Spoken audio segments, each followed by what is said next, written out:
syllabus, BA Economics, 4th semester, Macroeconomics paper. First we discuss the detailed syllabus. In this syllabus there are 4 modules. The module 1 discusses the theories of money, and module 2 is about theories of inflation and unemployment, and module 3 is macroeconomic instability and policy, and module 4 talks about open economy macroeconomics. First we discuss module 1, that is theories of money. In this module we firstly discuss about the nature and functions of money, types of money, that is near money, inside money and outside money, and so on. Then we discuss about the theories of demand for money, how we define the demand for money, then what is classical theory of demand for money, then Friedman's restatement of quantity theory of money, and we also discuss about the Keynesian liquidity trap or liquidity preference theory of Keynes. Then we move on to the theories of supply of money.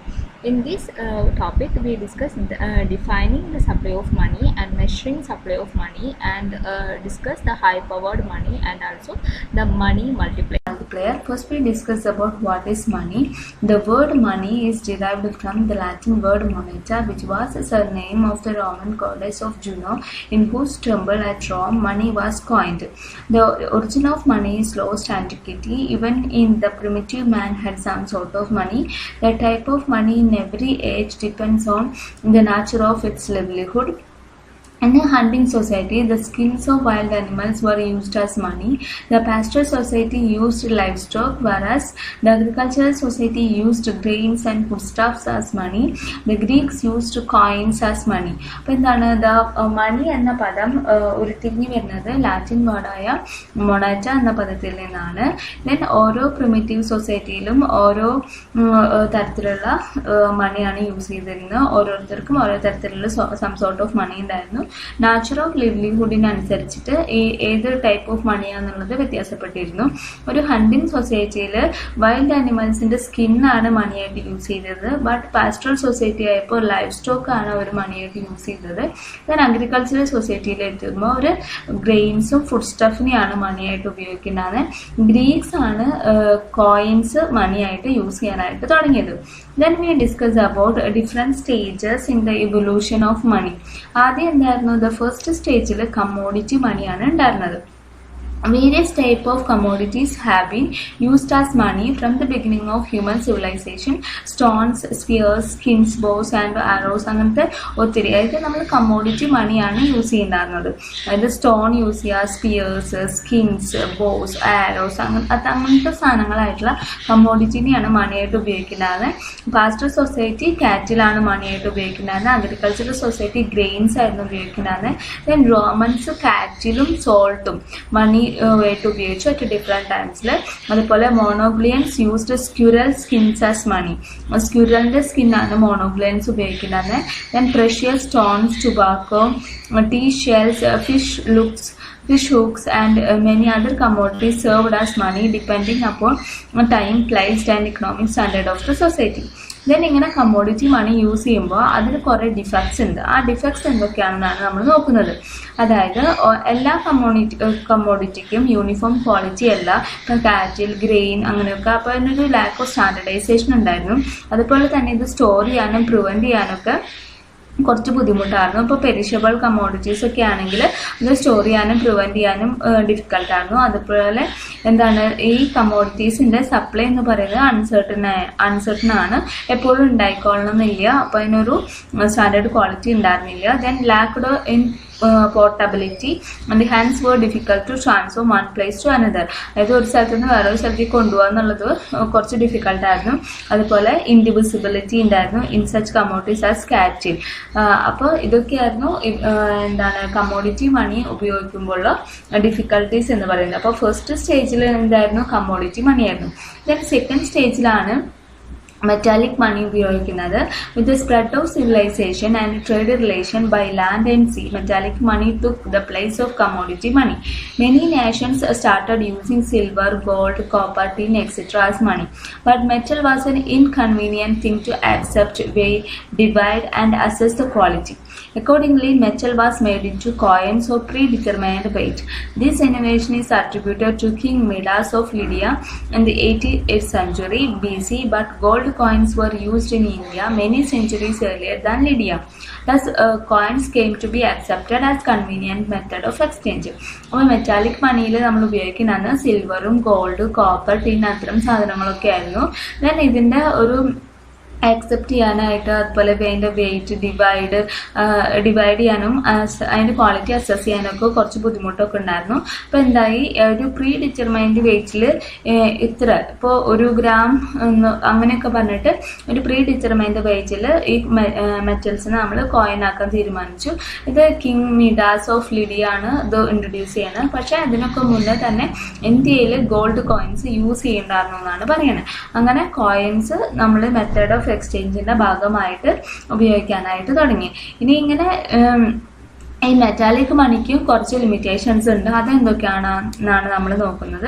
അതായത് it was not possible to change its supply according to the requirements of the nation both for the internal and external use. അതായത് നമുക്ക് supply change ചെയ്യാനായിട്ട് ബുദ്ധിമുട്ടാണ് നമ്മുടെ നീഡിനനുസരിച്ച്. അതുപോലെ തന്നെ being heavy it was not possible to carry large sum of money in the form of coins from one place to another. അതായത് ഇത് മെറ്റാലിക് മണിയാണല്ലോ, അപ്പോൾ നമുക്ക് ഒരു സ്ഥലത്ത് നിന്ന് മറ്റൊരു സ്ഥലത്തേക്ക് കൊണ്ടുപോകാന്ന് പറഞ്ഞാൽ ഭയങ്കര വെയിറ്റ് ഉള്ള സാധനമാണ്. അപ്പോൾ അത് ഭയങ്കര ഡിഫിക്കൽട്ടായിരുന്നു. അതിന് ഇത് അൺസേഫ് ആണ്, അതുപോലെ തന്നെ ഇൻകൺവീനിയന്റ് ആണ് ഈ പ്രഷ്യസ് മെറ്റൽസ് ക്യാരി ചെയ്യാന്നുള്ളത്. അപ്പോൾ കൊള്ള നടത്താനൊക്കെ ആൾക്കാരുണ്ടായിരിക്കും. അപ്പോൾ അത് ഭയങ്കര അൺസേഫ് ആണ്. Then metallic money was very expensive ആണ് because use of coins led to the debasement and they minting and exchange at the mint cost a lot of the government. അതായത് അത് മിന്റ് ചെയ്യാനും എക്സ്ചേഞ്ച് ചെയ്യാനും ഒത്തിരി mint cost ഒക്കെ വരും. അതുകൊണ്ട് തന്നെ മെറ്റാലിക് മണി എന്ന് പറയുന്നത് ഭയങ്കര എക്സ്പെൻസീവ് ആണ്. The third stage of evolution is the paper money. The development of paper money started with the goldsmith who kept a strong safe to store their gold. അതായത് ഈ പേപ്പർ മണിയുടെ ഡെവലപ്മെന്റ് സ്റ്റാർട്ട് ചെയ്യണത് gold Smith, അതായത് സ്വർണ്ണപ്പണിക്കാർ അവർ എന്ത് ചെയ്തു, ഒരു strong safe ഉണ്ടാക്കി gold സൂക്ഷിക്കാൻ വേണ്ടിയിട്ട്. അങ്ങനെ ഗോൾഡ് സ്മിത്ത് ആയിരുന്നു മർച്ചൻസിൻ്റെ ഒക്കെ ഭയങ്കര ഹോണസ്റ്റ് ആയിട്ടുള്ള ഒരു സേഫർ പ്ലേസ് എന്ന് പറയുന്നത്. അപ്പൊ ജനങ്ങൾ എന്ത് ചെയ്തു, അവിടെ ഗോൾഡ് കൊണ്ടുപോയിട്ട് സൂക്ഷിക്കാൻ തുടങ്ങി. That is A safe custody ആയിരുന്നു. അവിടെ സൂക്ഷിക്കുമ്പോൾ അവർക്ക് സേഫ് ആയിരുന്നു, അവർ ഹോണസ്റ്റ് ആയിരുന്നു. ദെൻ റിട്ടേൺ ആയിട്ട് ഗോൾഡ് സ്മിത്ത് എന്ത് കൊടുക്കാൻ തുടങ്ങി, ഒരു ഡെപ്പോസിറ്റേഴ്സിന് ഒരു റെസിപ്റ്റ് ഓഫ് പ്രോമിസിങ് കൊടുക്കാൻ തുടങ്ങി. അതായത് അത് കൊടുത്തു കഴിഞ്ഞിട്ടുണ്ടെങ്കിൽ ഈ റെസിപ്റ്റ് ഓഫ് പ്രോമിസിങ് കൊടുത്തു കഴിഞ്ഞാൽ ഗോൾഡ് തിരിച്ചു കൊടുക്കാറുടെ ആവശ്യത്തിനനുസരിച്ച്. ദെൻ ഈ റെസിപ്റ്റ് ഓഫ് ഗോൾഡ് സ്മിത്ത് ആണ് ഇവർ സെല്ലേഴ്സ് ഓഫ് കമ്മോഡിറ്റീസും സെയിൽസും ഒക്കെ നടത്തുന്ന സമയത്ത് അങ്ങോട്ടും ഇങ്ങോട്ടും ട്രാൻസ്ഫറിന് വേണ്ടി ഉപയോഗിക്കുന്നുണ്ടായിരുന്നേ. ദെൻ ഈ റെസിപ്റ്റ് ഓഫ് ഗോൾഡ് സ്മിത്ത് എന്തായിട്ട് മാറി, ഒരു മണിയുടെ സബ്സ്റ്റിറ്റ്യൂട്ട് ആയിട്ട് മാറി.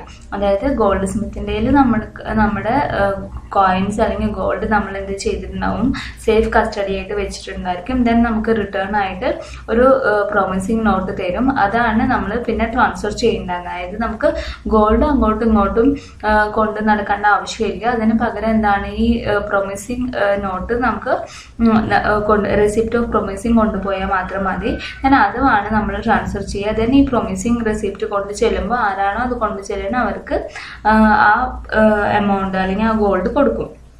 അതെന്തായി മാറി, പ്രൊമിസിങ് റെസിപ്റ്റ് ഒരു മീഡിയം ഓഫ് എക്സ്ചേഞ്ച് ആയിട്ട് മാറാൻ തുടങ്ങി.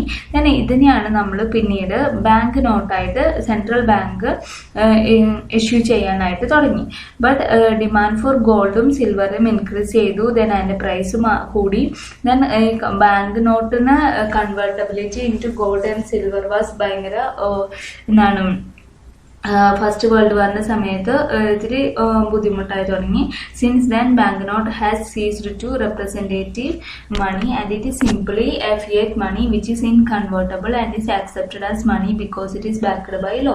ദെൻ നമ്മൾ അതിനുശേഷം അറ്റ് ലാസ്റ്റ് നമ്മൾ ഫിയറ്റ് മണിയാണ് ഉപയോഗിക്കുന്നുണ്ടായിരുന്നത്. ഫിയറ്റ് മണി എന്ന് വെച്ചിട്ടുണ്ടെങ്കിൽ ഇറ്റ്സ് ഇൻകൺവേർട്ടബിൾ ആണ് and also it is a legal tender assured by the government or by the law. Then അതാണ് തേർഡ് സ്റ്റേജിലാണ് നമ്മൾ പേപ്പർ മണി ഇൻട്രൊഡ്യൂസ് ചെയ്യുന്നത്. ദെൻ ക്രെഡിറ്റ് മണി എന്ന് പറഞ്ഞാൽ നെക്സ്റ്റ് സ്റ്റേജ് ഓഫ് എവല്യൂഷൻ ആണ്. ചെക്ക് ആണ് ക്രെഡിറ്റ് മണിയിൽ ഇൻക്ലൂഡ് ഇൻക്ലൂഡ് ചെയ്യുന്നത്. ചെക്ക് എന്ന് പറഞ്ഞിട്ടുണ്ടെങ്കിൽ it's like a bank note, it perform the same function തന്നെയാണ്. ബട്ട് ഇത് നമ്മൾ ഉപയോഗിക്കുന്നത് എന്താണ്, ഒരാളിൽ നിന്ന് മറ്റൊരാളിലേക്ക് എമൗണ്ട് ട്രാൻസ്ഫർ ചെയ്യാനാണ് ഇത് ഉപയോഗിക്കുന്നത്. ദെൻ ബാങ്ക് നോട്ടിനെ അപേക്ഷിച്ച് ചെക്ക് ഡിഫറെൻ്റ് ആണ്. ചെക്ക് എന്ന് പറഞ്ഞാൽ ഒരു സ്പെസിഫിക് സം ഓഫ് എമൗണ്ടിന് വേണ്ടി മാത്രമാണ്, ഒരു സിംഗിൾ ട്രാൻസാക്ഷന് വേണ്ടി മാത്രമാണ്. അതിനുശേഷം ചെക്ക് എന്തായിരിക്കും, അതിൻ്റെ ഇത് എക്സ്പയർ ആവും. ചെക്ക് എന്ന് പറഞ്ഞാൽ ഇത് മണി അല്ല, it is simply a written order to transfer money. നമ്മളൊരു എമൗണ്ട് ട്രാൻസ്ഫർ ചെയ്യാൻ വേണ്ടിയിട്ട് എഴുതി കൊടുക്കുന്ന ഒരു റിട്ടേൺ ഡോക്യുമെൻ്റ് ആണ് ചെക്ക് എന്ന് പറയുന്നത്. ലാർജ് ട്രാൻസാക്ഷന് വേണ്ടിയിട്ടാണ് നമ്മൾ ചെക്ക് യൂസ് ചെയ്യുക. ബാങ്ക് നോട്ട് സ്മോൾ ട്രാൻസാക്ഷൻ ആണ്. ദെൻ ഫിഫ്ത്ത് സ്റ്റേജിൽ വരുന്ന അല്ലെങ്കിൽ ഫൈനൽ സ്റ്റേജിലാണ് ഉള്ള ഇവല്യൂഷനാണ് നിയർ മണി എന്ന് പറയുന്നത്. അതായത് treasury bills, bills of exchange, bonds, debentures, saving certificates, ഇതിനൊക്കെയാണ് നമ്മൾ നിയർ മണി എന്ന് പറയുന്നത്. ഇത് ആക്ച്വലി മണി അല്ല, but it is are the close substitutes of money, but it is more liquid asset ആണ്. അതുകൊണ്ടാണ് അതിനെ നിയർ മണി എന്ന് വിളിക്കുന്നത്. Thus in the final stage of its evolution money became intangible. its ownership is not transferable simply by book entry. നമുക്കത് easily transfer ചെയ്യാനായിട്ട് സാധിക്കും. അപ്പോൾ last stage of evolution ആണ് നിയർ മണി എന്ന് പറയുന്നത്. when we discuss about the definition of money, according to Crowther, money can be defined as anything that is generally acceptable as a means of exchange and that at the same time act as a measure and store of value. ഇപ്പോൾ ക്രൗദർ പറയുന്നത് എന്ന് വെച്ചാൽ നമ്മൾ എന്താണോ medium of exchange ആയിട്ട് use ചെയ്യുന്നത് അതിന് നമുക്ക് എന്ത് പറയാം, മണി എന്ന് വിളിക്കാം.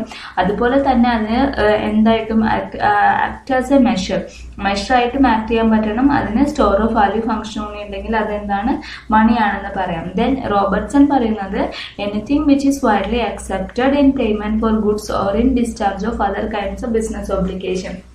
അപ്പോൾ ഗുഡ്സിൻ്റെ പേയ്മെൻറ്റിന് വേണ്ടിയിട്ടോ അല്ലെങ്കിൽ അതുപോലെ തന്നെ എന്ത് ബിസിനസ് ഒബ്ലിഗേഷൻസിന് വേണ്ടിയിട്ടാണോ നമ്മൾ എന്താണോ വൈഡ്ലി യൂസ് ചെയ്യുന്നത്, വൈഡ്ലി അക്സെപ്റ്റ് ചെയ്യുന്നത്, അതിന് നമുക്ക് എന്ത് വിളിക്കാം, മണി എന്ന് വിളിക്കാമെന്നാണ് പറയുന്നത്. Then we discuss about the different functions of money. There are 3 functions of money: primary function, secondary function and the contingent function. In the primary function are the medium of exchange and also the measure of value. The secondary functions are store of value and the standard of deferred payment, and the third contingent function include it is a medium of compensation and it has transfer of value and it is a basis of credit. Then we discuss different forms of money. The first form is money of account. It is the monetary unit in terms of which the account of a country are kept and the transaction settled. That is in which general purchasing power, debt and prices are expressed. The rupee is for instance our money account. അപ്പോൾ forms of മണിയിലെ first one ആണ് മണി of account എന്ന് പറയുന്നത്. അതായത് ഒരു രാജ്യത്തെ transactions എല്ലാം സെറ്റിൽ ചെയ്യുന്നതും അതുപോലെ തന്നെ അതിൻ്റെ അക്കൗണ്ട്സ് എല്ലാം കീപ്പ് ചെയ്യുന്നത് ജനറലി ദ പർച്ചേസിങ് പവർ, അതുപോലെ ഡെപ്റ്റ്, പ്രൈസ് എല്ലാം എക്സ്പ്രസ് ചെയ്യുന്നത് എന്തിലാണോ, ഇൻ ടേംസ് ഓഫ് ആ ഏത് ടേംസിലാണോ പറയുന്നത് ആ ഒരു മോണിറ്ററി യൂണിറ്റിനെയാണ് നമ്മൾ മണി ഓഫ് അക്കൗണ്ട് എന്ന് വിളിക്കുന്നത്. ഇന്ത്യയിലാണെങ്കിൽ നമ്മൾ അല്ലാതെ എന്ത് പേരിലാണ് പറയാം, ഇൻ ടേംസ് ഓഫ് റുപ്പിയിലാണ് പറയുക. ദെൻ ഇന്ത്യൻ്റെ മണി ഓഫ് അക്കൗണ്ട് എന്ന് പറയുന്നത് ഇപ്പം എന്താണ്, റുപ്പി. ഇപ്പോൾ ജർമ്മനി നോക്കുകയാണെങ്കിൽ മാർക്ക്, അതുപോലെ ബ്രിട്ടൻ നോക്കുകയാണെങ്കിൽ എന്താണ്, സ്റ്റെർലിംഗ്. അപ്പോൾ ഓരോന്നിനും വ്യത്യാസം ഉണ്ടായിരിക്കും. That is the money of account എന്ന് പറയുന്നത്. ഓരോ രാജ്യത്തിനും അവരുടെ എന്താണ് മണി ഓഫ് അക്കൗണ്ട് എന്ന് പറയുന്നത് ഡിഫറെൻ്റ് ആയിരിക്കും. Then we discuss the second one is the limited and unlimited legal tender money. ഇപ്പോൾ ലീഗൽ ടെൻഡർ എന്ന് വെച്ചിട്ടുണ്ടെങ്കിൽ എന്താണ്, ഈസ് മണിക്ക് ഒരു ലീഗൽ സാങ്ഷൻ ഉണ്ടായിരിക്കും. അത്തരം മണീനെയാണ് നമ്മൾ ലീഗൽ ടെൻഡർ മണി എന്ന് പറയുന്നത്. സോ അതിൻ്റെ അക്സെപ്റ്റൻസ് കമ്പൽസറി ആണ്. അത് നമ്മൾ ആ അക്സെപ്റ്റൻസ് റിഫ്യൂസ് ചെയ്ത് കഴിഞ്ഞാൽ, നമ്മൾ വേണ്ടെന്ന് വെച്ച് കഴിഞ്ഞാൽ അതൊരു ഒഫൻസ് ആണ്, നമ്മൾ അക്സെപ്റ്റ് ചെയ്യണം പേയ്മെൻ്റ് ആയിട്ട്. ദെൻ ദസ് അതിനെന്താണ്, ലീഗൽ ടെൻഡർ മണിക്ക് നമ്മൾ എന്താണ് ഒരു ലീഗൽ ആക്സെപ്റ്റൻസ് ഉള്ളത് കൊണ്ട് തന്നെ നമ്മളതിൻ്റെ ഡെപ്റ്റൊക്കെ പേ ചെയ്യണതെല്ലാതും ഇൻ ടേംസ് ഓഫ് ഈ ലീഗൽ ടെൻഡർ മണി ഉപയോഗിച്ചിട്ടായിരിക്കും. ഇനി കറൻസിക്ക് അൺലിമിറ്റഡ് ലീഗൽ ടെൻഡർ ആണുള്ളത്. ദെൻ കറൻസി ആണെങ്കിലും എന്താണ് കോയിൻസ് ആണെങ്കിലും അതിന് അൺലിമിറ്റഡ് ലീഗൽ ടെൻഡർ ഉണ്ട്. ദെൻ ലിമിറ്റഡ് ലീഗൽ ടെൻഡർ ഉള്ളത് സെർട്ടൻ എമൗണ്ട് ഓഫ് കോയിൻസ്, അതായത് ഇപ്പോൾ 25 പൈസ 50 പൈസ അങ്ങനെയുള്ളത് പറയുന്നതിന് അൺലിമിറ്റഡ് ലീഗൽ ടെൻഡർ ഇല്ല. It is limited legal tender ആണ്. അൺലിമിറ്റഡ് ലീഗൽ ടെൻഡർ ആണെങ്കിൽ നമുക്ക് എത്ര വേണമെങ്കിലും പേയ്മെന്റ് നടത്താനും അതിനൊക്കെ വേണ്ടിയിട്ട് യൂസ് ചെയ്യാനായിട്ട് സാധിക്കും. ദെൻ അടുത്ത സോർട്ട് ഓഫ് മണിയാണ് അല്ലെങ്കിൽ അടുത്ത ഫോം ഓഫ് മണിയാണ് സ്റ്റാൻഡേർഡ് മണി എന്ന് പറയുന്നത്. സ്റ്റാൻഡേർഡ് മണി എന്ന് വെച്ചിട്ടുണ്ടെങ്കിൽ എന്താണ്, അതിന് എപ്പോഴും ഒരു അൺലിമിറ്റഡ് ലീഗൽ ടെൻഡർ ഉണ്ടായിരിക്കും. നമ്മൾ ഇപ്പോൾ ഇന്ത്യയിലാണെങ്കിൽ റുപ്പിയാണ് നമ്മുടെ സ്റ്റാൻഡേർഡ് മണി എന്ന് പറയുന്നത്. It is one which the value of goods as well as all other forms of money are measured. നമ്മൾ ഏത് ഫോമിലാണോ എല്ലാം മെഷർ ചെയ്യുന്നത് അല്ലെങ്കിൽ ഗുഡ്സിന്റെ വാല്യൂ ഒക്കെ ഇൻ ടേംസ് ഓഫ് ഹിന്ദിയിലാണ് പറയുന്നത്, അതിനെയാണ് എന്ത് പറയുന്ന സ്റ്റാൻഡേർഡ് മണി എന്ന് പറയുന്നത്. ഇപ്പൊ ഇന്ത്യയിൽ ഇപ്പൊ എല്ലാതും എന്താണ് token money is a type of standard money. Then token money എന്ന് വെച്ചിട്ടുണ്ടെങ്കിൽ എന്താണ്, in the form of money in which the metallic value of which is much less than the real value. അതായത് ഇതിന്റെ മെറ്റാലിക് വാല്യൂ എന്ന് പറയുന്നത് face വാല്യൂവിനേക്കാളും കുറവായിരിക്കും. അത്തരം മണീനെയാണ് നമ്മൾ ടോക്കൺ മണി എന്ന് പറയുന്നത്. ഇന്ത്യയിൽ റുപ്പിയാണ് ടോക്കൺ മണിയായിട്ട് യൂസ് ചെയ്യുന്നത്. ദെൻ ബാങ്ക് മണി എന്ന് വെച്ചിട്ടുണ്ടെങ്കിൽ ഡിമാൻഡ് ഡെപ്പോസിറ്റിനെയാണ് നമ്മൾ ബാങ്ക് മണി എന്ന് വിളിക്കുന്നത്. ഇനി ഡിപ്പോസിറ്റിൽ തന്നെ ഇത് ബാങ്ക് മണി, അതായത് ബാങ്ക് ഡെപ്പോസിറ്റിൽ തന്നെ രണ്ട് തരമുണ്ട്. ടൈം ഡെപ്പോസിറ്റും ഉണ്ട്, അതുപോലെ തന്നെ ഡിമാൻഡ് ഡെപ്പോസിറ്റും ഉണ്ട്. ഡിമാൻഡ് ഡെപ്പോസിറ്റ് എന്ന് വെച്ചിട്ടുണ്ടെങ്കിൽ ആസ് പേയബിൾ ഓൺ ഡിമാൻഡ് ആണ് through cheque or and without any serving prior notice to the bank. But ഇനി എന്താണ് ടൈം ഡെപ്പോസിറ്റ് എന്ന് പറഞ്ഞാൽ അത് ഫിക്സഡ് ടൈം ഉണ്ടായിരിക്കും. ആ ടൈമിന് ശേഷം മാത്രം ഇത് മെച്ചുവേർഡ് ആയാൽ മാത്രമേ നമുക്ക് വിഡ്രോ ചെയ്യാൻ പറ്റുള്ളൂ. അല്ലാതെ ചെക്ക് ഉപയോഗിച്ചിട്ടോ ഡിമാൻഡിനോ വിഡ്രോ ചെയ്യാനായിട്ട് പറ്റില്ല. Then inside money and also the outside money. Inside money എന്ന് വെച്ചിട്ടുണ്ടെങ്കിൽ refers to any debt that is used as money. ഇത് ഡെപ്റ്റ് ഏത് ഡെപ്റ്റാണ് നമ്മൾ മണിയായിട്ട് യൂസ് ചെയ്യുന്നത് അതിനെ നമ്മൾ എന്താണ് ഇൻസൈഡ് മണി എന്ന് പറയും. അത് ഇഷ്യൂ ചെയ്യുന്ന ആൾക്കൊരു ലയബിലിറ്റി ആയിരിക്കും. ബട്ട് ഔട്ട്സൈഡ് മണി എന്ന് പറഞ്ഞാൽ അതൊരു ലയബിലിറ്റിയും ഉണ്ടാക്കുന്നില്ല എക്കോണമിക്ക്. അതൊരു held as a economy net positive accounts ആണ്. അതായത് പ്രൈവറ്റ് ഇക്കോണമീനെ നമ്മൾ ഇൻസൈഡ് മണിയായിട്ടും ഗവൺമെന്റ് ഇഷ്യൂഡ് മണീനെ ഔട്ട്സൈഡ് മണിയായിട്ടാണ് കൺസിഡർ ചെയ്യുന്നത്. A bond is a fixed income instrument that represents a loan made by an investor to a borrower. അപ്പോൾ bond എന്ന് പറഞ്ഞാൽ എന്താണ്, ഒരു ഫിക്സ്ഡ് ഇൻകം ഇൻസ്ട്രുമെന്റ് ആണ്. It's a type of loan made by the investor to the borrower. അപ്പോൾ നമ്മളായിരിക്കും investor, borrower ആരായിരിക്കും കോർപ്പറേറ്റോ ഒരു ഗവൺമെന്റ് ബോഡി, ആരാണ് ബോണ്ട് ഇഷ്യൂ ചെയ്തത് അവരായിരിക്കും.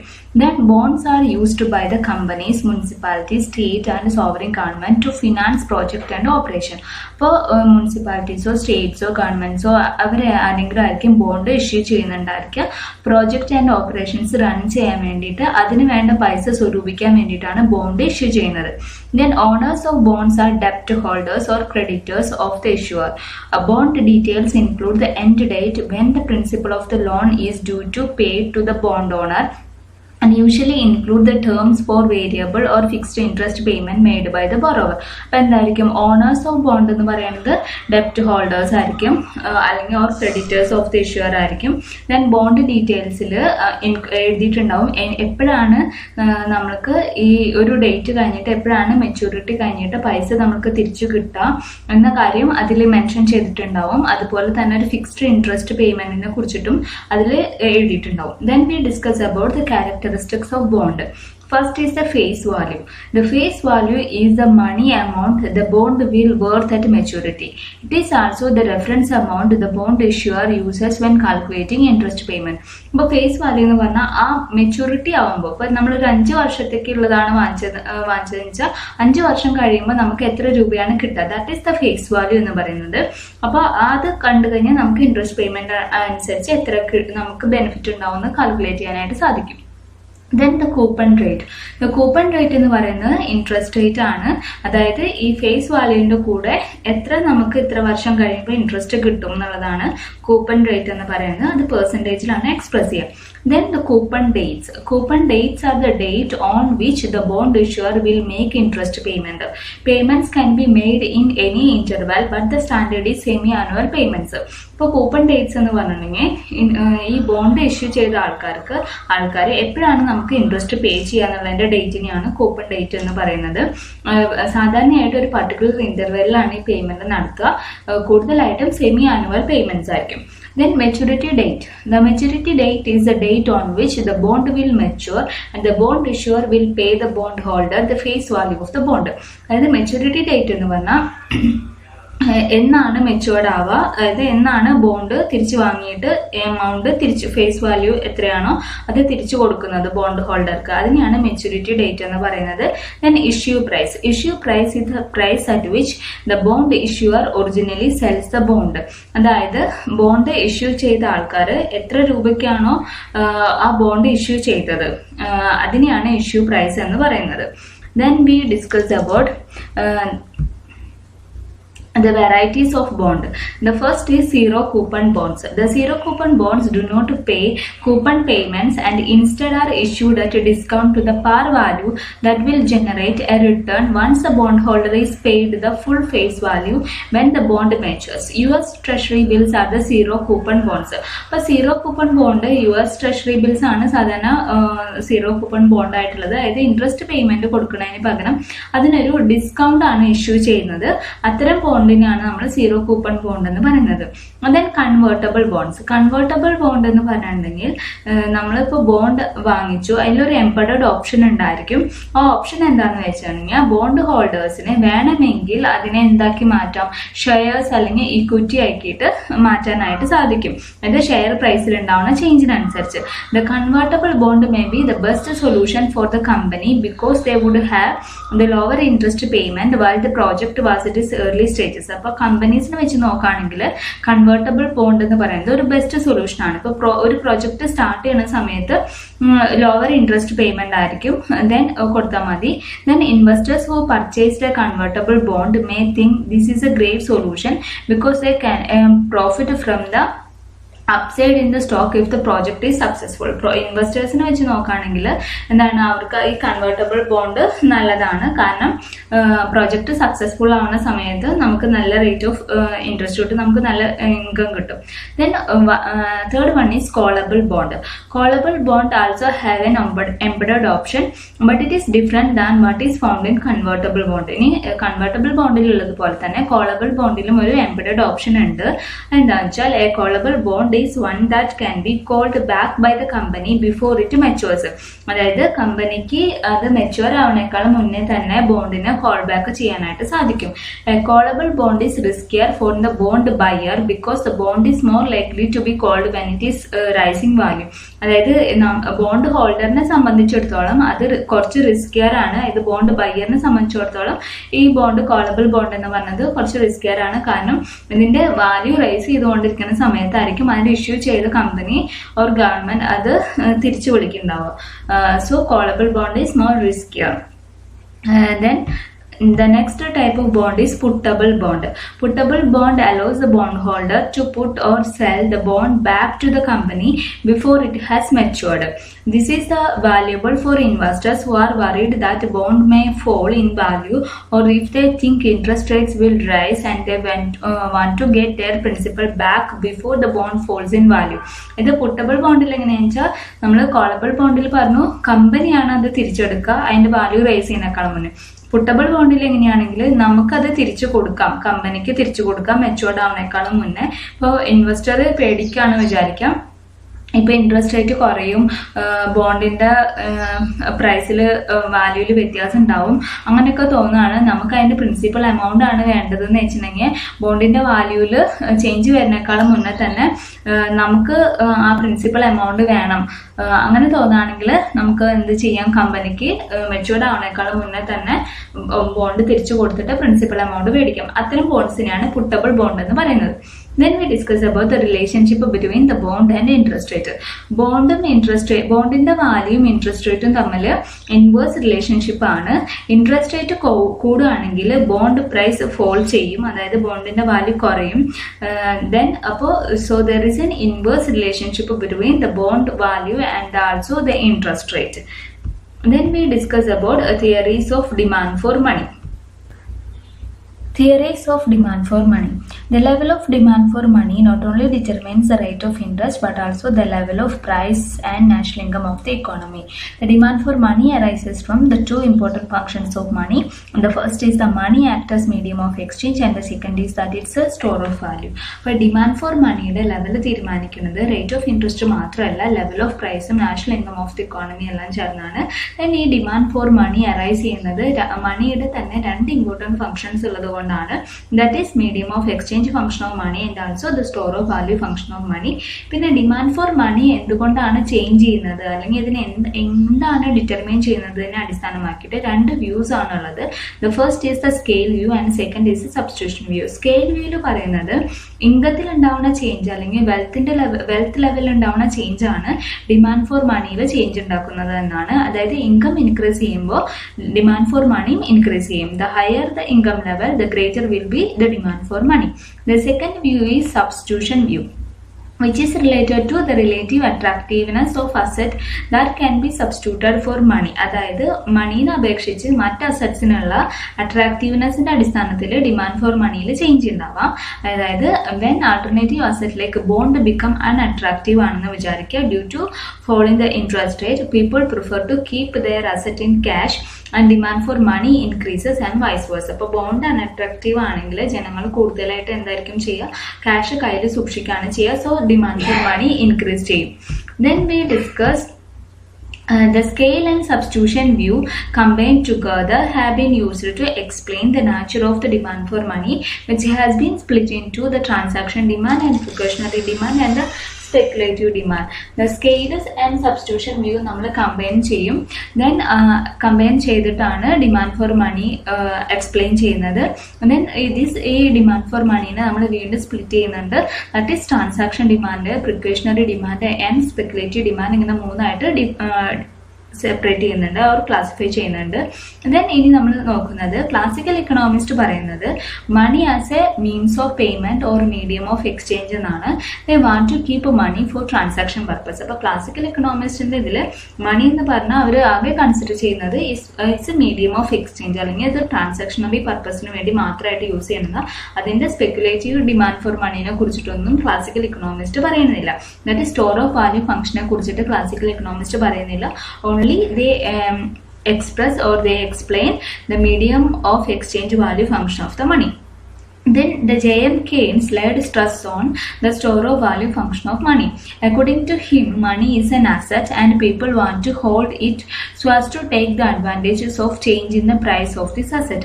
That is the rate of interest. Therefore, Keynes emphasized another motive for holding money, which he called speculative motive. Under the speculative motive, people demand to hold money balance to take advantage from the future changes in the rate of interest, or what mean the same thing from the future changes in the bond price. അപ്പോൾ Keynes ആണ് store of value ഫംഗ്ഷന് കൂടുതലായിട്ട് important കൊടുക്കുന്നത്. അദ്ദേഹം പറയുന്നത് interest റേറ്റിൽ ഉണ്ടാവുന്ന ചേഞ്ചിനനുസരിച്ചിട്ട് നമുക്ക് കൂടുതലായിട്ടും അപ്പോൾ ഫ്യൂച്ചറിൽ ബോണ്ട് പ്രൈസിലും ചേഞ്ച് ഉണ്ടാവും. ദെൻ ജനങ്ങൾക്ക് അതിൻ്റെ ഒരു അഡ്വാൻറ്റേജ് കിട്ടാനായിട്ട് ജനങ്ങൾ പൈസ കയ്യിൽ സൂക്ഷിക്കും. That is the speculative demand for money എന്നാണ് പറയുന്നത്. കെയ്ൻസ് കൂടുതൽ ഇമ്പോർട്ടൻസ് കൊടുക്കുന്നത് store of value function of മണിക്കാണ്. Then three approaches to demand for money, namely transaction approach of Fisher, cash balance approach of Cambridge economics, that is Marshall and Pigou, then Keynes theory of demand for money. അങ്ങനെ മൂന്ന് approaches ആണ് mainly ഉള്ളത്.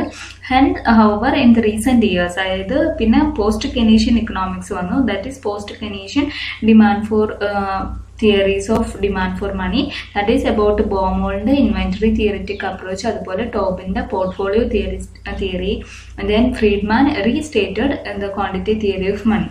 That is the another approaches. Next we discuss Friedman's restatement of the quantity theory of money. Milton Friedman's essay is The Quantity Theory of Money, a restatement. It is published in 1956. Friedman asserts that the quantity theory is in the first instance a theory of demand for money. It is not a theory of output or of money, income, or of the price level. He regards it as the amount of real cash balance as a commodity which is demanded because it yields services to the person who holds it. Thus, money is an asset or capital good. Hence, the demand for money forms part of the capital wealth theory. അപ്പോൾ Milton Friedman പറയുന്നത് quantity theory of money is basically എന്താണ്, it's a theory of demand for money ആണ്. Then he consider money as a capital good or asset ആയിട്ടാണ് consider ചെയ്യുന്നത്. Then അദ്ദേഹം പറയുന്നത് the amount of real cash balance that is M/P അതൊരു commodity ആയിട്ടാണ് consider ചെയ്യുന്നത്. Then അത് ആൾക്കാർ അല്ലെങ്കിൽ ജനങ്ങൾ അത് ഡിമാൻഡ് ചെയ്യുന്നതിനുള്ള കാരണം അതൊരു പർട്ടിക്കുലർ ഈൽഡ് അല്ലെങ്കിൽ ഒരു സർവീസ് പേഴ്സണിന് കൊടുക്കുന്നുണ്ട്. അത് ആരാണ് ഹോൾഡ് ചെയ്യുന്നത് അവർക്ക് അതിൽ നിന്ന് ഒരു ഈൽഡ് കിട്ടുന്നത് കൊണ്ടാണെന്നാണ് പറയുന്നത്. ദെൻ മിൽട്ടൺ ഫ്രീഡ്മാൻ്റെ ക്വാണ്ടിറ്റി തിയറി ഓഫ് മണി അദ്ദേഹം ആ ഇക്വേഷൻ റീസ്റ്റേറ്റ് ചെയ്തതാണ്. That is M/P is equal to function of Y, W, RM, RB, RE, GP and U. Here where M is the total stock of money demand and P is the price level. So M/P is the real cash balance. Then RM is the expected nominal rate of return on money. Then RB is the expected return on bonds including expected changes in their price, and RE is the expected nominal rate of return on equities, and GP is the expected inflation rate, and U stands for the variables other than income that may affect the utility attached to the service of money. This is the equation of demand for money based on Friedman's his restatement. Then he explained stated that in Friedman's restatement of quantity theory of money, the supply of money is independent of the demand for money. Then ആദ്യം അദ്ദേഹം എന്ത് പറഞ്ഞു, എന്തുകൊണ്ടാണ് demand for money, demand for money is depends on എന്ന് പറഞ്ഞിട്ട് ഒരു equations state ചെയ്തു. Then അദ്ദേഹം പറയാണ് സപ്ലൈ ഓഫ് മണി എന്ന് പറയുന്നത് ഇൻഡിപെൻഡന്റ് ഓഫ് ഡിമാൻഡ് ഫോർ മണിയാണ്. Then supply of money unstable ആണ് due to the actions of monetary authorities. Monetary authorities ആണ് സപ്ലൈ ഓഫ് മണി ഡിറ്റർമൈൻ ചെയ്യുന്നത്. Then demand for money stable ആണ്. It means that money which people want to hold in cash or bank deposit is related to fixed rate to their permanent income. അതുകൊണ്ട് തന്നെ എന്താണ് money which people want to hold cash or ഇത് depend ചെയ്തിരിക്കുന്നത് അവരുടെ permanent ഇൻകത്തിനെയാണ് depend ചെയ്തിരിക്കുന്നത്. ഞാൻ Friedman പറയുന്നത് change in supply of money cause proportionate change in the price level or income in both. അതായത് മണി സപ്ലൈയിൽ ചേഞ്ച് വന്നിട്ടുണ്ടെങ്കിൽ അത് പ്രൈസ് ലെവലിലോ അല്ലെങ്കിൽ ഇൻകത്തിലോ അത് ഒരുമിച്ചോ ചേഞ്ച് സംഭവിക്കാം. Given the demand for money it is possible to predict the effect of changes in the supply of money on total expenditure and income. അതായത് ഡിമാൻഡ് ഫോർ മണി സ്റ്റേബിൾ ആണെങ്കിൽ നമുക്ക് സപ്ലൈ ഓഫ് മണി ചേഞ്ച് വരുമ്പോൾ total എക്സ്പെൻഡിച്ചറിലും ഇൻകത്തിലും എന്താ change വരുന്നതെന്ന് predict ചെയ്യാനായിട്ട് സാധിക്കും. If economy is operating at less than full employment level, an increase in the supply of money will raise the output and employment with a rise in total expenditure. അതായത് ഒരു economy less than full employment ലെവലാണ് operate ചെയ്യുന്നതെങ്കിൽ supply of money കൂടിക്കഴിഞ്ഞാൽ ഔട്ട്പുട്ടും എംപ്ലോയ്മെന്റും കൂടും with the total expenditure increase ചെയ്യും. This is possible only in the short run. But ഇത് ഷോർട്ട് റണ്ണിൽ മാത്രമേ നടക്കുള്ളൂ. Friedman presented the quantity theory as a theory of demand for money, and the demand for money is assumed to be depend on asset price or relative returns and wealth or income. അദ്ദേഹം പറയുന്നത് അദ്ദേഹത്തിന്റെ theory of money എന്താണ്, demand for money quantity തിയറിനെ demand for money ആയിട്ടാണ് അദ്ദേഹം present ചെയ്യുന്നത്.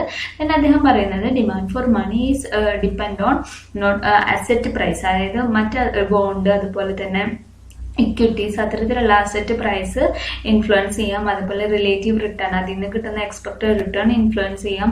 അതുപോലെ wealth or income എല്ലാതും ഡിമാൻഡ് ഫോർ മണീനെ തീരുമാനിക്കും. He shows that how a stable demand for money become a theory of price and output. എങ്ങനെയാണ് ഒരു സ്റ്റേബിൾ ഡിമാൻഡ് ഫോർ മണിയിൽ മണി തിയറി ഓഫ് പ്രൈസും ഔട്ട്പുട്ട് ആവുന്നത് എങ്ങനെയാണെന്നാണ് ഷോസ് ചെയ്യുന്നത്. ദെൻ ഫ്രീഡ്മാൻസ് ഈ ഒരു ഫിഗറിൽ എക്സ്പ്ലെയിൻ ചെയ്യുന്നത് എന്താണ്, എക്സ് ആക്സിസ് മെഷർ ചെയ്യുന്നത് demand and money supply, then y-axis income. Then this MD is the demand for money, that is it is varies with the level of income, that is there is direct and proportional relationship between the money income and also demand for money. Then MS and M1S, that is the money supply. That is money supply is inelastic, perfectly inelastic with the changes in the level of income. Income change ചെയ്യുന്നതിനനുസരിച്ച് എന്ത് change ചെയ്യില്ല, money supply change ചെയ്യില്ല. ഇപ്പോൾ if നമ്മൾ പറയാണ് MD is the demand for money and MS is the money supply, then equilibrium point is E. Here OY is the income and OM is the money supply. ഇനി മണി സപ്ലൈയിൽ change ഉണ്ടായി എന്ന് വിചാരിക്കാം. Then money supply change ചെയ്യുമ്പോൾ S1 M1 ആയിട്ട് change ചെയ്തു. അങ്ങനെ S1 M1 ആയിട്ട് ചേഞ്ച് ചെയ്യുമ്പോൾ ഇക്വിലിബ്രിയം എന്താവും, E1. അറ്റ് ദിസ് പോയിന്റ് എന്ത് സംഭവിച്ചു, ഇൻകം ലെവൽ ഇസ് അതായത് മണി സപ്ലൈ ഇൻക്രീസ് ചെയ്യുമ്പോൾ എന്ത് സംഭവിക്കും, ഓട്ടോമാറ്റിക്കലി ഇൻകം ഇൻക്രീസ് ചെയ്യും. ഇൻകം ഇൻക്രീസ് ചെയ്യുമ്പോൾ ഡിമാൻഡ് ഫോർ മണി കൂടും. So OY1 is a income and OM1 is a demand for money. Then we discuss Keynes' theory of money and price.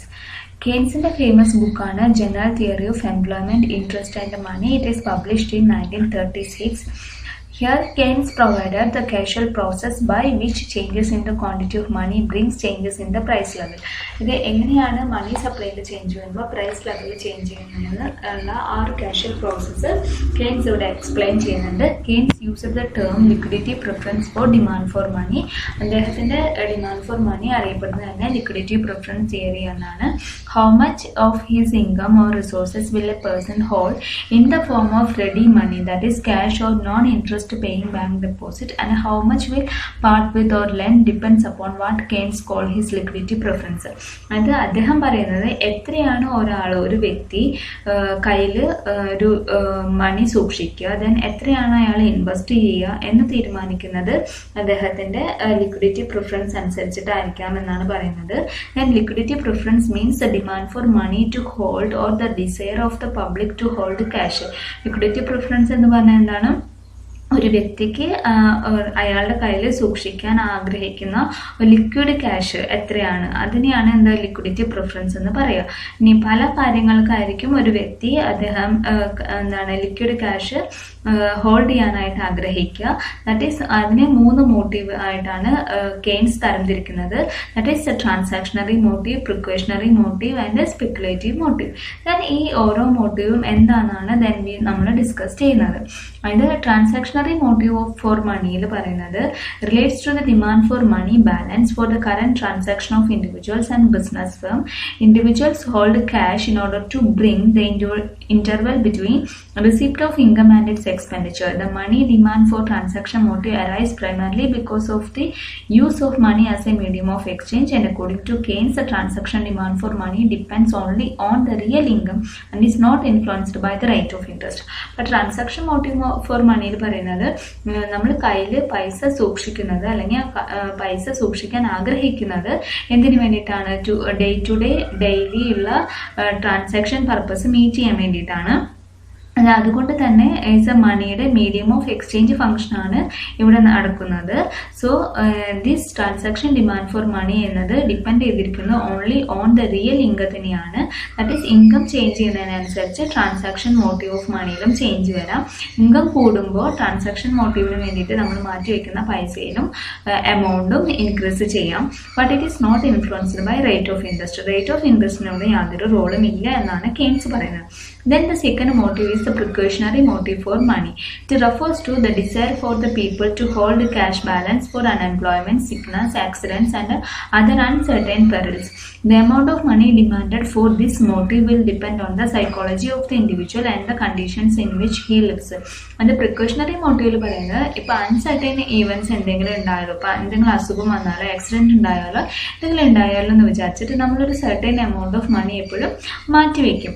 ആ മാറ്റിവെക്കുന്ന amount അതിനെയാണ് നമ്മൾ precautionary motive എന്ന് പറയുന്നത്. So ഇതൊരു ഇൻഡിവിജ്വലിൻ്റെ സൈക്കോളജീനെ depend ചെയ്തുകൊണ്ടിരിക്കും. ചിലപ്പോൾ അവർക്ക് ആവശ്യമൊന്നും ഉണ്ടാവില്ല, ദെൻ ആവശ്യമുള്ളവരാണെങ്കിൽ ആ ഒരു ഇത് മുന്നിൽ കണ്ട് ആ ഒരു അൺസർട്ടനിറ്റി മുന്നിൽ കണ്ടുകൊണ്ട് കുറച്ച് എമൗണ്ട് മാറ്റിവെക്കും. That is a precautionary motive for demand for money. It is also depends on entirely on the level of income. It's not influenced by the rate of interest. അതായത് ഇതും ഇൻകത്തിൽ ഉണ്ടാവുന്ന ചേഞ്ച് അനുസരിച്ചിട്ടാണ് precautionary മോട്ടീവിലും change ഉണ്ടാവുക. Then ഇത് rate of ഇൻട്രസ്റ്റിലുള്ള change precautionary മോട്ടീവിനെ സ്വാധീനിക്കില്ല. Then the third motive is the speculative demand for money. It is the desire to hold once resources in liquid form in order to take advantage of market movements regarding the future changes in the rate of interest. Money held under speculative motive serve as a store of value. The cash held under this motive is used to make speculative gains by dealing in bonds whose price fluctuate. അതായത് speculative demand for മണീനെ തീരുമാനിക്കുന്നത് rate of interest ആണ്. നമ്മുടെ ഇൻകത്തിനല്ല role, rate of ഇൻട്രസ്റ്റിനാണ്. അതായത് നമ്മൾ liquid ആയിട്ടുള്ള amount speculative പർപ്പസിന് വേണ്ടിയിട്ട് use ചെയ്യാമെന്ന് വിചാരിക്കുക. ദാറ്റ് ഈസ് റേറ്റ് ഓഫ് ഇൻട്രസ്റ്റിൽ ഉണ്ടാവുന്ന ചേഞ്ചിനനുസരിച്ചിട്ട് നമുക്ക് മാർക്കറ്റിൽ നിന്ന് അഡ്വാൻറ്റേജ് എടുക്കാനാണ് നമ്മൾ ഉദ്ദേശിക്കുന്നതെങ്കിൽ ഒരു പർട്ടിക്കുലർ എമൗണ്ട് മാറ്റിവെക്കും. That is the speculative demand for money. അതായത് റേറ്റ് ഓഫ് ഇൻട്രസ്റ്റ് ചേഞ്ച് ചെയ്യുന്നതിനനുസരിച്ച് ബോണ്ടിൻ്റെ വാല്യൂവിൽ ചേഞ്ച് വരും. അതിനനുസരിച്ചിട്ട് നമ്മൾ പൈസ ഇൻവെസ്റ്റ് ചെയ്യാം, ചിലപ്പോൾ എടുക്കാം. ദാറ്റ് ഈസ് സോ നമുക്കൊരു എമൗണ്ട് ഓഫ് ഇൻവെസ്റ്റ്മെൻറ്റ് ഒരു yield ഒക്കെ കിട്ടാനുള്ള സാധ്യതയുണ്ട്. Bond price fluctuate, interest rate fluctuate സംഭവിക്കുമ്പോൾ. That is the speculative demand for money. Then we discuss about a demand for money under speculative motives is decreasing function at the current rate of interest and increase as the rate of interest falls and decrease as the rate of interest rise. Either speculative motive എന്ന് പറഞ്ഞാൽ നമ്മൾ പറഞ്ഞു is a function of rate of interest ആണ്. Transaction demand for money, precautionary demand for money is a function of level of income ആണ്. But speculative demand for money നെ തീരുമാനിക്കുന്നത് rate of interest ആണ്. But there is inverse relationship between the speculative demand for money and also the rate of interest. Rate of interest കൂടിക്കഴിഞ്ഞാൽ speculative demand for money കുറയും. Rate of interest കുറഞ്ഞു കഴിഞ്ഞാൽ speculative demand for money കൂടും. ഈ ഫിഗറിൽ explain ചെയ്യുന്നതും അത് തന്നെയാണ്. That is Y2 rate of interest ആകുമ്പോൾ ഡിമാൻഡ് ഫോർ മണി എന്ന് പറയുന്നത് M2 ആണ്. റേറ്റ് ഓഫ് ഇൻട്രസ്റ്റ് Y1 ആയിരിക്കുമ്പോൾ എന്താണ് M1 ആണ് ഡിമാൻഡ് ഫോർ മണി എന്ന് പറയുന്നത്. ഇൻട്രസ്റ്റ് റേറ്റ് കൂടുമ്പോൾ ഡിമാൻഡ് ഫോർ മണീൻ്റെ അളവും കുറഞ്ഞു വരും. In this figure the X axis represent the speculative demand for money and Y axis represent the rate of interest. The liquidity preference curve, this is a liquidity preference curve LP. It is the downward sloping towards the right, specifying that higher the rate of interest, lower the demand for money for speculative motive and vice versa. Thus, at a higher rate of interest or a very small amount, OM is held for the speculative motive. Then it is discussed. Next, we discuss liquidity trap. What is liquidity trap? In this figure we can see that what is liquidity trap. അതായത് നമ്മൾ പറഞ്ഞു X axis demand for മണിയാണ്, Y axis the rate of interest ആണ്. Then LP that is the liquidity preference curve is downward sloping ആണെന്ന് പറഞ്ഞു. But ഒരു particular rate of ഇൻട്രസ്റ്റിന് ശേഷം that is E2 എന്നുള്ള ഇക്വിലിബ്രിയത്തിന് ശേഷം E2 എന്നുള്ള പോയിന്റിന് ശേഷം എന്താ സംഭവിക്കുന്നത്? LP curve is horizontal straight line ആവാണ്, is parallel to X axis, that is perfectly elastic portion ആണ്. That is this perfectly elastic portion of liquidity preference curve is called liquidity trap. അങ്ങനെ പറയാൻ കാരണം ഈ ഒരു റേറ്റ് ഓഫ് ഇൻട്രസ്റ്റ് അതായത് Y2 at the lowest rate of interest ആണ്. ഈ ഒരു റേറ്റ് ഓഫ് ഇൻട്രസ്റ്റിന് ശേഷം എന്താണ് ലിക്വിഡിറ്റി പ്രിഫറൻസിൽ ഇത് പെർഫെക്റ്റ്ലി ഇലാസ്റ്റിക് ആവും. There is no change. Rate of interest then കൂടിയാലോ അതിന് യാതൊരു തരത്തിലോ കുറഞ്ഞാലോ യാതൊരു തരത്തിലോ ഇൻഫ്ലുവൻസ് ചെയ്യപ്പെടില്ല. This portion of preference curve with absolute liquidity preference എന്നാണ് പറയുന്നത്. കാരണം at very low rate of ഇൻട്രസ്റ്റിൽ people will hold with them as inactive balance at any amount of money they come to have. ഈ ഒരു പോർഷനിൽ എത്തിക്കഴിഞ്ഞാൽ ഇനി എത്ര എമൗണ്ട് ഓഫ് മണി വന്നാലും അതെന്തായിരിക്കും, അതൊരു ഇനാക്റ്റീവ് ബാലൻസ് ആയിട്ട് ജനങ്ങൾ ഹോൾഡ് ചെയ്യും എന്നാണ് പറയുന്നത്. ഈ ഒരു പൊസിഷനിൽ എത്തിക്കഴിഞ്ഞാൽ ഈ ലോവസ്റ്റ് റേറ്റ് ഓഫ് ഇൻട്രസ്റ്റിൽ ഈ ഒരു ഹൊറിസോണ്ടൽ ലൈനിൽ എത്തിക്കഴിഞ്ഞാൽ ദാറ്റ് ഇസ് പെർഫെക്റ്റ്ലി ഇലാസ്റ്റിക് പോർഷനിൽ എത്തിക്കഴിഞ്ഞാൽ മണി സപ്ലൈയിൽ എന്ത് ചേഞ്ച് വന്നാലും അതൊക്കെ എന്തായിപ്പെടും, ലിക്വിഡിറ്റി ആയിട്ട് ലിക്വിഡ് ക്യാഷ് ആയിട്ട് ട്രാപ്പ് ചെയ്യപ്പെടുമെന്നാണ് പറയുന്നത്. So it is known as the liquidity trap എന്ന് പറയുന്നത്. പറയപ്പെടുന്നു. സോ അക്കോർഡിംഗ് കെയ്ൻസ് പറയുന്നത് the existence of liquidity trap കാരണം മോണിറ്ററി പോളിസി ബിക്കംസ് ഇൻഎഫക്റ്റീവ് ആവും to tide over economic depression. അതായത് ഇതിന് ശേഷം നമുക്ക് മോണിറ്ററി പോളിസി പോലും ഈ ഒരു പോർഷനിൽ എന്താണ് ഇൻഎഫക്റ്റീവ് ആണെന്നാണ് പറയുന്നത്. This is the liquidity trap, that is perfectly elastic portion of the liquidity preference കർവിനെയാണ് എന്ത് പറയുന്നത്, ലിക്വിഡിറ്റി ട്രാപ്പ് എന്ന് പറയുന്നത്. Then there is supply of മണിയിൽ എന്ത് ചേഞ്ച് വന്നാലും അല്ലെങ്കിൽ എന്താണ് മോണിറ്ററി പോളിസി ഈ ഒരു പൊസിഷനിൽ എന്തായിരിക്കും, ഇൻഇഫക്റ്റീവ് ആയിരിക്കും. Then we discuss about the supply of money. Then നമ്മൾ ഇത്ര നേരം എന്താ പറഞ്ഞത്, ഡിമാൻഡ് ഫോർ മണീനെ കുറിച്ചിട്ടാണ് പറഞ്ഞത്. Then we discuss about the supply of money. The second definition is broader. The supply of money. Supply of money is a stock at a particular point of time, though it conveys the idea of a flow over time. The supply of money at any moment is the total amount of money in the economy. There are three alternative views regarding the definition or the measures of money supply. So supply of money എന്ന് പറഞ്ഞാൽ എന്താ, it is a money stock ആണ്. at a particular point of time ലുള്ള ഒരു മണി സ്റ്റോക്കിനെയാണ് എന്ന് പറയുന്നത് supply of money എന്ന് പറയുന്നത്, ഒരു ഇക്കോണമിയിലുള്ള total amount of money. Then മൂന്ന് വ്യൂസ് ആണ് മെഷേഴ്സ് ഓഫ് മണി സപ്ലൈ ബന്ധപ്പെട്ടുള്ളത്. The most common view is associated with the traditional and Keynesian thinking which stresses the medium of exchange function of money. According to this view, money supply is defined as currency with the public and demand deposit with the commercial bank. Demand deposit are the saving and current account deposits in commercial bank. They are the liquid form of money because depositors can draw checks from any amount lying in their accounts and the bank has to make immediate payment on demand. Demand deposit with the commercial bank plus currency with the public are together denoted as M1. And the money supply, this is regarded as the narrow definition of the money supply. അപ്പോൾ ഏറ്റവും traditional ആയിട്ടുള്ള ഒരു common view എന്ന് പറയുന്നത് ക്ലാസിക്കൽസിൻ്റെ and കെയ്ൻസിൻ്റെ ആണ്. ഇത് പറയുന്നത് medium exchange function of മണീനെ കുറിച്ചിട്ടാണ് കൂടുതൽ സ്ട്രെസ് ചെയ്യുന്നത്. Then we discuss that is M1. M1 means narrow definition of money supply എന്നാണ് M1 അറിയപ്പെടുന്നത്. M1 മീൻസ് എന്താണ്, കറൻസി വിത്ത് ദ പബ്ലിക്കും plus demand deposit of the commercial bank കൂടി ചേർന്നതാണ് എന്ത് M1 എന്ന് പറയുന്നത്. ദെൻ സെക്കൻഡ് ഡെഫിനിഷൻ കുറച്ചും കൂടി ഇസ് ബ്രോഡർ ആണ്. Then it is associated with the modern quantity theorist headed by the Friedman. Then professor Friedman defines money supply at any moment of time as literally the number of dollars people are carrying around in their pockets, the number of dollars they have to their credit at banks or dollars they have to their credit at banks in the form of demand deposit and also commercial bank deposit. The definition include M1 plus time deposit of commercial bank in the supply of money. This wider definition is termed as M2 in America, M3 in Britain and India, and it stresses the store of money, function of money. But then the second definition is known as the broader definition. M3 എന്നാണ് അതിൽ ഇന്ത്യയിൽ നിന്ന് അറിയപ്പെടുന്നത്. That is M1ൻ്റെ കൂടെ time deposit കൂടിയും add ചെയ്യണതാണ് എന്ത് M3, that is broader definition. അതായത് M1ൽ എന്തുണ്ട്, ഡിമാൻഡ് ഡെപ്പോസിറ്റ് ഉണ്ട്, കറൻസി വിത്ത് പബ്ലിക് ഉണ്ട്, അതിൻ്റെ കൂടെ ടൈം ഡെപ്പോസിറ്റ് കൂടി ആഡ് ചെയ്തിട്ട് വരുന്നതാണ് M3. Then the third definition is the broadest and it is associated with the Gurley and Shaw. The include the money supply. M2 plus deposit of saving banks, building societies, loan association and deposit of other credit and financial institution. M2ൻ്റെ കൂടെ എല്ലാം കൂടി add ചെയ്ത് വരുന്നതാണ്, നല്ല തരത്തിലുള്ള deposits add ചെയ്ത് വരുന്നതാണ് M4, that is the broadest definition എന്ന് പറയുന്നത്. Then we discuss about measuring supply of money in India. Four measures of money supply in India which are denoted by M1, M2, M3 and M4.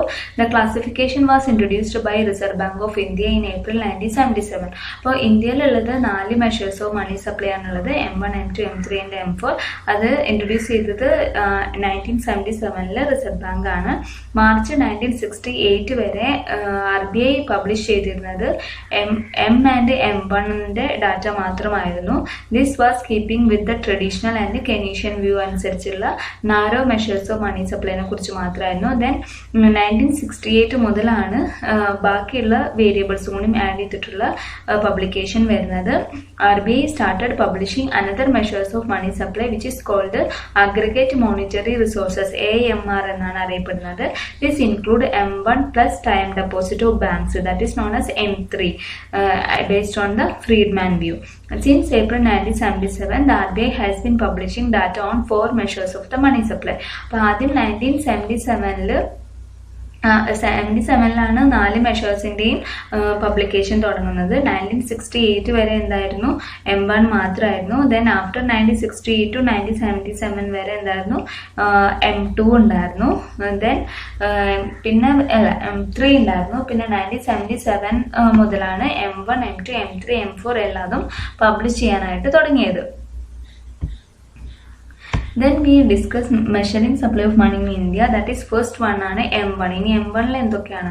M1 the first measure of money supply. Then M1 consists of ഒന്ന് എന്താണ്, currency with the public ഉണ്ട്. Currency with the public means it includes notes and coins of all denomination in the circulation excluding cash in hand with the bank. അതായത് പബ്ലിക്കിന്റെ കയ്യിലുള്ള എല്ലാ notes and കോയിൻസും ഇതിൽ included ആയിരിക്കും. But ബാങ്കിൽ സൂക്ഷിച്ചിരിക്കുന്ന amount കൂട്ടില്ല. Then demand deposit എന്ന് വെച്ചിട്ടുണ്ടെങ്കിൽ എന്താ, കൊമേഴ്ഷ്യൽ ബാങ്കിൻ്റെ കോപ്പറേറ്റീവ് ബാങ്കിലുള്ള ഡെപ്പോസിറ്റ് ആണ് ഡിമാൻഡ് ഡെപ്പോസിറ്റിൽ വരുന്നത്. ഇന്റർ ബാങ്ക് ഡെപ്പോസിറ്റ് അതിൽ ആഡ് ആവില്ല. ദെൻ അതർ ഡെപ്പോസിറ്റ്സും എന്തിൽ വരും, M1 വരും. അപ്പൊ M1 എന്ന് പറഞ്ഞാൽ എന്താണ്, currency with public plus demand deposit plus other deposits. പിന്നെ M2 എന്താണ്, M2 ആണ് second measure of money supply. M2 M1ന്റെ കൂടെ post office saving bank deposit വരുന്നതാണ് M2 എന്ന് പറയുന്നത്. ദെൻ M3 എന്ന് പറഞ്ഞാൽ M3 ഇത് broader measure of money supply. M1ന്റെ കൂടെ time deposit with commercial bank കൂടി ആഡ് ചെയ്ത് വരുന്നതാണ് M3. It is known as the broad money. Then M4 ആണ് the fourth measure of money supply. M4 consists of M3 plus total post office saving deposit ആണ് M3 എന്ന് പറയുന്നത്. അപ്പൊ M3 എന്ന് പറഞ്ഞാൽ എന്തായിരുന്നു, M1ന്റെ കൂടെ ടൈം ഡെപ്പോസിറ്റ് ആഡ് ചെയ്തതായിരുന്നു M3 എന്ന് പറയുന്നത്. M2 എന്ന് പറഞ്ഞാൽ എന്താ, M1ന്റെ കൂടെ post office saving deposit add ചെയ്യുന്നതാണ്. M4 എന്ന് പറഞ്ഞാൽ M3ന്റെ കൂടെ ടോട്ടൽ പോസ്റ്റ് ഓഫീസ് ഡെപ്പോസിറ്റ് ചെയ്യുന്നതാണ്. M4 ആണ് ദ ബ്രോഡസ്റ്റ് മെഷർ. M3 ആണ് ബ്രോഡ് മണി എന്നറിയപ്പെടുന്നത്. M1 ആണ് narrow money. Of the 4 interrelated money supply ഉണ്ടെങ്കിലും RBI എല്ലാ ഇതിനെ കുറിച്ചിട്ട് പബ്ലിഷ് ചെയ്യുന്നുണ്ട്. ബട്ട് ഇറ്റ് ഈസ് M3 ആണ് മോസ്റ്റ് സ്പെഷ്യൽ സിഗ്നിഫിക്കൻസ് ഉള്ളത്. It is M3 which is taken into account the formulative macro economic object of the economy in every year. Then we discuss about the determinants of money supply. In order to explain the determinants of money supply in an economy, we shall use M1 concept of money supply, which is the most fundamental concept of money supply. We shall denote it simply by M rather than M1. Money supply M1 is composed of currency held by the public and demand deposit with the bank. That is M1 is equal to CP plus D. നമ്മൾ പറഞ്ഞു narrow മണി M1. അതിന് എന്താണ്, അതാണ് നമ്മൾ determinants of money supply consider ചെയ്യുമ്പോൾ നോക്കുന്നത്. Then M എന്ന് പറഞ്ഞാൽ എന്താ, total supply of with the public ആണ്. Then CP is the currency with the public and D is the demand deposit. ഇനി മണി സപ്ലൈനെ തീരുമാനിക്കുന്നത് പ്രധാനമായിട്ടും 2 ഘടകങ്ങളാണ്. That is high powered money, the amount of high-powered money which is also called the reserve money by the Reserve Bank of India, and also the size of the money multiplier. ഈ high-powered money അതുപോലെ തന്നെ size of money multiplier ആണ് മണി സപ്ലൈനെ തീരുമാനിക്കുന്ന 2 പ്രധാനപ്പെട്ട ഘടകങ്ങൾ. Then we discuss about what is high-powered money. The high-powered money consists of the currency issued by the government and RBI. അപ്പോൾ എന്താണ്, RBIയും ഗവൺമെന്റും ഇഷ്യൂ ചെയ്യുന്ന ഇൻക്ലൂഡഡ് നോട്ട്സ് ആൻഡ് കോയിൻസ്, അതിനെയാണ് എന്ത് പറയുന്നത്, high-powered money എന്ന് പറയുന്നത്. The high-powered money can be obtained as sum of currency held by the public and the part held by the banks as reserve. അപ്പോൾ എന്താണ്, മൊത്തം ജനങ്ങളുടെ കയ്യിലുള്ള സം ഓഫ് കറൻസി എത്രയാണ് പ്ലസ് അതിന്റെ കൂടെ ബാങ്കിൽ റിസർവ് വെച്ചിരിക്കുന്ന എത്രയാണ്, ഇതെല്ലാം കൂടി കൂട്ടുമ്പോൾ കിട്ടുന്നതാണ് എന്ത്, high-powered money എന്ന് പറയുന്നത്. That is H is equal to CP plus R. H is the amount of high-powered money and CP is the currency held by the public and R is the cash reserve of currency with the bank. Then RBI and the government are the producers of the high-powered money, and the commercial bank do not have any role in introducing this high-powered money. അപ്പോൾ നമുക്കറിയാം currency issue ചെയ്യുന്നത് RBIയും ഗവൺമെന്റും ആണ്. So high-powered മണീന്റെ main producers എന്ന് പറയുന്നത് RBIയും government ആണ്. ഇതിൽ commercial ബാങ്കിന് യാതൊരു റോളും ഇല്ല. The theory of determination of money supply is based on the supply of and demand for high-powered money. Some economists call it the H theory of money supply. However, it is more popularly called money multiplier theory of money supply because it explains the determination of money supply as a certain multiple of the high-powered money. The amount of high-powered money is fixed by the RBI by its past action. അപ്പോൾ high-powered money എത്രയാണെന്ന് തീരുമാനിക്കുന്നത് RBI ആണ്. Then we discuss about the money multiplier. Money multiplier is the second determinant of the money supply. The money multiplier is the degree to which money supply is expanded as a result of the increase in the high-powered money. അപ്പോൾ മണി multiplier എന്ന് വെച്ചിട്ടുണ്ടെങ്കിൽ high-powered മണിയിൽ ഉണ്ടാവുന്ന ചേഞ്ചിനനുസരിച്ചിട്ട് എത്രമാത്രം മണി supply increase ചെയ്യുന്നുണ്ട് that degree, അതിനെയാണ് എന്ത് പറയുന്നത് മണി മൾട്ടിപ്ലയർ എന്ന് പറയുന്നത്. Then M is equal to, that is multiplier, M is equal to M by H. M is the money supply and H is the high-powered money. So money supply എന്ന് പറയുന്നത് എന്താണ്? H into M, that is high-powered money into money multiplier. Thus money supply is determined by the size of money multiplier and also the amount of high-powered money. The relationship between the money supply and high-powered money is determined by money multiplier. അപ്പോൾ high-powered money ന്റെയും money supply തമ്മിലുള്ള relationship തീരുമാനിക്കുന്ന ആരാണ്? money multiplier ആണ്. Size of money multiplier is depends on the preference of the public to hold currency relative to deposit. ഇനി മണി മൾട്ടിപ്ലയറിന്റെ size തീരുമാനിക്കുന്നത് എന്താണ്? ജനങ്ങളുടെ പ്രിഫറൻസ് ആണ് to hold currency relative to deposit and bank desired cash reserve in to deposit. അതാണ് money മൾട്ടിപ്ലയറിന്റെ size തീരുമാനിക്കുന്നത്. Then money multiplier ആണ് ഹൈപ്പവേർഡ് മണീന്റെയും മണി സപ്ലൈന്റെയും തമ്മിലുള്ള റിലേഷൻഷിപ്പ് തീരുമാനിക്കുന്നത്. ദെൻ അതുപോലെ തന്നെ amount of high powered money money multiplier ആണ് മണി സപ്ലൈ തീരുമാനിക്കുന്നത്. Now we are going to discuss about module 2, that is theories of inflation and unemployment. In this module we discuss inflation and its different types of inflation and measurement of inflation in India, effects of inflation, sacrifice ratio, inflationary gap and different theories of inflation, demand pull versus cost push inflation, mixed inflation, structural inflation and different measures to control inflation, and meaning and types of unemployment, cost of unemployment and Okun's law, the Phillips curve, the modified Phillips curve and long run Phillips curve and stagflation and its reason. Then inflation. The inflation simply means a continuous increase in general price level, which can be described as a decline in the real value of money or loss of purchasing power in the medium of exchange. When the general price level rises, each unit of currency buys fewer goods and services. The inflation, that is പണപ്പെരുപ്പം, അതെന്താണെന്ന് നമുക്കെല്ലാവർക്കും അറിയാം. അതായത് price level, general price level continuous ആയിട്ട് increase ചെയ്യുന്നതിനാണ് inflation എന്ന് പറയുന്നത്. അതായത് purchasing power of money decrease ചെയ്യും. ഇത് വാല്യൂ ഓഫ് മണി കുറയും, അതുപോലെ തന്നെ ജനറൽ പ്രൈസ് ലെവൽ ഇൻക്രീസ് ചെയ്യും. ആ ഒരു സിറ്റുവേഷനാണ് നമ്മൾ ഇൻഫ്ലേഷൻ എന്ന് പറയുന്നത്. അതായത് 100 രൂപയ്ക്ക് ആദ്യം 10 സാധനങ്ങൾ വാങ്ങാൻ പറ്റുമെന്ന് വെച്ചാൽ ഇപ്പോൾ 100 രൂപയ്ക്ക് 5 സാധനങ്ങൾ പർച്ചേസ് ചെയ്യാൻ പറ്റുന്നുണ്ടാവുള്ളൂ. അതായത് വാല്യൂ ഓഫ് മണി കുറയാണ്. 100 രൂപയ്ക്ക് 10 എണ്ണം വാങ്ങിച്ചിരുന്നപ്പോൾ ഇപ്പോൾ 5 എണ്ണേ വാങ്ങിക്കാൻ പറ്റുന്നുള്ളൂ. So the value of money decrease ചെയ്തു. ദെൻ അത് എന്തുകൊണ്ടാണ് അങ്ങനെ പറ്റുന്നത്? ജനറൽ പ്രൈസ് ലെവൽ ഇൻക്രീസ് ചെയ്യണം. ആ ഒരു സിറ്റുവേഷനാണ് continuous increase in the general price ലെവലിനെയാണ് നമ്മൾ ഇൻഫ്ലേഷൻ എന്ന് വിളിക്കുന്നത്. ദെൻ ഈ ഒരു ഇൻഫ്ലേഷൻ എന്താണ് ഡിഫറെൻറ്റ് ഇക്കണോമിസ്റ്റ് ഡിഫൈൻ ചെയ്യുന്നുണ്ട്. അതിൽ പ്രശസ്തമായതാണ് നമ്മളോട് നോക്കുന്നത്. ഇപ്പോൾ കോൾബൺ പറയുന്നത് ഇൻഫ്ലേഷൻ എന്ന് പറയുന്നത് it's too much of money chasing too few goods എന്നാണ്. അതായത് കൂടുതൽ പൈസ കൊടുത്താൽ മാത്രമേ നമുക്ക് കുറച്ച് സാധനങ്ങൾ വാങ്ങിക്കാൻ പറ്റുള്ളൂ എന്നാണ് പറയുന്നത്. അതുപോലെ സാമൂഹ്യം പറയുന്നത് inflation denotes rise in general level of price, അതായത് general level of price continuous ആയിട്ട് ഇൻക്രീസ് ചെയ്യുക. അതുപോലെ ജോൺസൺ പറയുന്നത് സസ്റ്റെയിൻഡ് റൈസ് ഇൻ പ്രൈസ് ആണ് ഇൻഫ്ലേഷൻ എന്നാണ്. അതുപോലെ തന്നെ ഷാപ്പിറോ പറയുന്നത് ഇൻഫ്ലേഷൻ എന്ന് പറയുന്നത് പെർസിസ്റ്റൻ്റ് ആയിട്ട്, അതായത് കണ്ടിന്യൂസ് ആയിട്ട് അതുപോലെ അപ്രീഷ്യബിൾ ലെവലിൽ പ്രൈസ് ലെവൽ ഇൻക്രീസ് ചെയ്യുന്നതിനാണ് ഇൻഫ്ലേഷൻ എന്ന് പറയുന്നത്. ദെൻ ക്രൗത്തർ പറയുന്നത് ഇത് എന്താണ് വാല്യൂ ഓഫ് മണി കുറയാണ്, അതായത് price is rising and value of money കുറയുക. ആ ഒരു അവസ്ഥയെയാണ് ഇൻഫ്ലേഷൻ എന്ന് വിളിക്കുന്നത് എന്നാണ് പറയുന്നത്. അതുപോലെ ആക്ലെ പറയുന്നത് ഇൻഫ്ലേഷൻ എന്ന് പറയുന്നത് ഒരു പെർസിസ്റ്റൻ്റ് ആൻഡ് അപ്രീഷ്യബിൾ റൈസിൻ്റെ ജനറൽ പ്രൈസ് ലെവലാണ്. അല്ലെങ്കിൽ ആവറേജ് പ്രൈസ് ലെവൽ ഇൻക്രീസ് ചെയ്തുകൊണ്ടിരിക്കുക. ഈ ഒരു അവസ്ഥ തന്നെയാണ് നമ്മൾ ഇൻഫ്ലേഷൻ എന്ന് വിളിക്കുന്നത്. പിന്നെ എന്തൊക്കെയാണ് ഇൻഫ്ലേഷൻ്റെ ഫീച്ചേഴ്സ് എന്ന് നോക്കാം. That is characteristics or features of inflation. Inflation എന്ന് പറയുന്നത് ഒരു ലോങ് ടേം പ്രോസസ്സാണ്. അതുപോലെ ഇതൊരു സ്റ്റേറ്റ് ഓഫ് ഡിസിക്വിലിബ്രിയം ആണ്.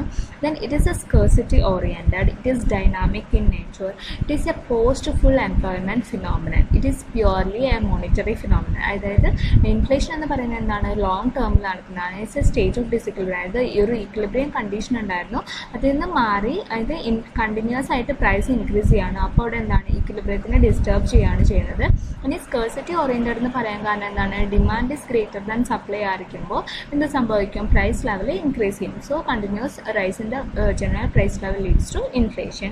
ഇനി അതുപോലെ തന്നെ ഇതൊരു ഫുൾ എംപ്ലോയ്മെൻറ്റിന് ശേഷം നടക്കുന്നതാണ്, പോസ്റ്റ് ഫുൾ എംപ്ലോയ്മെൻറ്റ് ഫിനോമിനൻ ആണ്. അതുപോലെ തന്നെ മോണിറ്ററി ഫിനോമിനൻ ആണ്. ഇനി ഇൻഫ്ലേഷൻ എന്ന് പറയുന്നത് is a price rise is persistent ആണ്, അതുപോലെ ഇറിവേഴ്സിബിൾ ആണ്. Then inflation is caused by excess demand in relation to the supply of all types of goods and services. അതായത് demand is greater than supply ആയിരിക്കുന്ന സമയത്ത് inflation ഉണ്ടാവാനുള്ള സാധ്യതയുണ്ട്. Then inflation involves a process of the persistent rise in prices which involves a rise in trend in the price level. അപ്പോൾ after all എന്താണ് inflation എന്ന് പറയുന്നത്, continuous rise in or persistent rise in general price ലെവലാണ് inflation എന്ന് പറയുന്നത്. It's a continuous phenomenon ആണ്, long term phenomenon ആണ്, dynamic in nature ആണ്, it's a post full employment phenomenon ആണ്. Then we discuss the causes of inflation. എന്തൊക്കെയാണ് inflation ഉണ്ടാവാനുള്ള കാരണങ്ങൾ? Inflation is mainly caused either by the demand pull factors or the cost push factors.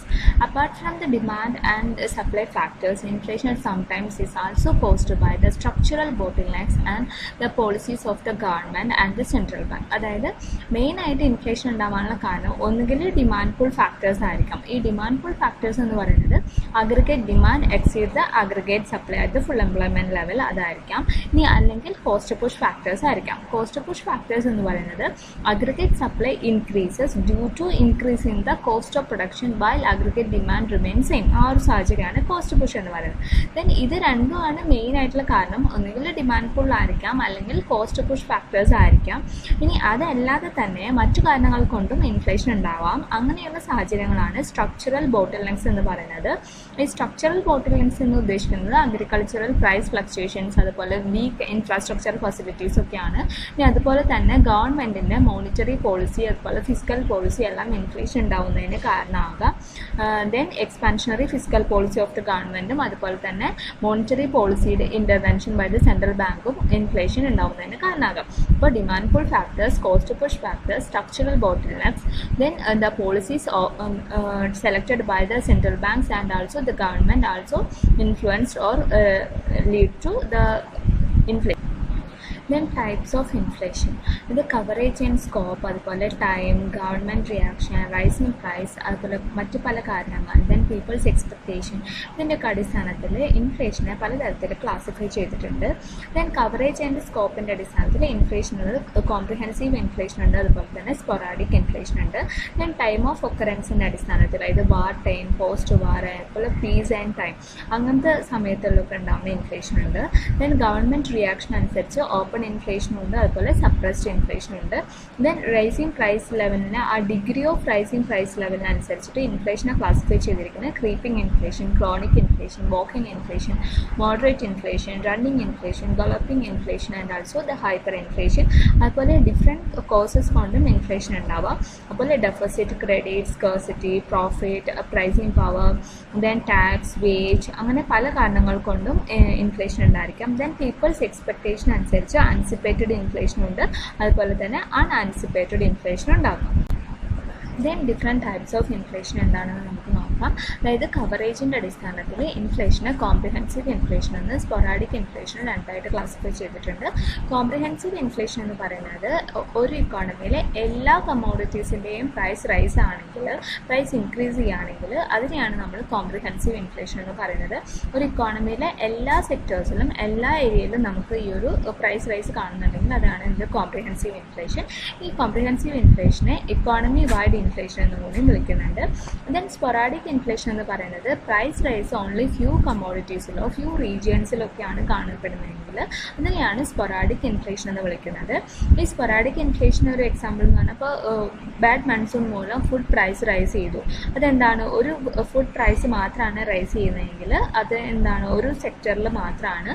അതുകൊണ്ട് തന്നെ നമുക്ക് sporadic inflation എന്ന് വിളിക്കാം. ഇതൊരു സെക്ഷണൽ ഇൻ നാച്ചറാണ്, ഓരോരോ സെക്ടറിലാണ് നമുക്കത് കാണാൻ സാധിക്കുന്നത്. ഇനി ഗവൺമെൻറ്റിൻ്റെ റിയാക്ഷൻ അതുപോലെ ഗവൺമെൻറ്റിൻ്റെ degree of കൺട്രോളിനനുസരിച്ചിട്ട് inflation open inflation എന്നും സപ്രസ്ഡ് ഇൻഫ്ലേഷൻ എന്നും രണ്ടായിട്ട് ക്ലാസിഫൈ ചെയ്യുന്നുണ്ട്.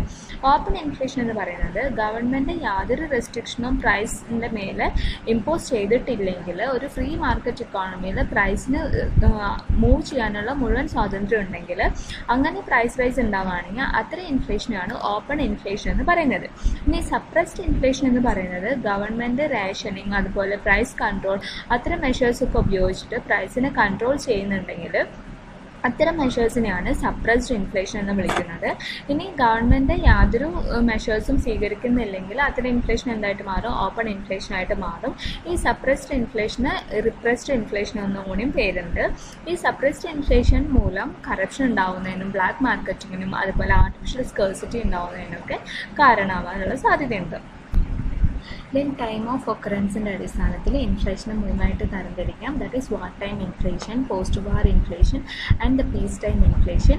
Then the war time inflation, അതായത് വാർ പീരീഡിൽ, അതായത് യുദ്ധം നടക്കുന്ന സമയത്ത് ഉണ്ടാവുന്ന ഇൻഫ്ലേഷനെയാണ് വാർ ടൈം ഇൻഫ്ലേഷൻ എന്ന് പറയുന്നത്. അതായത് ഈ ഒരു വാർ പീരീഡിൽ നമ്മൾ പ്രൊഡക്റ്റീവ് റിസോഴ്സസ് എല്ലാതും ഈ മിലിറ്ററി ഗുഡ്സ് പ്രൊഡ്യൂസ് ചെയ്യുന്നതിനും എക്യുപ്മെൻറ്റ്സിനൊക്കെ വേണ്ടിയിട്ട് ഉപയോഗിക്കും. അത്തരം സാഹചര്യങ്ങൾ ഉണ്ടാകുമ്പോൾ നമുക്ക് എസെൻഷ്യൽ കമ്മോഡിറ്റീസ് പ്രൊഡ്യൂസ് ചെയ്യാനുള്ള റോ മെറ്റീരിയൽസിൻ്റെ സ്കേഴ്സിറ്റി അനുഭവപ്പെടാം. ദെൻ ജനങ്ങളുടെ അത്യാവശ്യമുള്ള ആവശ്യങ്ങൾ പോലും മീറ്റ് ചെയ്യാൻ പറ്റാത്ത സാഹചര്യം ഉണ്ടാവും. ദെൻ എസെൻഷ്യൽ ഗുഡ്സിൻ്റെ പ്രൈസ് എല്ലാതും ഇൻക്രീസ് ചെയ്യും. അങ്ങനെ കമ്മോഡിറ്റീസിൻ്റെ എല്ലാം പ്രൈസ് റൈസ് ഉണ്ടാവുന്ന ഇതിനെയാണ് നമ്മൾ വാർ ടൈം ഇൻഫ്ലേഷൻ എന്ന് പറയുന്നത്. ദെൻ പോസ്റ്റ് വാർ ഇൻഫ്ലേഷൻ എന്ന് പറയുന്നത് വാർ പീരീഡിന് ശേഷം ഉണ്ടാകുന്ന ഇൻഫ്ലേഷനെയാണ് പോസ്റ്റ് വാർ ഇൻഫ്ലേഷൻ എന്ന് പറയുന്നത്. ഈ ഒരു പോസ്റ്റ് വാർ ഇൻഫ്ലേഷൻ ഉണ്ടാവാനുള്ള കാരണം എന്ന് പറയുന്നത് ഗവൺമെൻറ് ആ സമയത്ത് വാർ പീരീഡിൽ ഉണ്ടാവുന്ന എല്ലാ കൺട്രോൾസും എല്ലാം റിലാക്സ് ചെയ്തിട്ടുണ്ടാവും. അപ്പോൾ എന്താണ് പ്രൈസ് റൈസിന് കാരണമാകും. അത് പോസ്റ്റ് വാർ ഇൻഫ്ലേഷന് കാരണമാകും. ദെൻ പീസ് ടൈം ഇൻഫ്ലേഷൻ എന്ന് പറയുന്നത് അതായത് വാറൊന്നുമില്ല, അതുപോലെ പോസ്റ്റ് വാർ പീരീഡും അല്ല, ഒരു നോർമൽ പീരീഡ് ഓഫ് സിറ്റുവേഷൻ ആണെന്ന് വിചാരിക്കുക, normal period of peace situation ആണ്.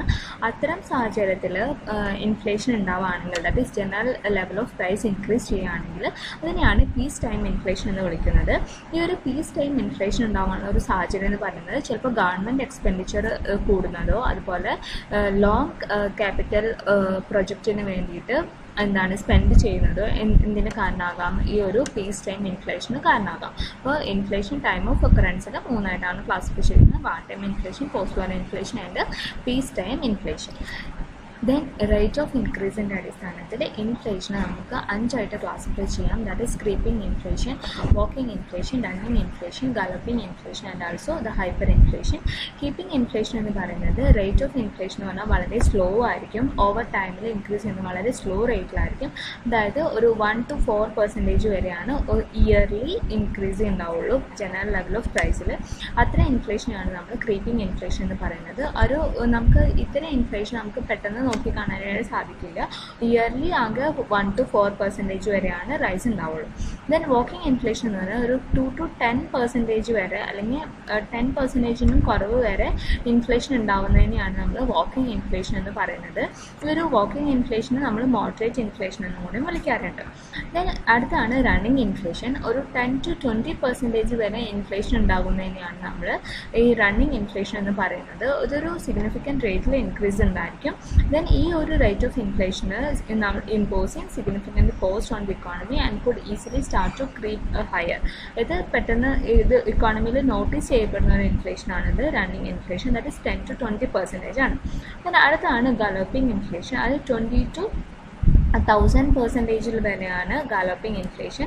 ഈ ഒരു ഇൻഫ്ലേഷൻ്റെ പ്രത്യേകത ഒരു റാപ്പിഡ് പ്രൈസ് ഇൻക്രീസ് ആണ് നമുക്കിവിടെ കാണാൻ സാധിക്കുന്നത്. There is no universally agreed definition to this inflation. Then hyper inflation എന്ന് പറയുന്നത് അതിനേക്കാളും അതിൻ്റെ അടുത്ത് വരെ വരുന്ന ഒരു ഇൻഫ്ലേഷനാണ്. 1000 ആ ഒരു റേഞ്ചിൽ വരുന്ന ഇൻഫ്ലേഷനാണ്. ഇത് പെർ മന്ത് ആണ് അത് ഇൻക്രീസ് ചെയ്യുന്നത്. അത്രയും ഹൈ റേറ്റിലായിരിക്കും ഇൻഫ്ലേഷൻ്റെ റേറ്റ് ഉണ്ടായിരിക്കുക. അങ്ങനെയുള്ള ഇൻഫ്ലേഷനാണ് ഹൈപ്പർ ഇൻഫ്ലേഷൻ എന്ന് വിളിക്കുന്നത്. ഇതൊരു വാർ പീരീഡിൽ അല്ലെങ്കിൽ ആഫ്റ്റർ പോസ്റ്റ് വാറിലൊക്കെ ജപ്പാനിലൊക്കെ ഉണ്ടായിട്ടുണ്ട് ഇത്തരം ഇൻഫ്ലേഷൻ എന്നാണ് പറയുന്നത്. അത് ഗാലോപ്പിംഗ് ഇൻഫ്ലേഷൻ അല്ലെങ്കിൽ ഹൈപ്പർ ഇൻഫ്ലേഷൻ അല്ലാതെ. ഇനി പലതരത്തിലുള്ള കാരണങ്ങൾ മൂലം ഇൻഫ്ലേഷൻ ഉണ്ടാകാം. അതിൽ ആദ്യത്തെയാണ് ഡെഫിസിറ്റ് ഇൻഫ്ലേഷൻ. അതായത് ഡെഫിസിറ്റ് ഫിനാൻസിങ് മൂലം ഉണ്ടാകുന്ന ഇൻഫ്ലേഷനാണ് ഡെഫിസിറ്റ് ഇൻഫ്ലേഷൻ എന്ന് പറയുന്നത്. ദെൻ ക്രെഡിറ്റ് ഇൻഫ്ലേഷൻ എന്ന് പറയുന്നത് എക്സസീവ് ബാങ്ക് ക്രെഡിറ്റ് വഴിയോ അതുപോലെ മണി സപ്ലൈ ഇൻക്രീസ് ചെയ്യുന്നത് വഴിയോ ഉണ്ടാകുന്ന ഇൻഫ്ലേഷനാണ് ക്രെഡിറ്റ് ഇൻഫ്ലേഷൻ എന്ന് പറയുന്നത്. ദെൻ സ്കേഴ്സിറ്റി ഇൻഫ്ലേഷൻ എന്ന് പറയുന്നത് ഹോർഡിങ് ചെയ്യുന്നത് വഴി, അതായത് അപ്പോൾ ഒത്തിരി എമൗണ്ട് ഉണ്ട് അതിനൊക്കെ നമ്മൾ ഹോർഡ് ചെയ്ത് വെച്ചിരിക്കുകയാണ്. അതുപോലെ ഇപ്പോൾ സവാള ഇതിനൊക്കെ ഹോർഡ് ചെയ്ത് പൂഴ്ത്തി വെക്കാന്നാണ് പറയുക. എന്നുവെച്ചാൽ അതിൻ്റെ പ്രൈസ് റൈസ് ചെയ്യുന്ന വേണ്ടി ചില സമയങ്ങളിൽ അങ്ങനെ ഫുഡ് ഗ്രെയിൻസ്, കെറോസിൻ ഓയിൽ, അതുപോലെ അത്തരം സാഹചര്യങ്ങളിൽ അത്തരം കമ്മോഡിറ്റീസിൽ അത് ഹോൾഡ് ചെയ്യുന്നത് വഴി അതിൻ്റെ പ്രൈസ് റൈസ് ചെയ്യും. അങ്ങനെ സ്കേഴ്സിറ്റി ഉണ്ടാവും മാർക്കറ്റിൽ. അങ്ങനെ ഉണ്ടാവുന്ന ഇൻഫ്ലേഷനാണ് സ്കേഴ്സിറ്റി ഇൻഫ്ലേഷൻ എന്ന് വിളിക്കുന്നത്. ദെൻ പ്രോഫിറ്റ് ഇൻഫ്ലേഷൻ എന്ന് പറയുന്നത് ഇപ്പോൾ എൻ്റർപ്രണേഴ്സ് അവരുടെ പ്രോഫിറ്റ് ഇൻക്രീസ് ചെയ്യാൻ തീരുമാനിക്കുകയാണെങ്കിൽ അവരെന്ത് ചെയ്യും, പ്രൈസ് റൈസ് ചെയ്യും. അങ്ങനത്തെ ഇൻഫ്ലേഷനാണ് പ്രോഫിറ്റ് ഇൻഫ്ലേഷൻ എന്ന് പറയുന്നത്. ദെൻ ടാക്സ് ഇൻഫ്ലേഷൻ എന്ന് പറയുന്നത് ഇൻഡയറക്റ്റ് ടാക്സ് ഇൻക്രീസ് ചെയ്ത് കഴിഞ്ഞാൽ സെല്ലേഴ്സ് ആ ഇൻഡയറക്റ്റ് ടാക്സ് മീറ്റ് ചെയ്യാൻ വേണ്ടിയിട്ട് പ്രോഡക്റ്റിൻ്റെ പ്രൈസ് ഇൻക്രീസ് ചെയ്യും. അത് എവിടെ നിന്നാണ്, കൺസ്യൂമേഴ്സിൻ്റെ നിന്നാണ് കിട്ടുക. അത്തരം ഇൻഫ്ലേഷനെയാണ് നമ്മൾ ടാക്സ് ഇൻഫ്ലേഷൻ എന്ന് പറയുന്നത്. Next is wage inflation. അതായത് വേജ് ഇൻക്രീസ് ചെയ്യുന്നത് മൂലം ഉണ്ടാകുന്ന ഇൻഫ്ലേഷനാണ് വേജ് ഇൻഫ്ലേഷൻ എന്ന് പറയുന്നത്. അതായത് വേജ് റൈസ് ചെയ്യും, ബട്ട് അതിനനുസരിച്ച് ഔട്ട്പുട്ട് റൈസ് ചെയ്യണമെന്നില്ല. അത് എന്തിനു കാരണമാകാം, പ്രൈസ് റൈസ് ചെയ്യുന്നതിന് കാരണമാകാം. അതിനെയാണ് വേജ് ഇൻഫ്ലേഷൻ എന്ന് പറയുന്നത്. അടുത്തതാണ് build in inflation. Build in inflation എന്നുകൊണ്ട് അർത്ഥമാക്കുന്നത് ഒരു visual cycle of build in ഇൻഫ്ലേഷനാണ് ഉണ്ടാകുന്നത്. ഇത് സംഭവിക്കാനുള്ള കാരണം എന്താണെങ്കിൽ വർക്കേഴ്സ് അല്ലെങ്കിൽ എംപ്ലോയീസ് എപ്പോഴും ഇൻഫ്ലേഷൻ ഉണ്ടാവുമെന്നുള്ള ആ ഒരു ആൻറ്റിസിപ്പേഷൻ കൊണ്ട് എപ്പോഴും ഹൈ വേജ് അല്ലെങ്കിൽ സാലറീസ് ഡിമാൻഡ് ചെയ്യും. അങ്ങനെ high wage and salaries demand ചെയ്യുമ്പോൾ എംപ്ലോയേഴ്സ് അല്ലെങ്കിൽ ഓർഗനൈസേഷൻസ് എന്ത് ചെയ്യും, ആ ഒരു ഇൻക്രീസ് ചെയ്യുന്ന വേജ് ഇൻക്രീസ് ചെയ്യുന്ന ആ കമ്മോഡിറ്റീസിൻ്റെ എല്ലാത്തിൻ്റെയും പ്രൈസ് ഇൻക്രീസ് ചെയ്യും. അങ്ങനെ സംഭവിക്കുമ്പോൾ ഒരു ഭാഗത്ത് വേജ് ഇൻക്രീസ് ചെയ്യാണ്, ഒരു ഭാഗത്ത് അതിനോട് ആനുപാതികമായിട്ട് തന്നെ പ്രൈസും ആ കമ്മോഡിറ്റീസിൻ്റെ പ്രൈസും ഇൻക്രീസ് ചെയ്യും. ഇതൊരു വിഷ്വൽ സൈക്കിൾ പോലെ ഇങ്ങനെ പ്രവർത്തിച്ചുകൊണ്ടിരിക്കുകയാണ്. വേജ് ഇൻക്രീസ് ചെയ്യുന്നുണ്ട്, അപ്പോൾ പ്രൈസ് ലെവൽ ഇൻക്രീസ് ചെയ്യും. ദെൻ പ്രൈസ് ലെവൽ ഇൻക്രീസ് ചെയ്യുന്നതാണ്, അപ്പോൾ അവിടെ ഇൻഫ്ലേഷൻ ഉണ്ടാവും. ദെൻ ഇൻഫ്ലേഷൻ ഇനിയും കൂടും വിചാരിച്ചിട്ട് വീണ്ടും അതിനനുസരിച്ചിട്ട് എംപ്ലോയീസ് കൂടുതൽ വേജ് ആവശ്യപ്പെടും. ഇതൊരു വിഷ്വൽ സൈക്കിളായിട്ട് ഇങ്ങനെ പോയിക്കൊണ്ടിരിക്കുകയാണ്. അങ്ങനെ ഓരോ ഈച്ച് റൗണ്ടിലും ഇൻഫ്ലേഷൻ അക്യുമുലേറ്റ് ചെയ്തുകൊണ്ടിരിക്കുക. ഈ ഒരു ഇൻഫ്ലേഷനാണ് നമ്മൾ ബിൽഡ് ഇൻ ഇൻഫ്ലേഷൻ എന്ന് വിളിക്കുന്നത്. പിന്നെ അടുത്താണ് ഡെവലപ്പിംഗ് ഇൻഫ്ലേഷൻ. ഡെവലപ്പിംഗ് ഇൻഫ്ലേഷൻ എന്ന് വെച്ചാൽ ഒരു ഇക്കോണമി ഡെവലപ്മെൻറ്റ് പ്രോസസ്സിൽ കൂടുതൽ ഡെവലപ്മെൻറ്റ് പ്രോസസ്സ് വഴി ഇൻകം ഇൻക്രീസ് ചെയ്യും. ദെൻ അത് ഡിമാൻഡ് ഇൻക്രീസ് ചെയ്യുന്നതും അതുവഴി പ്രൈസ് ഇൻക്രീസ് ചെയ്യുന്നതിനും കാരണമാകും.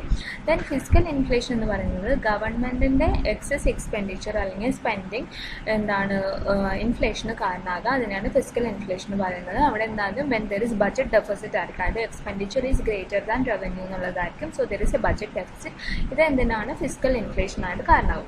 ദെൻ അടുത്താണ് പോപ്പുലേഷൻ ഇൻഫ്ലേഷൻ. അതായത് price rise due to rapid increasing population. അതായത് പോപ്പുലേഷൻ ഇൻക്രീസ് ചെയ്യുന്നതിന് മൂലമുള്ള പ്രൈസ് റൈസിനെയാണ് പോപ്പുലേഷൻ ഇൻഫ്ലേഷൻ എന്ന് വിളിക്കുന്നത്.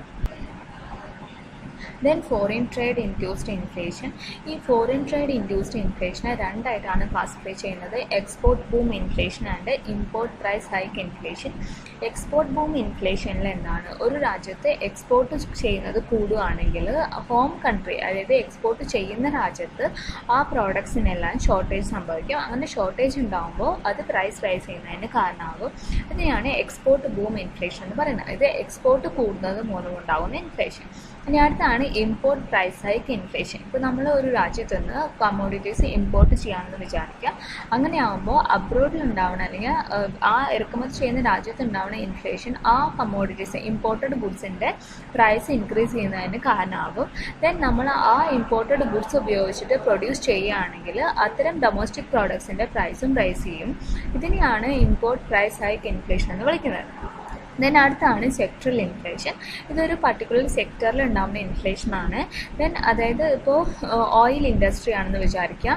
അപ്പോൾ ഓയിലിൻ്റെ പ്രൈസ് കൂടുന്നത് മൂലം അതുമായി ബന്ധപ്പെട്ട ഇൻഡസ്ട്രീസിലൊക്കെ പ്രൈസ് റൈസ് ഉണ്ടാവുകയാണെങ്കിൽ അതിനെയാണ് സെക്ടറൽ ഇൻഫ്ലേഷൻ എന്ന് പറയുന്നത്. അടുത്തതാണ് പ്രൈസിംഗ് പവർ ഇൻഫ്ലേഷൻ. ഈ പ്രൈസിംഗ് പവർ ഇൻഫ്ലേഷനെ അഡ്മിനിസ്ട്രേറ്റീവ് പ്രൈസ് ഇൻഫ്ലേഷൻ എന്നും കൂടി വിളിക്കും. ഈ ഒരു ഇൻഫ്ലേഷൻ ഉണ്ടാവാനുള്ള കാരണം എന്ന് പറയുന്നത് ഇത് ഇൻഡസ്ട്രീസ് അതുപോലെ ബിസിനസ് ഹൗസിന് അവരുടേതായിട്ടുള്ള പ്രൈസ് സെറ്റ് ചെയ്യാനായിട്ട് സാധിക്കും. അതായത് ഒരു പ്രോഫിറ്റ് മാർജിൻ ഇൻക്രീസ് ചെയ്യാൻ വേണ്ടിയിട്ട് പ്രോഫിറ്റ് ഇൻക്രീസ് ചെയ്യാനാണ് അവരുടെ ഉദ്ദേശമെങ്കിൽ അവരെന്ത് ചെയ്യും, അവരുടെ കമ്മോഡിറ്റീസിൻ്റെ പ്രൈസ് ഇൻക്രീസ് ചെയ്യും. ഈ പ്രൈസ് ഇൻക്രീസ് ചെയ്യുന്നത് വഴി എന്ത് സംഭവിക്കും, ജനറൽ പ്രൈസ് ലെവൽ ഇൻക്രീസ് ചെയ്യാനും അതുവഴി ഇൻഫ്ലേഷൻ ഉണ്ടാകുന്നതിന് കാരണമാകും. ഇനി ഒളിഗോപ്പൊളിസ്റ്റ് എന്താണ് ബിസിനസ്മാൻസിന് അവരുടെ പ്രൈസ് സെറ്റ് ചെയ്യാനുള്ള എബിലിറ്റി ഉണ്ട്. സോ അതുവഴി പ്രൈസ് ഇൻക്രീസ് ഉണ്ടാവുകയാണെങ്കിൽ അതിനെ ഒളിഗോപ്പൊളിസ്റ്റ് ഇൻഫ്ലേഷൻ എന്നാണ് വിളിക്കുന്നത്. ദെൻ അടുത്തതാണ് ഡിമാൻഡ് പുൾ ഇൻഫ്ലേഷൻ. ഈ ഒരു ഡിമാൻഡ് പുൾ ഇൻഫ്ലേഷൻ എന്ന് പറയുന്നത് ഇൻകം പ്രൈസ് ചെയ്യുകയോ അതുപോലെ പോപ്പുലേഷൻ ഇൻക്രീസ് ചെയ്യുകയോ ചെയ്യുമ്പോൾ അഗ്രിഗേറ്റ് ഡിമാൻഡ് ഇൻക്രീസ് ചെയ്യും. അഗ്രിഗേറ്റ് ഡിമാൻഡ് അഗ്രിഗേറ്റ് സപ്ലൈനേക്കാളും ഇൻക്രീസ് ചെയ്യുമ്പോൾ ഓട്ടോമാറ്റിക്കലി എന്ത് സംഭവിക്കും, ഗുഡ്സ് ആൻഡ് സർവീസസിൻ്റെ പ്രൈസ് ഇൻക്രീസ് ചെയ്യും. ഈ ഒരു പ്രൈസ് റൈസിനെയാണ് നമ്മൾ ഡിമാൻഡ് പുൾ ഇൻഫ്ലേഷൻ എന്ന് പറയുന്നത്, അല്ലെങ്കിൽ എക്സസ് ഡിമാൻഡ് ഇൻഫ്ലേഷൻ എന്ന് വിളിക്കുന്നത്. ദെൻ അടുത്താണ് cost push inflation. Cost push inflation ഉണ്ടാകുന്നത് കോസ്റ്റ് ഓഫ് പ്രൊഡക്ഷൻ കൂടുന്നതാണ്. ഈ കോസ്റ്റ് ഓഫ് പ്രൊഡക്ഷൻ കൂടാനുള്ള സാഹചര്യം എന്ന് പറയുന്നത് വർക്കേഴ്സിൻ്റെ വേജ് ഇൻക്രീസ് ചെയ്യുകയാണെങ്കിൽ unit cost of production increase ചെയ്യും. അതുവഴി എന്ത് സംഭവിക്കും, പ്രൈസ് ഓഫ് എൻഡിൽ എന്ത് സംഭവിക്കുക, കമ്മോഡിറ്റിയുടെ പ്രൈസ് ഇൻക്രീസ് ആവും. ദെൻ അത് എന്തിന് കാരണമാവും, കോസ്റ്റ് ഓഫ് പ്രൊഡക്ഷൻ ഇൻക്രീസ് ചെയ്യുന്നത് വഴി ഒരു കമ്മോഡിറ്റിയുടെ എൻഡ് പ്രൈസ് ഇൻക്രീസ് ചെയ്യാണ്. സോ അതുവഴി ജനറൽ പ്രൈസ് ലെവൽ ഇൻക്രീസ് ചെയ്യും. അത് എന്തിന് കാരണമാകും, കോസ്റ്റ് പുഷ് ഇൻഫ്ലേഷന് കാരണമാകും. അതെന്താണ്, സപ്ലൈ സൈഡാണ്. അപ്പോൾ അതാണ് cost push inflation. Then expectation അല്ലെങ്കിൽ പ്രെഡിക്റ്റബിലിറ്റിയുടെ അടിസ്ഥാനത്തിൽ ഇൻഫ്ലേഷനെ രണ്ടായിട്ടാണ് ക്ലാസിഫൈ ചെയ്യുന്നത്, ആൻറ്റിസിപ്പേറ്റഡ് ഇൻഫ്ലേഷൻ ആൻഡ് അൺആൻറ്റിസിപ്പേറ്റഡ് ഇൻഫ്ലേഷൻ. ഇനി ആൻറ്റിസിപ്പേറ്റഡ് ഇൻഫ്ലേഷൻ എന്ന് പറയുന്നത് ഇപ്പോൾ നമ്മൾ വിചാരിക്കുകയാണ് ഇത്ര ഇൻഫ്ലേഷൻ ഉണ്ടാവും അല്ലെങ്കിൽ ഇത്ര ജനറൽ പ്രൈസ് ലെവൽ ഇൻക്രീസ് ഉണ്ടാവാൻ സാധ്യതയുണ്ട്. അങ്ങനെ നമ്മൾ ആൻറ്റിസിപ്പേറ്റ് ചെയ്യാണ് അല്ലെങ്കിൽ പ്രെഡിക്റ്റ് ചെയ്യാണ്, അല്ലെങ്കിൽ 4% പ്രൈസ് ലെവൽ ഈ ഒരു വർഷം ഇൻക്രീസ് ഉണ്ടാവാം, അങ്ങനെയൊക്കെ നമ്മൾ പ്രതീക്ഷിക്കുകയാണ്. അതിനനുസരിച്ചിട്ട് തന്നെയാണ് ഇൻഫ്ലേഷൻ ഉണ്ടാവുന്നതെങ്കിൽ അതിനെയാണ് എക്സ്പെക്റ്റഡ് ഇൻഫ്ലേഷൻ അല്ലെങ്കിൽ ആൻറ്റിസിപ്പേറ്റഡ് ഇൻഫ്ലേഷൻ എന്നൊക്കെ പറയുന്നത്. ഇനി അൺആൻറ്റിസിപ്പേറ്റഡ് ഇൻഫ്ലേഷൻ എന്ന് പറയുന്നത് ഇപ്പോൾ നമ്മൾ ഒട്ടും ചിന്തിക്കാത്ത രീതിയിൽ അൺഎക്സ്പെക്റ്റഡ് ആയിട്ടാണ് പ്രൈസ് ലെവൽ ഇൻക്രീസ് ചെയ്യുന്നതെങ്കിൽ അതിനെയാണ് അൺആൻറ്റിസിപ്പേറ്റഡ് ഇൻഫ്ലേഷൻ or unexpected inflation എന്ന് വിളിക്കുന്നത്. Then we are going to explain the theories of inflation. There are different theories related to the concept of inflation. That is quantity theory of inflation, monetary theory of inflation, demand pull theory, cost push theory and the structural inflation theory. The first theory ആണ് the quantity theory of money. ഈ ഒരു quantity theory of money എന്ന് പറയുന്നത് classical ഇക്കണോമിസ്റ്റിൻ്റെ ആണ്. ഈ ഒരു തിയറിയിൽ പറയുന്നത് there is a general level of prices are determined by the quantity of money in circulation. ഇനി ഈ quantity of moneyയും അതുപോലെ തന്നെ ജനറൽ പ്രൈസ് ലെവലും തമ്മിൽ ഒരു ഡയറക്റ്റ് പ്രൊപ്പോർഷനേറ്റ് റിലേഷൻഷിപ്പ് ആണുള്ളത്. മണി സപ്ലൈയിൽ ചേഞ്ച് ഉണ്ടാവുന്നതിനനുസരിച്ച് തന്നെ പ്രൊപ്പോർഷനേറ്റ് ചേഞ്ച് എന്തെങ്കിലും ഉണ്ടായിരിക്കും, ജനറൽ പ്രൈസ് ലെവലും ഉണ്ടായിരിക്കും എന്നാണ് ക്വാണ്ടിറ്റി തിയറി ഓഫ് മണിയിൽ ക്ലാസിക്കൽ ഇക്കണോമിസ്റ്റ് പറയുന്നത്. ഈ ഒരു ക്ലാസിക്കൽ മോണിറ്ററി അനാലിസിസിൻ്റെ ഒരു സെൻട്രൽ പ്രിൻസിപ്പിളാണ് ക്വാണ്ടിറ്റി തിയറി ഓഫ് മണി എന്ന് പറയുന്നത്. ദെൻ ഡേവിഡ് ഹ്യൂമാണ് ഫസ്റ്റ് ആയിട്ട് ഈ ഒരു ഡൈനാമിക് പ്രോസസ്സിനെ കുറിച്ചിട്ട് എക്സ്പ്ലെയിൻ ചെയ്യുന്നത്. അദ്ദേഹം ഇത് എന്തുകൊണ്ടാണ് മോണിറ്ററി ചേഞ്ചിൽ ഉണ്ടാവുന്ന ഇമ്പാക്റ്റ് എങ്ങനെയാണ് വൺ സെക്ടറിൽ നിന്ന് അടുത്ത സെക്ടറിലേക്ക് മൂവ് ചെയ്യുന്നതിനെ കുറിച്ച് കൃത്യമായിട്ട് ആദ്യം എക്സ്പ്ലെയിൻ ചെയ്യുന്നത് ഡേവിഡ് ഹ്യൂമാണ്. അതുപോലെ ഡേവിഡ് റിക്കാർഡോ ബ്രിട്ടനിലുണ്ടായ ഇൻഫ്ലേഷനുള്ള കാരണം പറയുന്നുണ്ട്. അദ്ദേഹം പറയുന്നത് ബാങ്ക് ഓഫ് ഇംഗ്ലണ്ടിൻ്റെ ഇറസ്പോൺസിബിൾ ആയിട്ടുള്ള ഓവർ ഇഷ്യൂ ഓഫ് മണിയാണ് ഈ ഒരു ഇൻഫ്ലേഷൻ ഉണ്ടാകുന്നതിന് കാരണം എന്നാണ് പറയുന്നത്. അതുപോലെ തന്നെ വാർ ടൈമിൽ ബ്രിട്ടൻ ഗോൾഡ് സ്റ്റാൻഡേർഡിൽ നിന്ന് പേപ്പർ കറൻസിയിലേക്ക് മാറിയതും ഇൻഫ്ലേഷന് കാരണമായെന്ന് ഡേവിഡ് റിക്കാർഡോ പറയുന്നുണ്ട്. അതുപോലെ തന്നെ ക്വാണ്ടിറ്റി തിയറി ഓഫ് മണിയിൽ ഒരു മെയിൻ ഇക്വേഷനാണ് എഡ്വിൻ ഫിഷറിൻ്റെ equation of exchange, that is M is equal to P T. അതുപോലെ തന്നെ കേംബ്രിഡ്ജ് ക്യാഷ് ബാലൻസ് ഇക്വേഷൻ ഉണ്ട്, that is MD is equal to KPY. ഇതിലെല്ലാം പറയുന്നത് എന്താണ്? There is a direct and a proportionate relationship between the money supply and the price level. മണി സപ്ലൈയിൽ എന്ത് change വന്നാലും അത് price ലെവലിനെ ഇൻഫ്ലുവൻസ് ചെയ്യും. So it is a inflation എന്ന് പറയുന്നത് ഒരു മോണിറ്ററി ഫിനോമിനൻ ആണെന്നാണ് classical economist quantity theory of money വഴി പറയുന്നത്. Then monetary theory of inflation. ഈ ഒരു മോണിറ്ററിസം അതിൻ്റെ ഫോളോവേഴ്സ് എന്ന് പറയുന്നത് മിൽട്ടൺ ഫ്രീഡ്മാനാണ്. മിൽട്ടൺ ഫ്രീഡ്മാനാണ് മോണിറ്ററിസ്റ്റ് സ്കൂള് തുടങ്ങുന്നത്. ദെൻ അദ്ദേഹത്തിൻ്റെ ഫോളോവേഴ്സ് മോണിറ്ററിസ്റ്റ് സ്കൂളിൽ വരുന്നതാണ്. ദെൻ മോണിറ്ററിസം എന്നുള്ള കൺസെപ്റ്റ് കൊണ്ടുവന്നത് മിൽട്ടൺ ഫ്രീഡ്മാനാണ്. ദെൻ അദ്ദേഹം പറയുന്നത് ഇൻഫ്ലേഷൻ എന്ന് പറയുന്നത് പ്യുവർലി ഒരു മോണിറ്ററി ഫിനോമിനൻ ആണെന്നാണ്. മണി സപ്ലൈയിൽ ഉണ്ടാവുന്ന ചേഞ്ചാണ് ഈ ടോട്ടൽ ഔട്ട്പുട്ടിനെ അപേക്ഷിച്ച് പ്രൈസ് ലെവലിലാണ് ചേഞ്ച് വരുത്തുന്നത്, അല്ലാതെ ടോട്ടൽ ഔട്ട്പുട്ട് അല്ല. സോ ദ ക്വാണ്ടിറ്റി എന്താണ് ഈ ഒരു ഇൻഫ്ലേഷൻ എന്ന് പറയുന്നത് പ്യുവർലി ഒരു മോണിറ്ററി ഫിനോമിനൻ ആണെന്നാണ് മിൽട്ടൺ ഫ്രീഡ്മാൻ പറയുന്നത്. Inflation is always and everywhere a monetary phenomenon that arises from a more rapid expansion in the quantity of money than in total output. അതായത് total ഔട്ട്പുട്ടിൽ ഉണ്ടാവുന്ന change അല്ല, but quantity of മണിയിൽ ഉണ്ടാവുന്ന rapid എക്സ്പാൻഷനോ അതിൻ്റെ റൈസാണ് എന്താണ് ഇൻഫ്ലേഷൻ ഉണ്ടാവുന്നതിനുള്ള കാരണം. സോ ഇൻഫ്ലേഷൻ ഒരു മോണിറ്ററി ഫിനോമിനൻ ആണെന്നാണ് മോണിറ്ററിസ്റ്റ് സ്കൂളിൻ്റെ വക്താവായ മിൽട്ടൺ ഫ്രീഡ്മാൻ പറയുന്നത്. Next is demand pulls theory. John Maynard കെയ്ൻസും അദ്ദേഹത്തിൻ്റെ ഫോളോവേഴ്സും പറയുന്നത് അഗ്രിഗേറ്റ് ഡിമാൻഡിൽ ഉണ്ടാവുന്ന ഇൻക്രീസ് ആണ് ഡിമാൻഡ് പൂൾ ഇൻഫ്ലേഷനുള്ള കാരണം എന്നാണ്. അതായത് അഗ്രിഗേറ്റ് ഡിമാൻഡിൻ്റെ കോമ്പോണൻസ് എന്ന് പറയുന്നത് consumption expenditure, investment expenditure and government expenditure ആണ്. ഇതിൽ മൂന്നിലുണ്ടാവുന്ന ഇൻക്രീസ് ആണ് ഡിമാൻഡ് പൂൾ ഇൻഫ്ലേഷൻ ഉണ്ടാവാനുള്ള കാരണം. ദെൻ ആ സമയത്ത് എന്ത് സംഭവിക്കും? Aggregate demand exceed the aggregate supply. അത് ഫുൾ എംപ്ലോയ്മെൻറ്റ് ലെവലിൽ അഗ്രിഗേറ്റ് ഡിമാൻഡിനേക്കാളും അഗ്രിഗേറ്റ് സപ്ലൈ കൂടിക്കഴിഞ്ഞു കഴിഞ്ഞാൽ ഇൻഫ്ലേഷണറി ഗ്യാപ്പ് ഉണ്ടാവുന്നതിന് കാരണമാകും. ഈ ഇൻഫ്ലേഷണറി ഗ്യാപ്പ് കൂടും തോറും അത് എന്തിനു കാരണമാവും? അതായത് ഇൻഫ്ലേഷണറി ഗ്യാപ്പ് എന്ന് പറയുന്നത് between the aggregate demand and aggregate supply. അതായത് aggregate demand exceed aggregate supply, അതിൻ്റെ വലുപ്പം കൂടും തോറും ആ ഗ്യാപ്പ് ഇൻക്രീസ് ആവും തോറും ഇൻഫ്ലേഷൻ്റെ അളവും കൂടുമെന്നാണ് കെയ്ൻസും അദ്ദേഹത്തിൻ്റെ ഫോളോവേഴ്സും പറയുന്നത്. ദെൻ അവർ പറയുന്നത് ഈ ഒരു ഡിമാൻഡ് പൂൾ ഇൻഫ്ലേഷൻ നമുക്ക് കൺട്രോൾ ചെയ്യണമെങ്കിൽ ഇഫക്റ്റീവ് ഡിമാൻഡിൻ്റെ അളവ് കുറയ്ക്കുക എന്നുള്ളതാണ്. അങ്ങനെ അഗ്രിഗേറ്റ് ഡിമാൻഡ് കുറയ്ക്കണമെങ്കിൽ ഗവൺമെൻറ് എക്സ്പെൻഡിച്ചർ കുറയ്ക്കുകയോ അല്ലെങ്കിൽ ടാക്സ് ഇൻക്രീസ് ചെയ്യുകയാണ് ചെയ്യേണ്ടത്. അതുവഴി വോളിയൂം ഓഫ് മണി കൺട്രോൾ ചെയ്യുന്നതിനും എഫക്റ്റീവ് ഡിമാൻഡ് കൺട്രോൾ ചെയ്യുന്നതിനും സാധിക്കും. ഇനിയിപ്പോൾ ഒരു ഹൈപ്പർ ഇൻഫ്ലേഷൻ പോലെയുള്ള സിറ്റുവേഷനിൽ വോളിയൂം ഓഫ് മണി അല്ലെങ്കിൽ ജനറൽ എക്സ്പെൻഡിച്ചർ കട്ട് ചെയ്യുന്നത് പെട്ടെന്ന് നടക്കണമെന്നില്ല. അത്തരം സാഹചര്യത്തിൽ ടാക്സ് ഇൻക്രീസ് ചെയ്യുന്നത് കുറച്ചുകൂടി ഇൻഫ്ലേഷനെ കൺട്രോൾ ചെയ്യാതെ എഫക്റ്റീവ് ഡിമാൻഡ് കുറയ്ക്കുന്നതിന് സഹായിക്കും എന്നാണ് ഡിമാൻഡ് പൂൾ തിയറിയിൽ പറയുന്നത്. Then cost push theory. Cost push എങ്ങനെയാണ് ഇൻഫ്ലേഷന് കാരണമാവുന്നതാണ് എന്നാണ് പറയുന്നത്. ഈ കോസ്റ്റ് പുഷ് ഇൻഫ്ലേഷൻ ഉണ്ടാവാനുള്ള കാരണം എന്ന് പറയുന്നത് വേജ് ഇൻക്രീസ് ആണ്. അതായത് മണി വേജ് ഇൻക്രീസ് ചെയ്യും, അതുവഴി കമ്മോഡിറ്റിൻ്റെ പ്രൈസ് ഇൻക്രീസ് ചെയ്യും, ദെൻ അത് ഇൻഫ്ലേഷന് കാരണമാകും. ഇതാണ് കോസ്റ്റ് പുഷ് ഇൻഫ്ലേഷൻ്റെ ബേസിക് ആയിട്ടുള്ള കാരണം എന്ന് പറയുന്നത്. അതായത് ലേബർ യൂണിയൻസ് അവർ എംപ്ലോയീസിൻ്റെ അടുത്ത് പ്രസ് ചെയ്തുകൊണ്ടിരിക്കും വേജ് ഇൻക്രീസ് ചെയ്യുവാണെന്ന്.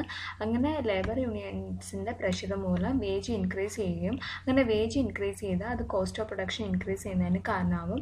ഈ കോസ്റ്റ് ഓഫ് പ്രൊഡക്ഷൻ ഇൻക്രീസ് ചെയ്യുന്നത് മറികടക്കാൻ വേണ്ടി എംപ്ലോയേഴ്സ് എന്ത് ചെയ്യും? പ്രൈസ് ഓഫ് കമ്മോഡിറ്റീസ് ഇൻക്രീസ് ചെയ്യും.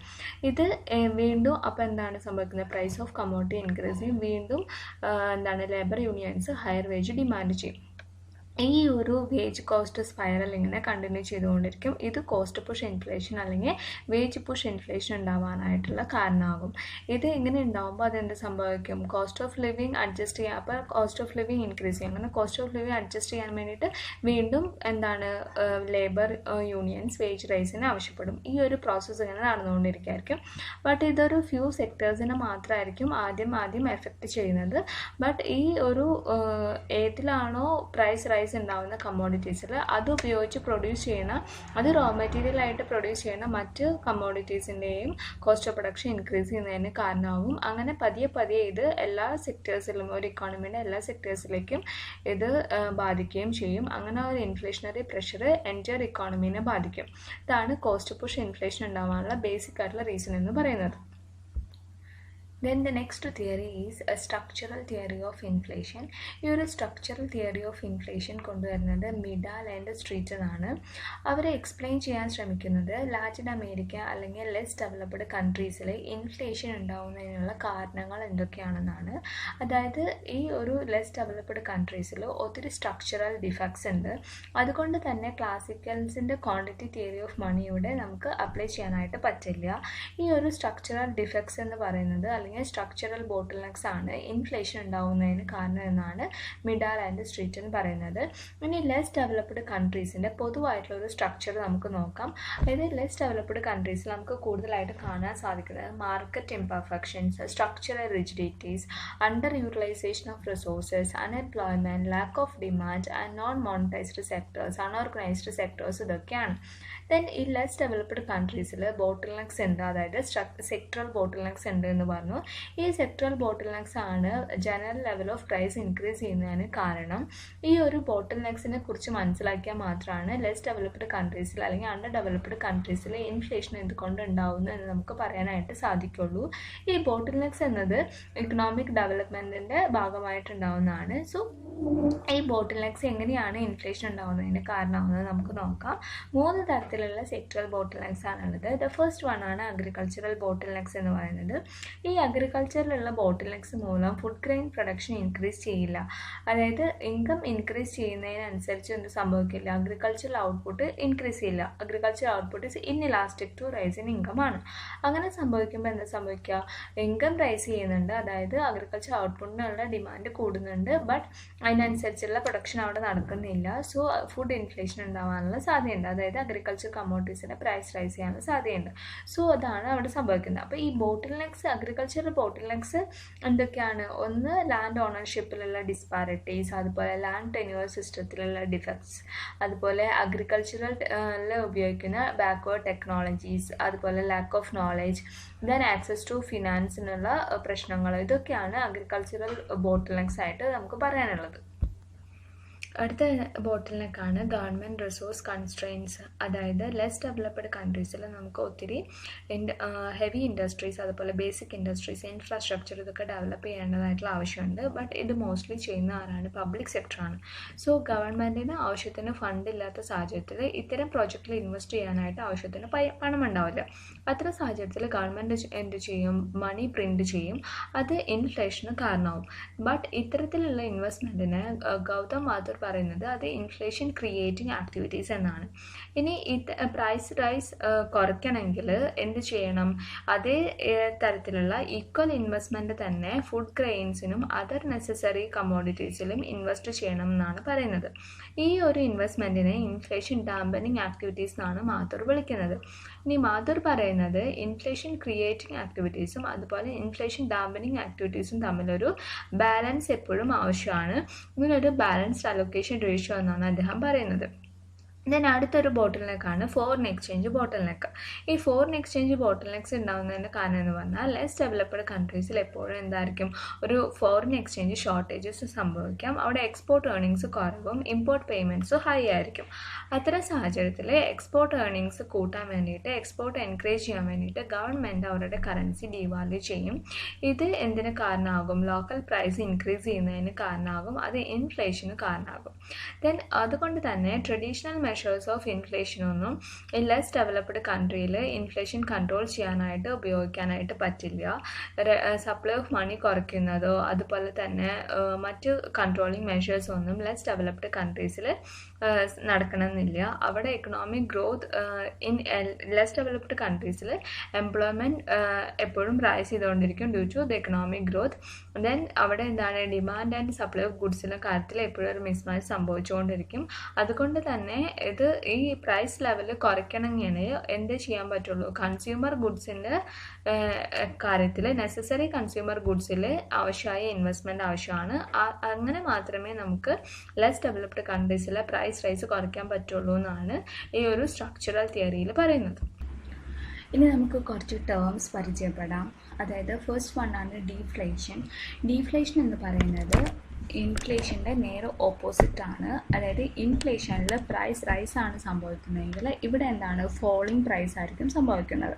അതായത് മണി വാല്യൂ ഗോസ് അപ്പ് ചെയ്യും, അതായത് മണി വാല്യൂ ഇൻക്രീസ് ചെയ്യും, അതിനോടനുബന്ധിച്ച് കഴിഞ്ഞാൽ പ്രൈസ് ഫോൾ ചെയ്യും. ഇതാണ് ഡീഫ്ലേഷൻ എന്ന് പറഞ്ഞ സിറ്റുവേഷൻ. അതായത് ഇൻഫ്ലേഷനിൽ എന്താ മണി വാല്യൂ ഡിക്രീസ് ചെയ്യും, പ്രൈസ് റൈസ് ചെയ്യും. അതിൻ്റെ നേരെ ഓപ്പോസിറ്റ് ആണ് ഡീഫ്ലേഷൻ. മണി വാല്യൂ ഇൻക്രീസ് ചെയ്യും, പ്രൈസ് കുറയും. ഈ ഡീഫ്ലേഷൻ എന്താണ് ഡിപ്രഷൻ ഉണ്ടാകുന്നതിന് കാരണമാകും. ഡിപ്രഷൻ്റെ ഒരു ഫേസിലുണ്ടാകും ഡീഫ്ലേഷൻ എന്ന് പറയുന്നത്. ഇനി ഡിസിൻഫ്ലേഷൻ എന്ന് പറയുന്നത് നമ്മൾ ആൻറ്റി ഇൻഫ്ലേഷണറി മെഷേഴ്സ് ഉപയോഗിച്ചുകൊണ്ട് പ്രൈസ് ലോവർ ചെയ്യുന്ന സിറ്റുവേഷനെയാണ് നമ്മൾ ഡിസിൻഫ്ലേഷൻ എന്ന് പറയുന്നത്. ബട്ട് അവിടെ എന്താണ് അത് അൺഎംപ്ലോയ്മെൻറ്റിനോ ഔട്ട്പുട്ട് കുറയുന്നതിനൊന്നും കാരണമാവില്ല. then അടുത്താണ് റീഫ്ലേഷൻ എന്ന് പറയുന്നത്. ഈ ഒരു സിറ്റുവേഷൻ എന്ന് പറയുന്നത് നമ്മൾ ഇൻറ്റൻഷനലി അഡോപ്റ്റ് ചെയ്യുന്ന ഒരു സിറ്റുവേഷനാണ്. അവിടെ നമ്മൾ പ്രൈസ് റൈസ് ചെയ്യാണ്, ഇൻറ്റൻഷനലി പ്രൈസ് റൈസ് ചെയ്യും. ഇത് ഡിപ്രഷൻ്റെ സമയത്ത് നമ്മൾ ഇക്കോണമീനെ അതിൽ നിന്ന് കരകയറ്റാൻ വേണ്ടിയിട്ട് പ്രൈസ് റൈസ് ചെയ്യുന്നതിനെയാണ് റീഫ്ലേഷൻ എന്ന് പറയുന്നത്. ഇവിടെ പക്ഷേ അതിനോടനുബന്ധിച്ച് തന്നെ എംപ്ലോയ്മെൻറ്റും ഔട്ട്പുട്ടും ഇൻകം എല്ലാതും ഇൻക്രീസ് ചെയ്യും, അത് ഇക്കോണമി ഫുൾ എംപ്ലോയ്മെൻറ്റിൽ റീച്ച് ചെയ്യണ വരെ. then അടുത്താണ് സ്റ്റാഗ്ഫ്ലേഷൻ എന്ന് പറയുന്നത്. സ്റ്റാഗ്ഫ്ലേഷൻ എന്ന് പറയുന്നത് സ്റ്റാഗ്നേഷനും അതുപോലെ തന്നെ ഇൻഫ്ലേഷനും കൂടി ചേർന്ന ഒരു സിറ്റുവേഷനാണ് സ്റ്റാഗ്ഫ്ലേഷൻ എന്ന് പറയുന്നത്. അതായത് ഇക്കോണമിയിൽ ഇൻഫ്ലേഷൻ ഉണ്ടാവും, അതുപോലെ തന്നെ ഇൻക്രീസിങ് റേറ്റിലായിരിക്കും അൺഎംപ്ലോയ്മെൻറ്റ് ഉണ്ടായിരിക്കുക. ഈ ഒരു സിറ്റുവേഷനാണ് സ്റ്റാഗ്ഫ്ലേഷൻ എന്നറിയപ്പെടുന്നത്. ഇനി സ്റ്റാഗ്നേഷൻ എന്ന് പറയുന്നത് ഇക്കണോമിക് ഗ്രോത്ത് ലോ ആണോ അല്ലെങ്കിൽ അത് നോ ഇക്കണോമിക് ഗ്രോത്ത് ആയ സിറ്റുവേഷനാണ് നമ്മൾ സ്റ്റാഗ്നേഷൻ എന്ന് പറയുന്നത്. then അടുത്താണ് സ്റ്റാഗ്ഫ്ലേഷൻ. ഈ ഒരു സ്റ്റാഗ്ഫ്ലേഷൻ എന്നുള്ള ടേം കോയിൻ ചെയ്യുന്നത് ഡോക്ടർ PR ബ്രഹ്മാനന്ദയാണ്. അദ്ദേഹം ഇന്ത്യയിലുള്ള ഇക്കണോമിക് സിറ്റുവേഷൻ അല്ലെങ്കിൽ ഇൻഫ്ലേഷണറി സിറ്റുവേഷന് പറയാൻ വേണ്ടിയിട്ടാണ് ഈ ഒരു സ്റ്റാഗ്ഫ്ലേഷൻ എന്നുള്ള ടേം യൂസ് ചെയ്യുന്നത്. ബ്രഹ്മാനന്ദ പറയുന്നത് ഈ സ്റ്റാഗ്ഫ്ലേഷൻ എന്ന് പറയുന്നത് rising price in the middle of a recession ആണ്. അതായത് റിസെഷൻ്റെ ഒരു മിഡിൽ സ്റ്റേജിൽ ഉണ്ടാവുന്ന പ്രൈസ് റൈസിനെയാണ് അദ്ദേഹം സ്റ്റാഗ്ഫ്ലേഷൻ എന്ന് ഉദ്ദേശിക്കുന്നത്. then അടുത്താണ് ഷ്രിങ്ക്ഫ്ലേഷൻ. ഷ്രിങ്ക്ഫ്ലേഷൻ എന്ന് പറയുന്നത് പ്രൈസ് സെയിം ആയിരിക്കും, പ്രൈസ് സ്റ്റേസ് സെയിം ആയിരിക്കും, ബട്ട് അവിടെ എന്ത് സംഭവിക്കുന്നത് ഫേം അവരുടെ ഗുഡിൻ്റെ സൈസ് കുറയ്ക്കുകയാണ് ചെയ്യുന്നത്. അത് ഇഫക്റ്റീവ്ലി ആ പ്രൈസ് ഇൻക്രീസ് എന്നുള്ള ഒരു സിറ്റുവേഷൻ തന്നെയാണ്. ഇതിന് ഈ ഒരു ടേംസാണ് നമ്മളിവിടെ പരിചയപ്പെടുന്നത്. then headline versus core inflation. ഈ ഹെഡ്ലൈൻ ഇൻഫ്ലേഷൻ എന്ന് പറയുന്നത് ഓവറോൾ ഇൻഫ്ലേഷൻ ഓഫ് ദ ഇക്കോണമീനെ കുറിച്ച് മെഷർ ചെയ്യുന്നതാണ് headline inflation. But core inflation ആണെങ്കിൽ അതിൽ എപ്പോഴും വോളറ്റൈൽ ആയിട്ടുള്ള ഫുഡ് ആൻഡ് ഫ്യൂവൽ കോമ്പോണൻസിനെ ആഡ് ചെയ്യുന്നില്ല. ഇപ്പോൾ ഹെഡ്ലൈൻ ഇൻഫ്ലേഷനിൽ എല്ലാ തരത്തിലുള്ള കമ്മോഡിറ്റീസിൻ്റെയും മെഷർ ഇൻക്ലൂഡഡ് ആണ്. ബട്ട് എന്താണ് കോർ ഇൻഫ്ലേഷനിൽ എപ്പോഴും വോളറ്റൈൽ ചെയ്യുന്ന ഫുഡ് ആൻഡ് ഫ്യൂവൽ കോമ്പോണൻസ് നമ്മൾ ആഡ് ചെയ്യുന്നില്ല. അതുകൊണ്ട് തന്നെ ഈ ഇൻഫ്ലേഷൻ എന്ന് പറഞ്ഞാൽ എന്താണ് ഇന്ത്യയിൽ എപ്പോഴും എന്താണ് സപ്ലൈ ഷോക്സ് എപ്പോഴും എഫക്റ്റ് ചെയ്തുകൊണ്ടിരിക്കും. ഈ സപ്ലൈ ഷോക്സ് എന്ന് പറയുന്നത് എന്താണ് റെയിൻഫോൾ അല്ലെങ്കിൽ ഓയിൽ പ്രൈസ് ഷോക്സ് ഒക്കെയാണ്. അതിൻ്റെ ഒരു പ്രത്യേകത എന്ന് പറഞ്ഞാൽ അത് ടെമ്പററി ഇൻ നേച്ചറാണ്. അതുകൊണ്ട് തന്നെ അതിൻ്റെ ആ ടെമ്പററി മൂവ്മെൻറ്റ്സ് എല്ലാതും പ്രൈസിൽ എഫക്റ്റ് ചെയ്യും, അത് ഇൻഫ്ലേഷനെ എഫക്റ്റ് ചെയ്യും. അതുകൊണ്ട് തന്നെ the headline consumer price index inflation in India tends to increase whenever there is a surge in food and fuel price. അതുകൊണ്ട് തന്നെ എന്താ സംഭവിക്കുന്നത് ഇന്ത്യയിൽ consumer price index headline inflation പ്രകാരമാണെങ്കിൽ അതിൻ്റെ ഫുഡ് ആൻഡ് ഫ്യൂവൽ പ്രൈസിൻ്റെ ഉണ്ടാവുന്ന ഇൻക്രീസ് അല്ലെങ്കിൽ ഡിക്രീസിനനുസരിച്ചിട്ട് അതും ചേഞ്ച് ഉണ്ടാവാനുള്ള സാധ്യതയുണ്ട്. ദെൻ മോണിറ്ററി പോളിസിയാണ് അഗ്രിഗേറ്റ് ഡിമാൻഡിനെ കൺട്രോൾ ചെയ്യാനായിട്ട് നമ്മൾ ഉപയോഗിക്കുന്ന ഒരു മെഷർ എന്ന് പറയുന്നത്. ദെൻ അതിനനുസരിച്ചിട്ട് അത് ചേഞ്ച് ചെയ്യും. ദെൻ കോർ ഇൻഫ്ലേഷൻ്റെ പ്രത്യേകത എന്ന് പറഞ്ഞാൽ അത് നമ്മൾ highly volatile food and fuel കോമ്പോണൻസിന് അതിൽ ആഡ് ചെയ്യുന്നില്ല, അതിനെ എക്സ്ക്ലൂഡ് ചെയ്യാണ്. അതുകൊണ്ട് തന്നെ ഒരു ട്രെൻഡ് ഇൻഫ്ലേഷൻ്റെ ഒരു ട്രെൻഡ് കൃത്യമായിട്ട് റെപ്രസെൻറ്റ് ചെയ്യുന്നത് ഈ ഒരു കോർ ഇൻഫ്ലേഷനാണ്. ദെൻ ട്രെൻഡ് ഇൻഫ്ലേഷൻ എന്ന് പറയുന്നത് ഇത് നമുക്ക് future path of inflation overall inflation എത്രയാണെന്ന് കൃത്യമായിട്ട് പറയാനായിട്ട് ഈ ഒരു ഇൻഫ്ലേഷൻ്റെ ട്രെൻഡ് നമ്മളതിനെ സഹായിക്കും. അതുകൊണ്ട് തന്നെ even food and fuel inflation നമ്മൾ നമ്മളതിൽ എപ്പോഴും ഇങ്ങനെ ചേഞ്ച് ചെയ്തുകൊണ്ടിരിക്കുന്നതിന് അതിൽ നമ്മൾ ആഡ് ചെയ്യുന്നില്ല. ദെൻ പെർസിസ്റ്റൻ്റ് ആയിട്ടുള്ള നോൺ ഫ്യൂവൽ കോമ്പോണൻസ് ആണ് നമ്മളിതിൽ ആഡ് ചെയ്യുന്നത്. സോ എന്താണ് കോർ ഇൻഫ്ലേഷൻ എന്ന് പറഞ്ഞാൽ എന്താണ്, അതിൽ എല്ലാതും ഫ്യൂവൽ ആൻഡ് ഫുഡ് കോമ്പോണൻസിനെ ആഡ് ചെയ്യാത്തതാണ് കോർ ഇൻഫ്ലേഷൻ. ഹെഡ്ലൈൻ ആണെങ്കിൽ അതിൽ നമ്മൾ എല്ലാതും ആഡ് ചെയ്തിട്ടുള്ള ഒരു ഇൻഫ്ലേഷൻ ഇൻഡെക്സ് ആയിരിക്കും. Then measurement of inflation in India. ഇനി ഇന്ത്യയിൽ ഇൻഫ്ലേഷൻ മെഷർ ചെയ്യുന്നത് എങ്ങനെയാണെന്ന് നോക്കാം. രണ്ട് തരത്തിലുള്ള ഇൻഡെക്സ് ഉപയോഗിച്ചിട്ടാണ് ഇന്ത്യയിൽ ഇൻഫ്ലേഷൻ മെഷർ ചെയ്യുന്നത്. അതായത് ഹോൾസെയിൽ പ്രൈസ് ഇൻഡെക്സും കൺസ്യൂമർ പ്രൈസ് ഇൻഡെക്സും WPI ആൻഡ് CPI. ഇനി ഹോൾസെയിൽ പ്രൈസ് ഇൻഡെക്സ് എന്ന് വെച്ചിട്ടുണ്ടെങ്കിൽ widely used to inflation indicator ആണ് ഹോൾസെയിൽ പ്രൈസ് ഇൻഡെക്സ് എന്ന് പറയുന്നത്. ഇത് പബ്ലിഷ് ചെയ്യുന്നത് office of economic adviser, ministry of commerce and industry ആണ്. ദെൻ ഇതിൽ നമ്മൾ നോക്കുന്നത് all transaction at the first point of bulk sale in the domestic market ആണ്. സോ ഇതിൽ ഫസ്റ്റ് പോയിന്റ് ഓഫ് സെയിൽ ആയതുകൊണ്ട് തന്നെ അതിൽ റീറ്റെയിൽ കസ്റ്റമർ അല്ലെങ്കിൽ നമ്മുടെ ബേസിക് ആയിട്ടുള്ള കൺസ്യൂമേഴ്സിനെ അതിൽ വരുന്നില്ല. ജനറൽ പബ്ലിക് അതിൽ ഇൻക്ലൂഡഡ് അല്ല. നമ്മൾ ഹോൾസെയിൽ പ്രൈസിലാവില്ല നമുക്ക് എപ്പോഴും കമ്മോഡിറ്റീസ് കിട്ടുക, റീറ്റെയിൽ പ്രൈസിലാണ്. സോ അതിൻ്റെ ഒരു major criticism of this index എന്ന് പറയുന്നത് തന്നെ general public does not buy the product at the wholesale price എന്നുള്ളതാണ്. ദെൻ ഇതിൻ്റെ ബേസ് ഇയർ WPൻ്റെ ബേസ് ഇയർ എന്ന് പറയുന്നത് ഇപ്പോൾ 2011-12 ആണ്. ദെൻ കൺസ്യൂമർ പ്രൈസ് ഇൻഡെക്സ് പ്രകാരം നമ്മൾ മെഷർ ചെയ്യുന്നത് price change from the perspective of retail buyer ആണ്. ഇത് റീറ്റെയിൽ ബയറിൻ്റെ അടിസ്ഥാനത്തിലാണ് നമ്മൾ നോക്കുന്നത്. ദെൻ ഇതിൽ നമ്മൾ മെഷർ ചെയ്യുന്നത് changes over time in the level of retail price of selected goods and services. ഇത് നമ്മളൊരു പർട്ടിക്കുലർ കമ്മോഡിറ്റീസ് ഒക്കെ സെലക്ട് ചെയ്ത് വെച്ചിട്ടുണ്ടാവും. അതിൽ റീറ്റെയിൽ പ്രൈസിൽ ഉണ്ടാവുന്ന ചേഞ്ചസ് ആണ് കൺസ്യൂമർ പ്രൈസ് ഇൻഡെക്സിൽ നമ്മൾ നോക്കുന്നത്. Then 4 types of consumer price index ആണുള്ളത്. CPI for industrial workers, CPI for agriculture labourer, CPI for rural labourer and CPI for rural, urban and combined. ഇതിൽ ആദ്യത്തെ 3 that is CPI for industrial worker, CPI for agriculture laborer and CPI for rural laborer. ഇതെല്ലാം compile ചെയ്യുന്നത് labour bureau in the ministry of labour and employment ആണ്.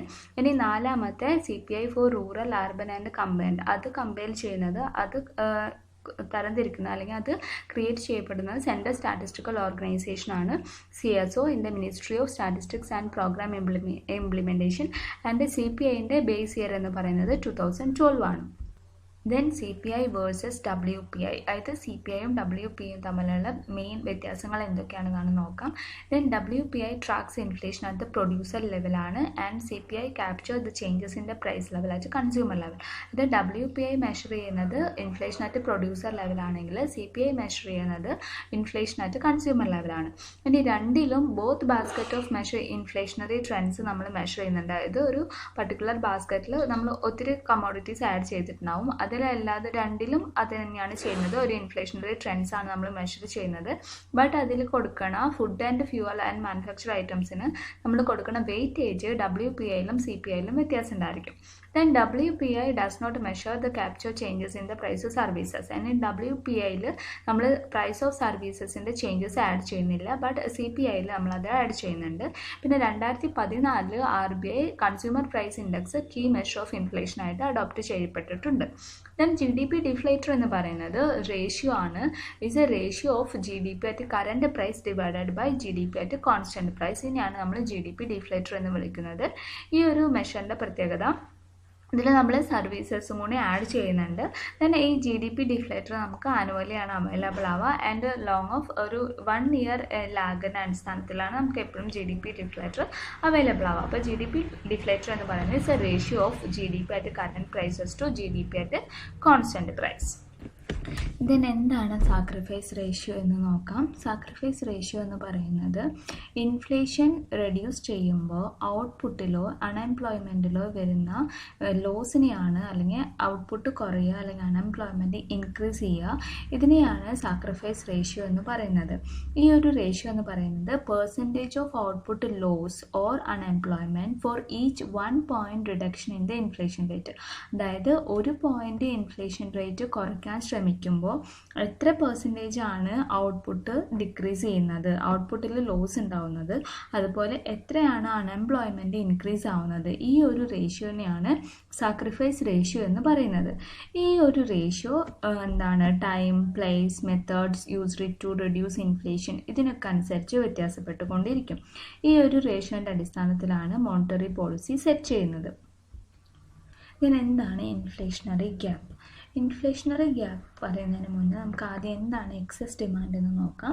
Excess demand എന്ന് പറയുന്നത് ഒരു ഇക്കോണമിയിൽ aggregate demand is exceed the aggregate supply ആണെങ്കിൽ അത് full employment ലെവലിൽ സംഭവിക്കും. It is known as excess demand. അതായത് aggregate demand is greater than aggregate supply at full employment. So ആ ഗ്യാപ്പ് ഉണ്ടല്ലോ, ദാറ്റ് ഈസ് ആഗ്രിഗേറ്റ് സപ്ലൈയും ആഗ്രിഗേറ്റ് ഡിമാൻഡും തമ്മിലുള്ള ആ ഒരു ഗ്യാപ്പിനെയാണ് ഇൻഫ്ലേഷണറി ഗ്യാപ്പ് എന്ന് പറയുന്നത്.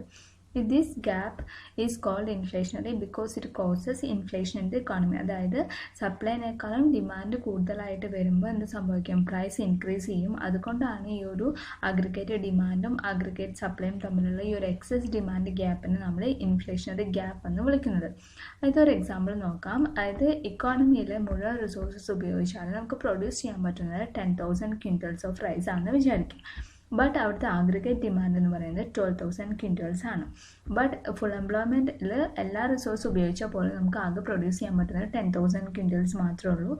അപ്പോൾ ഈ എക്സ്ട്രാ ഡിമാൻഡുള്ള, അതായത് എക്സസ് ഡിമാൻഡുള്ള ഈ 2,000 ക്വിൻ്റൽസ് എന്ന് പറയുന്നത് എന്താണ്? എക്സസ് ആണ്. അതാണ് will be called inflationary gap. അത് അപ്പോൾ 2,000 ക്വിൻ്റൽസിൻ്റെ ഇൻഫ്ലേഷണറി ഗ്യാപ്പ് അവിടെ ഉണ്ട്. ഈ ഒരു ഫിഗർ വെച്ചിട്ട് എക്സ്പ്ലെയിൻ ചെയ്യുകയാണെങ്കിൽ ദിസ് 45 ഡിഗ്രി ലൈനാണ് ഇക്വിലിബ്രിയം ലൈനായിട്ട് നമ്മൾ റെപ്രസെൻറ്റ് ചെയ്യുന്നത്. ദെൻ ഫുൾ എംപ്ലോയ്മെൻറ്റ് ലൈൻ ഉണ്ട്. ഈ ഒരു ഫുൾ എംപ്ലോയ്മെൻറ്റിൽ ആഗ്രിഗേറ്റ് ഡിമാൻഡ് ഇൻ്റർസെക്റ്റ് ചെയ്യുന്ന പോയിന്റ് എന്ന് പറയുന്നത് എയിലാണ്. ദെൻ അവിടുത്തെ ഫുൾ എംപ്ലോയ്മെൻറ്റ് ലെവൽ ഓഫ് ഔട്ട്പുട്ടാണ് YF. ഇനി ആഗ്രിഗേറ്റ് ഡിമാൻഡ് ഇൻക്രീസ് ചെയ്ത് കഴിഞ്ഞാൽ AD കർവ് എന്ത് ചെയ്യും? അഗ്രിഗേറ്റ് ഡിമാൻഡ് ഷിഫ്റ്റ് ചെയ്യും, AD 1 ആയി. അപ്പോൾ നമുക്ക് ആവശ്യമായിട്ടുള്ള ഈ ഫുൾ എംപ്ലോയ്മെൻറ്റ് ലെവലിൽ നമുക്ക് ഇത്ര YF ലെവൽ ഓഫ് ഔട്ട്പുട്ട് മതിയായിരുന്നു. ബട്ട് അഗ്രിഗേറ്റ് ഡിമാൻഡ് ഇൻക്രീസ് ചെയ്യുന്ന സമയത്ത് നമുക്ക് ആവശ്യമായിട്ടുള്ള ലെവൽ ഓഫ് ഔട്ട്പുട്ട് എന്ന് പറഞ്ഞാൽ Y* ആണ്. ബട്ട് ഈ ഒരു ഫുൾ എംപ്ലോയ്മെൻറ്റ് ലെവലിലേക്ക് മുകളിലായിരിക്കുമ്പോൾ എന്ത് സംഭവിക്കുന്നു? നമുക്ക് actual level of output Y* ആവശ്യമുണ്ട്. ബട്ട് ഫുള്ളി റിസോഴ്സസ് ഉപയോഗിച്ച് കഴിഞ്ഞു, ഇത്രയും നമുക്ക് പ്രൊഡ്യൂസ് ചെയ്യാനായിട്ട് സാധിക്കില്ല. അപ്പോൾ എന്ത് സംഭവിക്കും? ഈ ഒരു ഗ്യാപ്പിനെയാണ് എന്ത് പറയുന്നത്? ഇൻഫ്ലേഷണറി ഗ്യാപ്പ് എന്ന് വിളിക്കുന്നത്. ദെൻ നമ്മൾ ഇൻഫ്ലേഷണറി ഗ്യാപ്പ് എന്താണെന്ന് പറഞ്ഞു. ഇനി എന്തുകൊണ്ടാണ് ഇൻഫ്ലേഷണറി ഗ്യാപ്പ് ഉണ്ടാകുന്നത്? That is causes of inflationary gap എന്തൊക്കെയാണ്? ഫസ്റ്റ് വൺ എന്ന് പറയുന്നത് increase in household consumption demand due to rise in propensity to consume. അതായത് നമ്മുടെ പ്രൊപ്പൻസിറ്റി ടു കൺസ്യൂം ഇൻക്രീസ് ചെയ്യുമ്പോൾ household consumption demand increase ചെയ്യുന്നു. അതുവഴി excess demand ഉണ്ടാവുകയും inflationary gap ഉണ്ടാകുന്നതിന് കാരണമാകും. ദെൻ അടുത്തത് increase in private investment demand because of rise in credit facilities. അതായത് നമുക്ക് ഈസിലി ക്രെഡിറ്റ് ഫെസിലിറ്റീസ് ഒക്കെ അവൈലബിൾ ആകുമ്പോൾ എന്ത് സംഭവിക്കും? പ്രൈവറ്റ് ഇൻവെസ്റ്റ്മെൻറ്റ് ഡിമാൻഡ് ഇൻക്രീസ് ആവും. അങ്ങനെ ഇൻക്രീസ് ചെയ്താലും അത് എന്തിന് കാരണമാവും? ഇൻഫ്ലേഷണറി ഗ്യാപ്പിന് കാരണമാകും.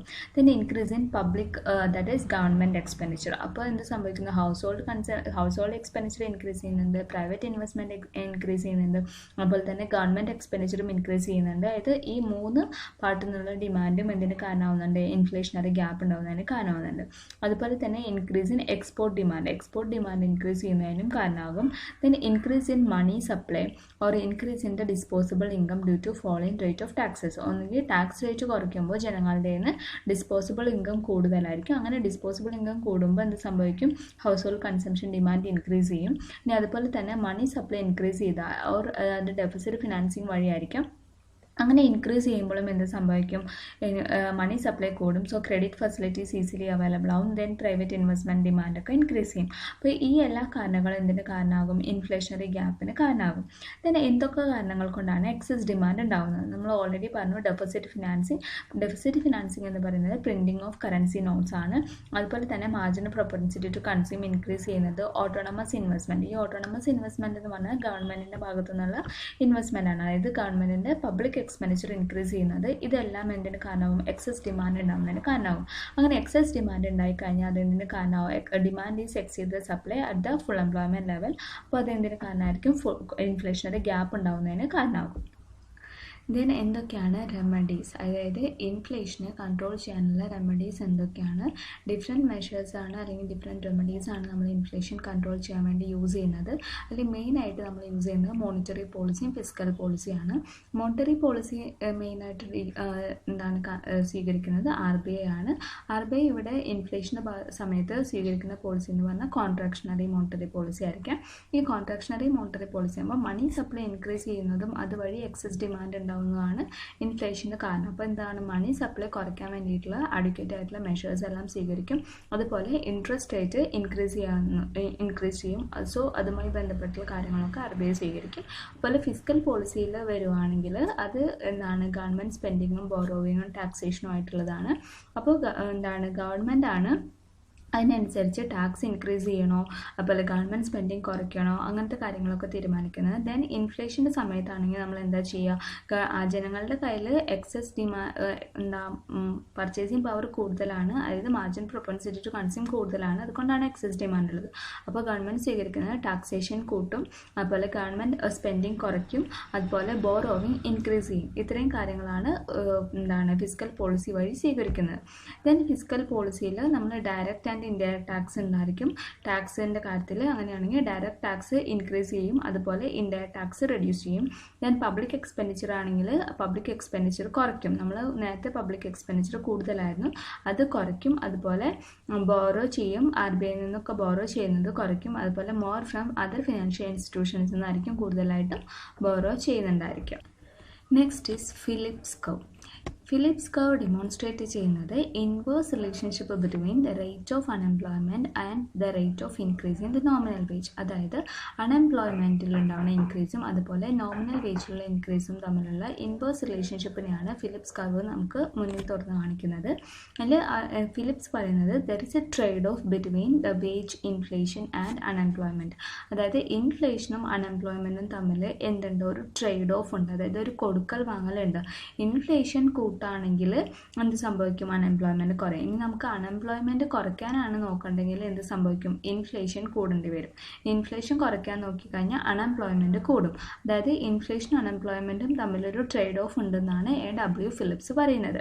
അദ്ദേഹം ഈ ഒബ്സർവേഷൻസ് കണ്ടുപിടിക്കുന്നത് 1958 1861 to 1913 വരെയുള്ള UK എക്കോണമിയുടെ വേജ് ലെവൽസും അൺഎംപ്ലോയ്മെൻറ്റിലുള്ള ചേഞ്ചസും നോക്കിയിട്ടാണ് ഈ ഒരു ഒബ്സർവേഷൻ കണ്ടുപിടിക്കുന്നത്.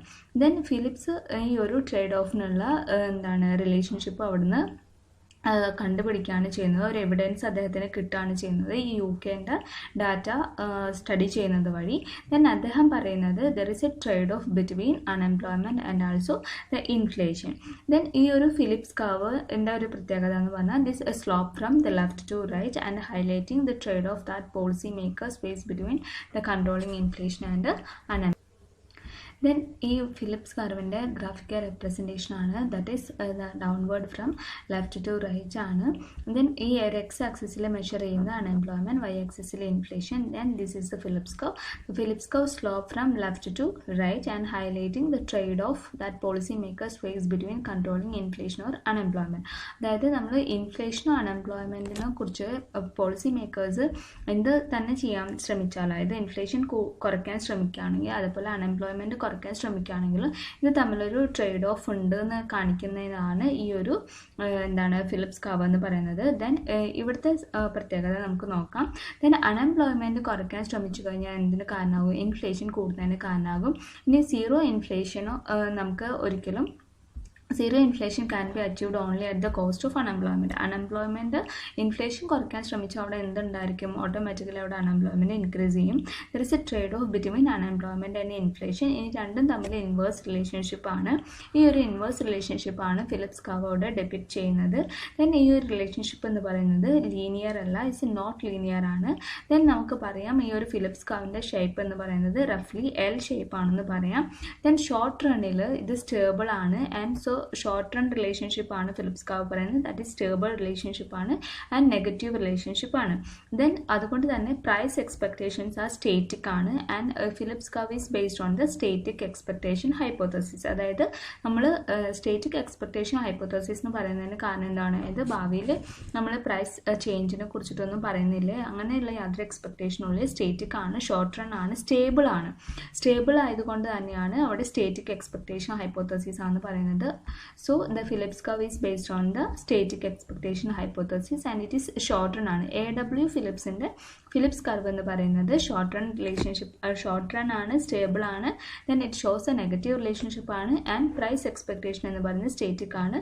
So this short run Phillips curve is based on the static expectation hypothesis.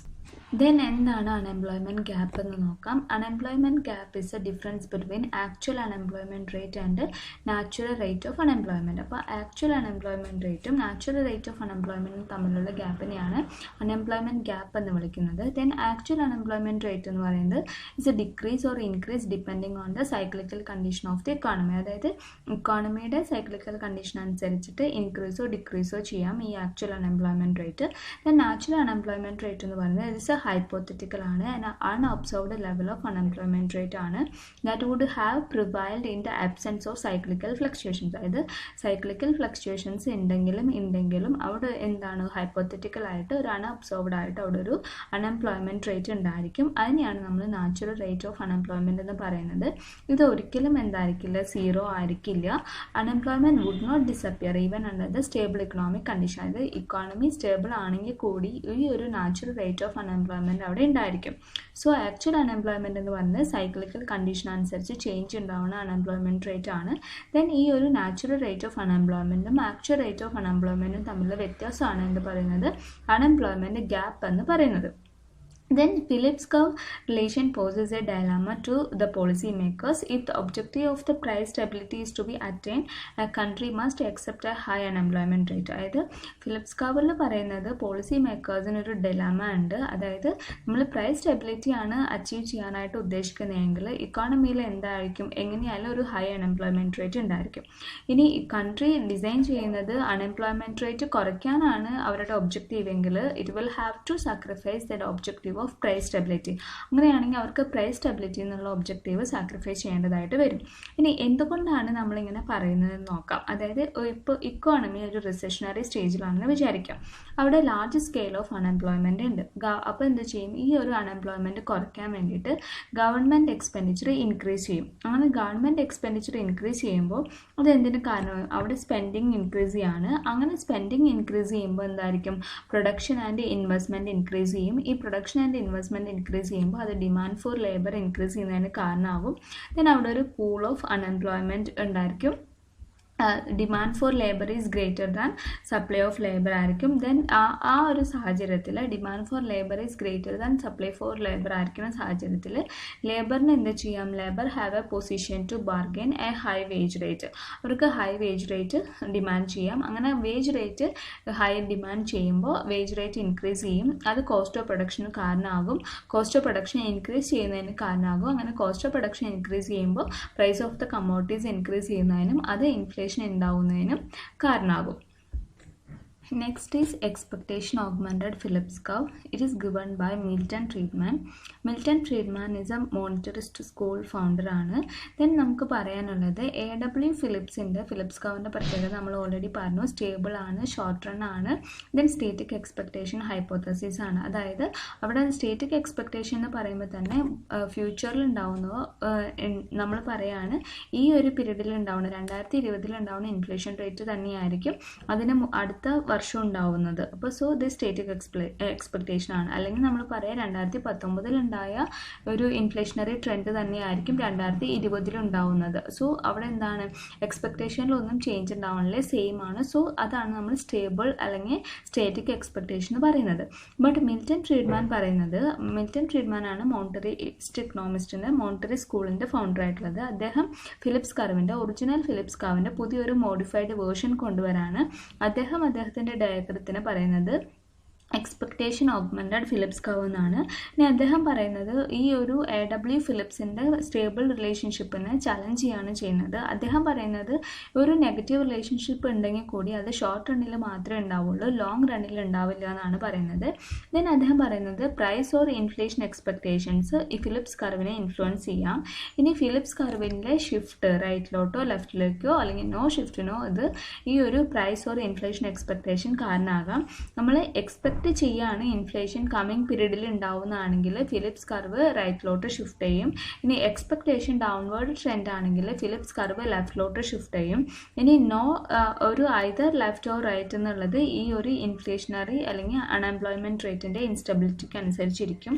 ഇനി യാതൊരു ചേഞ്ചും ഇല്ല, ഇറ്റ്സ് സ്റ്റേബിൾ ആണെങ്കിൽ ഫിലിപ്സ് കർവിൽ യാതൊരു ഷിഫ്റ്റും സംഭവിക്കില്ല. ദെൻ ഫിലിപ്സ് കർവിൻ്റെ ഷിഫ്റ്റിനുള്ള കാരണം എന്ന് പറയുന്നത് എന്താണ്? എക്സ്പെക്റ്റേഷനാണ്, ഇൻഫ്ലേഷണറി എക്സ്പെക്റ്റേഷൻസ് ആണ്. ഈ ഒരു ഇൻഫ്ലേഷണറി എക്സ്പെക്റ്റേഷൻ നമ്മൾ അഡാപ്റ്റീവ് എക്സ്പെക്റ്റേഷൻസ് എന്നാണ് പറയുന്നത്. ഈ ഒരു അഡാപ്റ്റീവ് എക്സ്പെക്റ്റേഷൻസ് നമ്മൾ തീരുമാനിക്കുന്നത് അല്ലെങ്കിൽ എക്സ്പെക്റ്റേഷൻ കൊണ്ടുവരുന്നത് നമ്മുടെ എക്സ്പീരിയൻസ്ഡ് ഈവൻസിൻ്റെ അടിസ്ഥാനത്തിലാണ്, നമ്മുടെ പാസ്റ്റ് എക്സ്പീരിയൻസ്ഡ് ഈവൻസിൻ്റെ അടിസ്ഥാനത്തിലാണ്. അതിൽ നിന്ന് കിട്ടിയൊരു അറിവ് വെച്ചിട്ടാണ് നമ്മൾ ഇനി ഭാവിയിൽ ഇൻഫ്ലേഷണറി എക്സ്പെക്റ്റേഷൻ നമ്മൾ പ്രെഡിക്റ്റ് ചെയ്യുന്നത്. ഭാവിയിൽ ഇൻഫ്ലേഷൻ ഉണ്ടാവോ ഉണ്ടാവില്ലേ അത്തരം കാര്യങ്ങളൊക്കെ പ്രെഡിക്റ്റ് ചെയ്യുന്നത് നമ്മുടെ എക്സ്പീരിയൻസ്ഡ് ഈവൻസിൻ്റെ അടിസ്ഥാനത്തിലാണ്. ബട്ട് ഷോർട്ട് റണ്ണിൽ നമുക്ക് ഇൻകറക്റ്റ് എക്സ്പെക്റ്റേഷൻസ് ആവാനുള്ള കാരണം നമുക്ക് ഇൻകംപ്ലീറ്റ് ഇൻഫർമേഷൻസ് ആയിരിക്കും. അതുകൊണ്ടാണ് അവിടെ ട്രേഡ് ഓഫ് നടക്കുന്നത് എന്നാണ് നമ്മുടെ മിൽട്ടൺ ഫ്രീഡ്മാൻ പറയുന്നത്. ദെൻ ഈ ഒരു അഡാപ്റ്റീവ് എക്സ്പെക്റ്റേഷൻ എങ്ങനെയാണ് വർക്ക് ചെയ്യുന്നതെന്ന് നോക്കാം. അതായത് അവർ ഇൻഡിവിജ്വൽ അവരുടെ എക്സ്പെക്റ്റേഷൻ എല്ലാം അഡ്ജസ്റ്റ് ചെയ്യുന്നത് എങ്ങനെയാണ്? ഫ്യൂച്ചറിലുള്ള എക്സ്പെക്റ്റേഷൻ അഡ്ജസ്റ്റ് ചെയ്യുന്നത് നമ്മുടെ പാസ്റ്റ് ഈവൻസ് എന്നാണെന്ന് പറഞ്ഞു. എങ്ങനെയാണെന്ന് നോക്കാം. അതായത് ലോങ് റണ്ണിൽ based on real return if price increase ചെയ്തു എന്ന് വിചാരിക്കുകയാണ്. പ്രൈസ് ഇൻക്രീസ് ചെയ്യുമ്പോൾ labourers will demand a higher wage. Labourers higher wage demand ചെയ്യും. അവർ പക്ഷേ ഹൈ വേജ് ഡിമാൻഡ് ചെയ്യുമ്പോഴും അവരെന്ത് ചെയ്യുന്നുണ്ടാവും? അവർ compare with the real wage ആയിട്ട് കമ്പയർ ചെയ്യും. അങ്ങനെ റിയൽ വേജ് ആയിട്ട് കമ്പയർ ചെയ്യുമ്പോൾ അവർക്ക് മനസ്സിലാവും അവരുടെ ഇൻക്രീസ് ചെയ്ത വേജ് എന്ന് പറയുന്നത് നോമിനൽ വേജ് ആണ്, നോട്ട് ദ റിയൽ വേജ്. അങ്ങനെ അവർക്കത് മനസ്സിലാവുന്ന സാഹചര്യത്തിൽ അവർ ഒരിക്കലും എന്താണ് അഡീഷണൽ ലേബർ യൂണിറ്റ് സപ്ലൈ ചെയ്യില്ല. അങ്ങനെയാകുമ്പോൾ എന്ത് സംഭവിക്കില്ല? There is no trade off between inflation and unemployment in the long run. So past എക്സ്പീരിയൻസിൻ്റെ ഈവൻസിൽ അല്ലെങ്കിൽ കറക്റ്റ് ഇൻഫർമേഷൻ്റെ അടിസ്ഥാനത്തിലാണ് ഇവിടെ വർക്ക് ചെയ്യുന്നത്. അതുകൊണ്ട് തന്നെ അവിടെ ലോങ് റണ്ണിൽ there is no trade off between inflation and unemployment in the long run എന്നാണ് ഫ്രീഡ്മാൻ പറയുന്നത്. ദെൻ എന്താണ് natural rate of unemployment? Then എന്താണ് non accelerating inflation rate of unemployment എന്താണെന്ന് നോക്കാം. Then unemployment is natural when some people either do not get jobs or unwilling to accept the job at the equilibrium real wage. ഇനിയാണ് നമ്മൾ natural unemployment എന്ന് പറയുന്നത്. ഇത് ചില ആളുകൾക്ക് ജോലി കിട്ടാത്ത അവസ്ഥ അല്ലെങ്കിൽ എല്ലാ ഇക്വിലിബ്രിയം റിയൽ വേജിന് ജോലിക്ക് പോകാനായിട്ട് താല്പര്യമില്ലാത്ത അവസ്ഥ, അതാണ് നാച്ചുറൽ അൺഎംപ്ലോയ്മെൻറ്റ് എന്ന് പറയുന്നത്. ബട്ട് ഈ ഒരു natural rate of unemployment may be considered as A situation of full employment of N economy. നമ്മൾ ഇക്കോണമിയിൽ എപ്പോഴും എന്തുണ്ടായിരിക്കും? ഒരു നാച്ചുറൽ റേറ്റ് ഓഫ് അൺഎംപ്ലോയ്മെൻറ്റ് ഉണ്ടായിരിക്കും. അത് ഇപ്പോൾ എന്താണ് സ്റ്റേബിൾ ആണെങ്കിലും അല്ലെങ്കിലും ഫുൾ എംപ്ലോയ്മെൻറ്റ് ആണെങ്കിലും അവിടെ ഒരു പർട്ടിക്കുലർ റേറ്റ് ഓഫ് അൺഎംപ്ലോയ്മെൻറ്റ് ഉണ്ടായിരിക്കും എന്നാണ് പറയുന്നത്. ദെൻ നമുക്കറിയാം Phillips curve there is an inflation relationship between unemployment and inflation ആണ് മെഷർ ചെയ്യുന്നതെന്നറിയാം. ദെൻ ലോങ് റണ്ണിൽ അവിടെ ഒരു positive rate of inflation may with NRU that is natural rate of അൺഎംപ്ലോയ്മെൻറ്റിൽ ഒരു പോസിറ്റീവ് റേറ്റ് ഓഫ് ഇൻഫ്ലേഷൻ ഉണ്ടായിരിക്കും. ഈ ഒരു പോസിറ്റീവ് ഇൻഫ്ലേഷനെയാണ് non accelerating inflation rate of unemployment എന്ന് പറയുന്നത്. That is the rate of unemployment at which the inflation is neither accelerating or decelerating. ഈ ഒരു റേറ്റ് ഓഫ് അൺഎംപ്ലോയ്മെൻറ്റിൽ ഒരു പോസിറ്റീവ് റേറ്റ് ഓഫ് ഇൻഫ്ലേഷൻ ഉണ്ടായിരിക്കും. ആ ഒരു ഇൻഫ്ലേഷൻ ഒന്ന് കൂടുകയില്ല കുറവില്ല, നൈദർ ആക്സിലറേറ്റിംഗ് ഓർ ഡീസലറേറ്റിംഗ്. ഇതിനെയാണ് non accelerating inflation rate of unemployment എന്ന് പറയുന്നത്.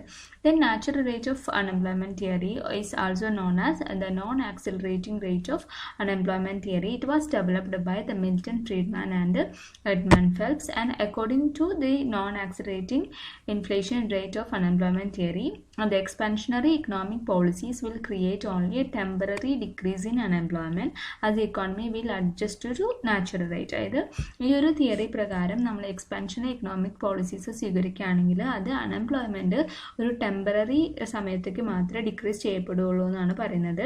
Then unemployment is below natural rate ആണെങ്കിൽ ഇൻഫ്ലേഷൻ വിൽ ആക്സിലറേറ്റ് ചെയ്യും. When the unemployment is above the natural rate ആണെങ്കിൽ ഇൻഫ്ലേഷൻ വിൽ ഡീസലറേറ്റ് ആയിരിക്കും. When unemployment rate is equal to natural rate ആണെങ്കിൽ inflation is stable or non accelerating ആയിരിക്കും.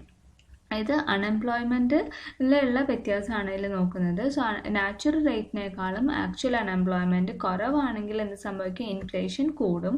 ഇനി unemployment natural റേറ്റിനേക്കാളും above ആണെങ്കിൽ inflation കുറയും. ഇനി unemployment equal ആണെങ്കിൽ natural റേറ്റിനോട് equal ആണെങ്കിൽ ഇൻഫ്ലേഷൻ ഈസ് സ്റ്റേബിൾ അല്ലെങ്കിൽ നോൺ ആക്സിലറേറ്റിംഗ് ഇൻഫ്ലേഷൻ ആയിട്ട് മാറും. ഇനി നമുക്ക് graphical representation of long run Phillips curve നോക്കാം. ഈ ഒരു LRPC എന്ന് പറഞ്ഞ കർവാണ് ലോങ് റൺ ഫിലിപ്സ് കർവ്. ഇതെന്താണ്? ഒരു വെർട്ടിക്കൽ ലൈനാണ്. ദിസ് വെർട്ടിക്കൽ ലൈനാണ് in the long റണ്ണിൽ thus shows a no trade off between the unemployment and in the inflation and it is perfectly inelastic ആണ്. ദർ ഈസ് നോ റിലേഷൻഷിപ്പ് അല്ലെങ്കിൽ there is no trade off between inflation and unemployment എന്നാണ് ഈ ഒരു long run Phillips curve indicate ചെയ്യുന്നത്. Then ഇവിടെ കുറേ SRPCs കാണാം. That is short run Phillips curve ആണ്. SRPCs നമുക്ക് പറയാം റഫ്ലി ഇത് L ഷേപ്ഡ് കർവ് ആണ്. റിഫ്ലക്ട് ചെയ്യുന്നത് inverse relationship between the unemployment and inflation ആണ്. ഇത് representing the different rates of inflation. ഈ SRPC 1 എന്ന് പറയുന്നത് കാണിക്കുന്നത് ഹൈ റേറ്റ് ഓഫ് അൺഎംപ്ലോയ്മെൻറ്റ് ആണ്. ദാറ്റ് ഈസ് ഇത്രയും ഹൈ റേറ്റ് ഓഫ് അൺഎംപ്ലോയ്മെൻറ്റ് ഉണ്ട്. Then natural rate of NRU equal to UN. That is natural rate of unemployment ആണ്.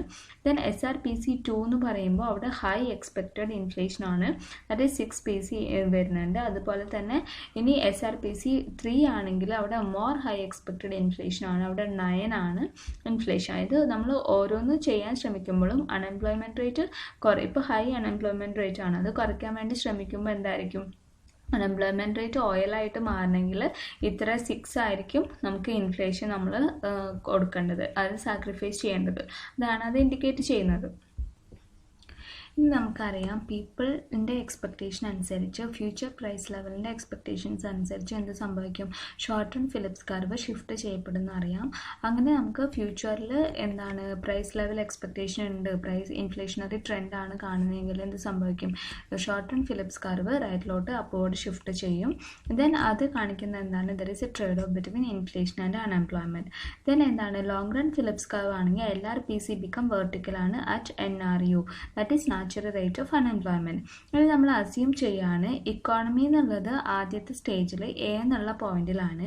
ഈ A എന്നുള്ള പോയിന്റിൽ A at the NRU that is natural rate of unemployment ആണ്. അവിടെ with actual and expected inflation rate എന്ന് പറയുന്നത് 0 ആണ്.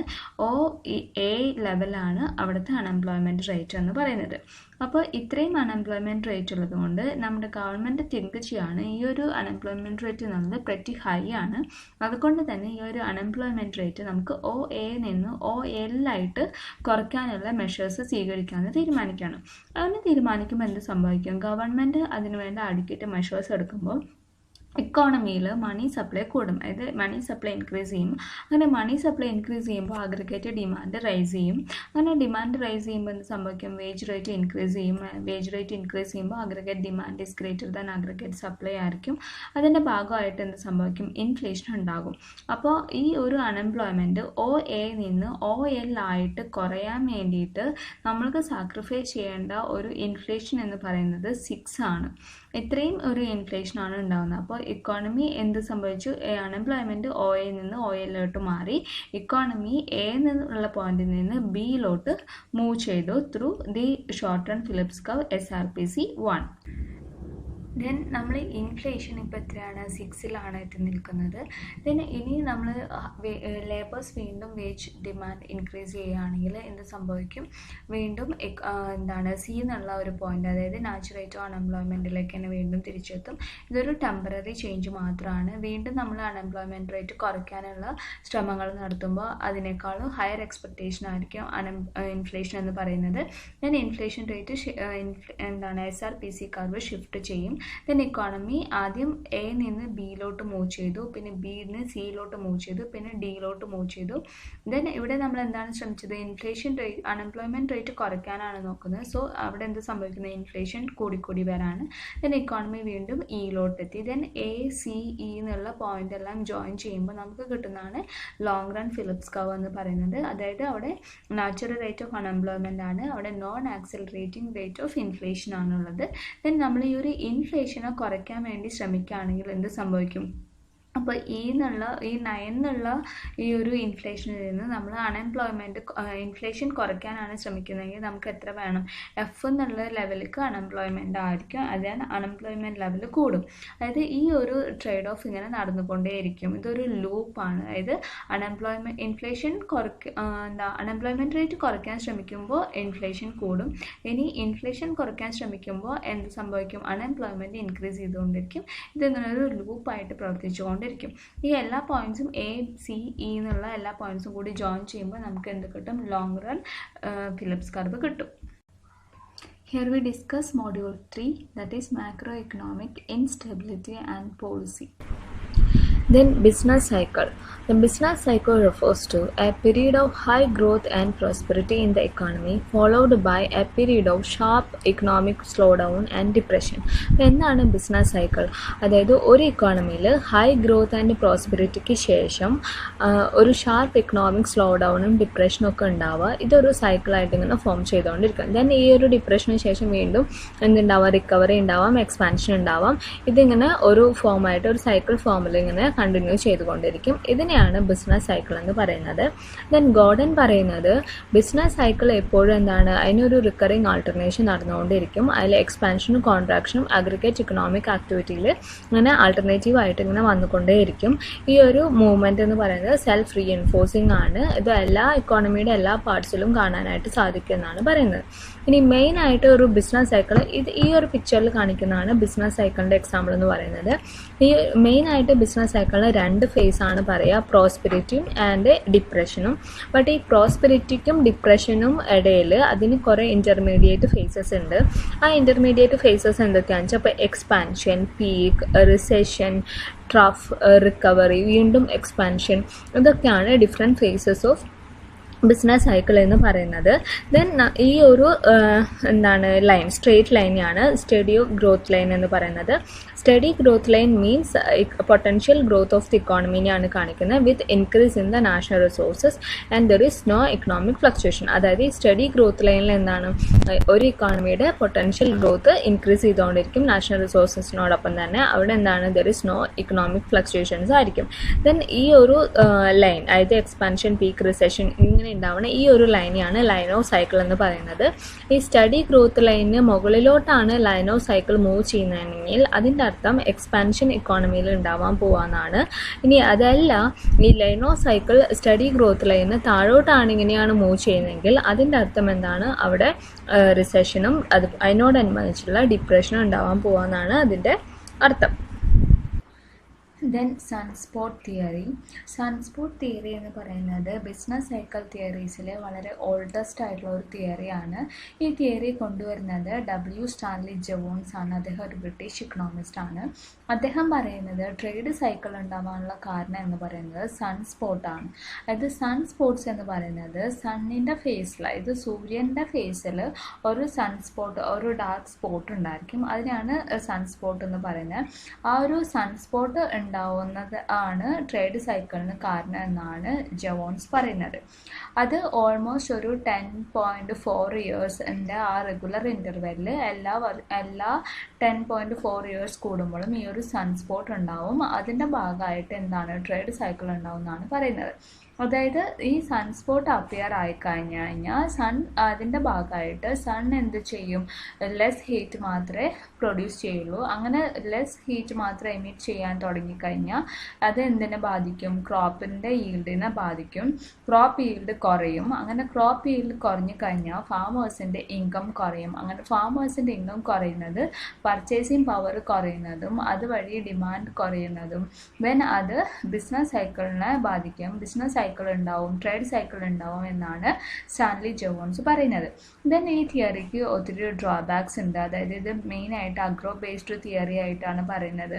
Then ഇതൊരു ഗുഡ് ഓർ ബാഡ് ക്രോപ്പ് ആ ഒരു ഫാക്ടർ മാത്രമല്ല, ബാക്കിയുള്ള ഫാക്ടേഴ്സും കൂടിയും ഈ ഒരു ട്രേഡ് സൈക്കിളിനെ എഫക്റ്റ് ചെയ്യും എന്നൊക്കെ പറയുന്നുണ്ട്. അതുപോലെ ഇതിലൊരു റെഗുലർ ഇൻ്റർവെൽസിൽ സൺസ്പോട്ട് ഉണ്ടാവും, ട്രേഡ് സൈക്കിൾ ഉണ്ടാവും എന്നാണ് പറയുന്നത്. But length of the trade cycle എന്ന് പറയുന്നത് ഒരു 7 to 8 years ആണെന്നാണ് പറയുന്നത്. സോ സൺസ്പോട്ട് തിയറി എന്ന് പറയുന്നത് ഒരു oldest theory of business cycle തിയറിയാണ്. Then we discuss about different theories of business cycle. First തിയറിയാണ് the pure monetary theory of business cycle. ഈ ഒരു തിയറി പുട്ട് ഫോർവേഡ് ചെയ്തിരിക്കുന്നത് R.G. ഹാത്രേ ആണ്. ഹാത്രയുടെ അഭിപ്രായത്തിൽ ട്രേഡ് സൈക്കിൾ എന്ന് പറയുന്നത് ഒരു പ്യുവർ മോണിറ്ററി ഫിനോമിനൻ ആണ്.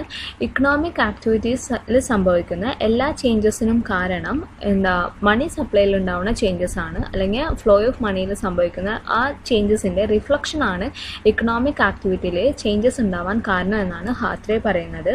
Then ultimate cause of economic fluctuations എന്നുള്ളത് അതുകൊണ്ട് തന്നെ ഈ മോണിറ്ററി സിസ്റ്റത്തിൽ ഉണ്ടാവുന്ന ചേഞ്ചസിന് ഡിപ്പെൻഡ് ചെയ്തിരിക്കും. ദെൻ മണി സപ്ലൈ എക്സ്പാൻഡ് ചെയ്യുകയാണെങ്കിൽ എന്ത് സംഭവിക്കും? പ്രൈസ് റൈസ് ചെയ്യും, പ്രോഫിറ്റ് ഇൻക്രീസ് ചെയ്യും, ടോട്ടൽ ഔട്ട്പുട്ട് ഇൻക്രീസ് ചെയ്യും. And if money supply fall ചെയ്യുകയാണെങ്കിൽ എന്ത് സംഭവിക്കും?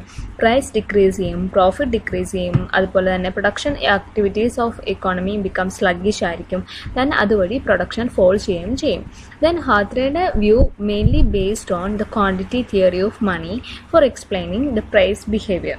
ഇനി ഹാത്രേ പറയുന്നത് the principal factor affecting the money supply എന്ന് പറയുന്നത് ക്രെഡിറ്റ് മെക്കാനിസം ആണ്. The supply is depend on the credit mechanism. ഇനി ഈ ക്രെഡിറ്റ് മെക്കാനിസം എന്ന് പറഞ്ഞാൽ അത് എന്ത് തരം ക്രെഡിറ്റ് ആണ്? The volume of credit created by the banking system. ഇത് കൊമേഴ്ഷ്യൽ ബാങ്ക്സ് ക്രിയേറ്റ് ചെയ്യുന്ന ആ ഒരു ക്രെഡിറ്റ് ക്രിയേഷനാണ് മെയിനായിട്ട് മണി സപ്ലൈനെ തീരുമാനിക്കുന്നതെന്നാണ് പറയുന്നത്. ദെൻ ഇനി എങ്ങനെയാണ് ഈ ബാങ്ക് ക്രെഡിറ്റിലുണ്ടാവുന്ന എക്സ്പാൻഷൻ എങ്ങനെയാണ് ബിസിനസ് സൈക്കിളിന് കാരണമാവുന്നതെന്ന് നോക്കാം. അതായത് ഒരു സൈക്കിൾ ബിഗിൻ ചെയ്യുന്നത് എപ്പോഴാണ്? Upswing in the cycle begins with the expansion of bank credit. Bank ക്രെഡിറ്റിൻ്റെ എക്സ്പാൻഷൻ തുടങ്ങുമ്പോഴാണ് ഒരു സൈക്കിളിൻ്റെ അപ്സ്വിങ് നടക്കുന്നത്. ഇത് ഒരു ബാങ്ക് എക്സ്പാൻഷൻ നടക്കുന്ന അത്രയും കാലം, ബാങ്ക് ക്രെഡിറ്റ് എക്സ്പാൻഷൻ നടക്കുന്ന അത്രയും കാലം ഈ ഒരു സൈക്കിൾ ഇങ്ങനെ തന്നെ നിൽക്കുന്നതാണ് പറയുന്നത്. ദെൻ ബാങ്ക് ക്രെഡിറ്റ് ബാങ്ക് എപ്പോഴാണ് കൊടുക്കുക? ബാങ്ക്സിന് അത് പ്രോഫിറ്റബിൾ ആണെന്ന് തോന്നുന്ന സമയത്ത് ബിസിനസ് മാൻസിന് ബാങ്ക് ക്രെഡിറ്റ് ഓഫർ ചെയ്യും. ഇൻ ഈസിയർ ടേംസിൽ ഇത് ഡിഫറെൻറ്റ് ടൈപ്സ് ഓഫ് ക്യാപിറ്റൽ ഫോർമേഷന് കാരണമാവും. ഇൻട്രസ്റ്റ് റേറ്റ് ഇൻക്രീസ് ചെയ്യാൻ തുടങ്ങുന്നത് വരെ ബാങ്ക് ക്രെഡിറ്റിൻ്റെ എക്സ്പാൻഷൻ നടന്നുകൊണ്ടേയിരിക്കും. ഈ ഒരു ബാങ്ക് ക്രെഡിറ്റ് എക്സ്പാൻഷൻ മൂലം ഇൻവെസ്റ്റ്മെൻറ്റ് ഇൻക്രീസ് ചെയ്യുകയും അതുവഴി ഇക്കണോമിക് പ്രോസ്പെരിറ്റി ഉണ്ടാവുകയും ചെയ്യും. This process of prosperity due to the bank credit mechanism is reversed when bank find it difficult to expand the credit further at the prevailing interest rate. But ഈ ഒരു bank credit expansion മൂലം സംഭവിക്കുന്ന ഈ ഒരു economic prosperity bank credit കിട്ടാതാവുന്ന സമയം തൊട്ട് എന്ത് സംഭവിക്കും? അത് റിവേഴ്സ് ആവാൻ തുടങ്ങും. അതായത് ഇക്കണോമിക് പ്രോസ്പെരിറ്റി കുറയാൻ തുടങ്ങും. അതായത് ബാങ്കിന് ചില സമയത്ത് ഒരു പ്രിവൈലിംഗ് ഇൻട്രസ്റ്റ് റേറ്റിൽ ലോൺ കൊടുക്കാനായിട്ട് അല്ലെങ്കിൽ ക്രെഡിറ്റ് ക്രിയേഷൻ നടത്താനായിട്ട് സാധിക്കില്ല. അത് ഇക്കണോമിക് പ്രോസ്പെരിറ്റീനെ ബാക്കോട്ട് നയിക്കാനാണ് സഹായിക്കുക. ദെൻ അത് ക്രെഡിറ്റ് എക്സ്പാൻഷൻ നിർത്തിവെച്ചു എന്ന് വിചാരിക്കുക, അതായത് അത് അവസാനിച്ചു എന്ന് വിചാരിക്കുക. അത് പ്രിവൈലിംഗ് ഇൻട്രസ്റ്റ് റേറ്റിൽ ബാങ്കിന് ക്രെഡിറ്റ് കൊടുക്കാൻ പറ്റാത്ത അവസ്ഥ വന്നു. അങ്ങനെയാകുമ്പോൾ ബിസിനസ്മാന് ഈസിലി വേറെ എവിടുന്നും ക്രെഡിറ്റ് കിട്ടാത്ത സാഹചര്യം ഉണ്ടാവും. അത് അവരുടെ ബിസിനസ് ആക്ടിവിറ്റീസിനെ എഫക്റ്റ് ചെയ്യും. Then process of expansion slow down ആവും. അത് നോൺ അവൈലബിലിറ്റി ഓഫ് ക്രെഡിറ്റ് ബിസിനസ്മാന് ഉണ്ടാവുന്നത് കൊണ്ട് തന്നെ അവരുടെ പേയ്മെൻറ്റ് ഒബ്ലിഗേഷൻസ് ഒന്നും കൃത്യമായിട്ട് മീറ്റ് ചെയ്യാനായിട്ട് ബിസിനസ്മാന് സാധിക്കില്ല. ഇത് അവരുടെ ബിസിനസ്സിനെ വല്ലാതെ എഫക്റ്റ് ചെയ്യും. ദെൻ അവർക്ക് പുതിയതായിട്ട് ഇൻപുട്ടൊന്നും പർച്ചേസ് ചെയ്യാനായിട്ട് സാധിക്കില്ല. ദെൻ ഇതൊരു ഇക്കണോമിക് ഡൗൺ സ്വിങ്ങിന് വഴിവെക്കും. ദെൻ അത് എന്താണ് ചെന്ന് നിൽക്കുന്നത് എവിടെയായിരിക്കും? ബോട്ടം ലൈൻ ആയിരിക്കും. ദാറ്റ് ഈസ് ദ ഡിപ്രഷൻ എന്നുള്ള ഒരു സ്റ്റേജിലായിരിക്കും എത്താം. ദെൻ ഒരു റിസഷണറി ഫേസ് ഏറ്റവും അവസാനം എവിടേക്ക് എത്താം? ഒരു ഡിപ്രഷൻ ഫേസിലോട്ട് എത്താം. Due to this shortage of credit മൂലമാണ് ഇത് സംഭവിക്കുന്നത്. ഇങ്ങനെ ക്രെഡിറ്റ് കോൺട്രാക്ഷൻ നടക്കുന്നത് കൊണ്ട് തന്നെ അത് ഒരു ഡിഫ്ലേഷണറി പ്രഷറാണ് സൃഷ്ടിക്കുന്നത് on price, profit and also the consumers income and outlay. എല്ലാ മേഖലയിലും ഒരു ഡിഫ്ലേഷണറി പ്രഷർ സൃഷ്ടിക്കും. ഈ ഒരു പ്രഷർ മൂലം തന്നെ high rate of interest bank charge ചെയ്യുമ്പോൾ ബിസിനസ് മാൻ ആണെങ്കിലും ആർക്ക് തന്നെയാണെങ്കിലും ഡിമാൻഡ് ഫോർ ക്രെഡിറ്റ് ഡിക്രീസ് ചെയ്യും. So the price start falling and also profit also drop. അപ്പോൾ ആൾക്കാരുടെ ഇൻകം ആൻഡ് ഔട്ട്ലേ കുറയും, പ്രോഫിറ്റ് കുറയും, then demand for credit decrease ചെയ്യും, ദെൻ പ്രൈസ് സ്റ്റാർട്ട് ഫോളിങ് ആയിരിക്കും, പ്രോഫിറ്റ് കുറയും. ഇങ്ങനെ ഒരു ഡിപ്രഷൻ സ്റ്റേജിലോട്ടാണ് എത്തുന്നത്. ഇനി ഡിപ്രഷൻ്റെ സമയത്ത് ട്രേഡേഴ്സിന് അവരുടെ ഗുഡ്സിന് വേണ്ടത്ര ഡിമാൻഡൊന്നും ഉണ്ടാവില്ല. അപ്പോൾ അവരെന്താ ചെയ്യുക? അവർക്ക് കിട്ടുന്ന പ്രൈസിന് അവരുടെ ഗുഡ്സ് എല്ലാതും വിറ്റഴിക്കും. ദെൻ അവരുടെ ബാങ്കിൻ്റെ ലോണെല്ലാം റീപേ ചെയ്യാനായിട്ട് ശ്രമിക്കും. അങ്ങനെ ലോണെല്ലാം റീപേ ചെയ്യുമ്പോൾ ബാങ്കിന് ആവശ്യത്തിലധികം പണമാവും. ദെൻ എന്താ സംഭവിക്കുന്നത്? ബാങ്കിൻ്റെ കയ്യിൽ ഒത്തിരി ഐഡിയൽ ഫണ്ട്സ് ഉണ്ടായിരിക്കും. അതായത് ഡിപ്രഷൻ കണ്ടിന്യൂ ചെയ്യുകയാണെങ്കിൽ ബാങ്കിൻ്റെ കയ്യിൽ ഒത്തിരി ഐഡിയൽ ഫണ്ട്സ് ഉണ്ടായിരിക്കും. ഈ ഒരു ഐഡിയൽ ഫണ്ട്സ് ഇൻഡിക്കേറ്റ് ചെയ്യുന്നത് ബാങ്കിൻ്റെ ക്രെഡിറ്റ് ക്രിയേറ്റിംഗ് കപ്പാസിറ്റി ഇൻക്രീസ് ചെയ്യുന്നതാണ്. സോ ബാങ്ക് എന്ത് ചെയ്യും? അവരുടെ ഇൻട്രസ്റ്റ് റേറ്റ് കുറയ്ക്കും. അങ്ങനെ ഇൻട്രസ്റ്റ് റേറ്റ് കുറയ്ക്കുമ്പോൾ വീണ്ടും ഈ ബോറോവിങ്ങിനെ സ്റ്റിമുലേറ്റ് ചെയ്യും. ദെൻ ട്രേഡേഴ്സ് എന്ത് ചെയ്യും? വീണ്ടും ബോറോ ചെയ്യാനായിട്ട് തുടങ്ങും. അതായത് ക്രെഡിറ്റ് എക്സ്പാൻഷൻ വീണ്ടും ഇംപ്രൂവ് ചെയ്യാനായിട്ട് തുടങ്ങും. ദെൻ ബിസിനസ്മാൻ വീണ്ടും പഴയൊരു പ്രോസസ് ഓഫ് എക്സ്പാൻഷനിലേക്ക് വരും. ദെൻ വീണ്ടും എല്ലാം പഴയ പോലെ ഒരു എക്സ്പാൻഷൻ മോഡിലേക്ക് വരും. ദെൻ ഹാത്രെ പറയുന്നത് ഈ ട്രേഡ് സൈക്കിൾസ് എല്ലാം ഉണ്ടാവാനുള്ള കാരണം എന്താണ്? ബാങ്ക് ക്രെഡിറ്റിലുള്ള ഇൻഹറൻറ്റ് ഇൻസ്റ്റെബിലിറ്റി ആണ്.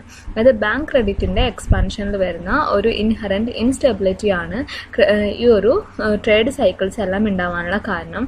അതുകൊണ്ട് തന്നെ അപ്രോപ്രിയേറ്റ് ആയിട്ടുള്ള ബാങ്ക് പോളിസി കൊണ്ടുവന്ന് ബാങ്ക് ക്രെഡിറ്റിനുള്ള ഇൻസ്റ്റെബിലിറ്റി ഒഴിവാക്കുക ണെങ്കിൽ ട്രേഡ് സൈക്കിൾസ് എല്ലാതും ഡിസപ്പിയർ ചെയ്യാനായിട്ട് സാധിക്കും എന്നാണ് ഹാത്രെ പറയുന്നത്. Then monetary over investment theory of Hayek. F A Hayek ആണ് monetary over investment theory of trade cycle formulate ചെയ്യുന്നത്. അദ്ദേഹത്തിൻ്റെ ഈ ഒരു തിയറി ബേസ് ചെയ്തിരിക്കുന്നത് വിക്സലിൻ്റെ നാച്ചുറൽ റേറ്റ് ഓഫ് ഇൻട്രസ്റ്റും മാർക്കറ്റ് ഇൻട്രസ്റ്റ് റേറ്റും തമ്മിലുള്ള ഒരു ഡിഫറൻസിൻ്റെ അടിസ്ഥാനത്തിലാണ്.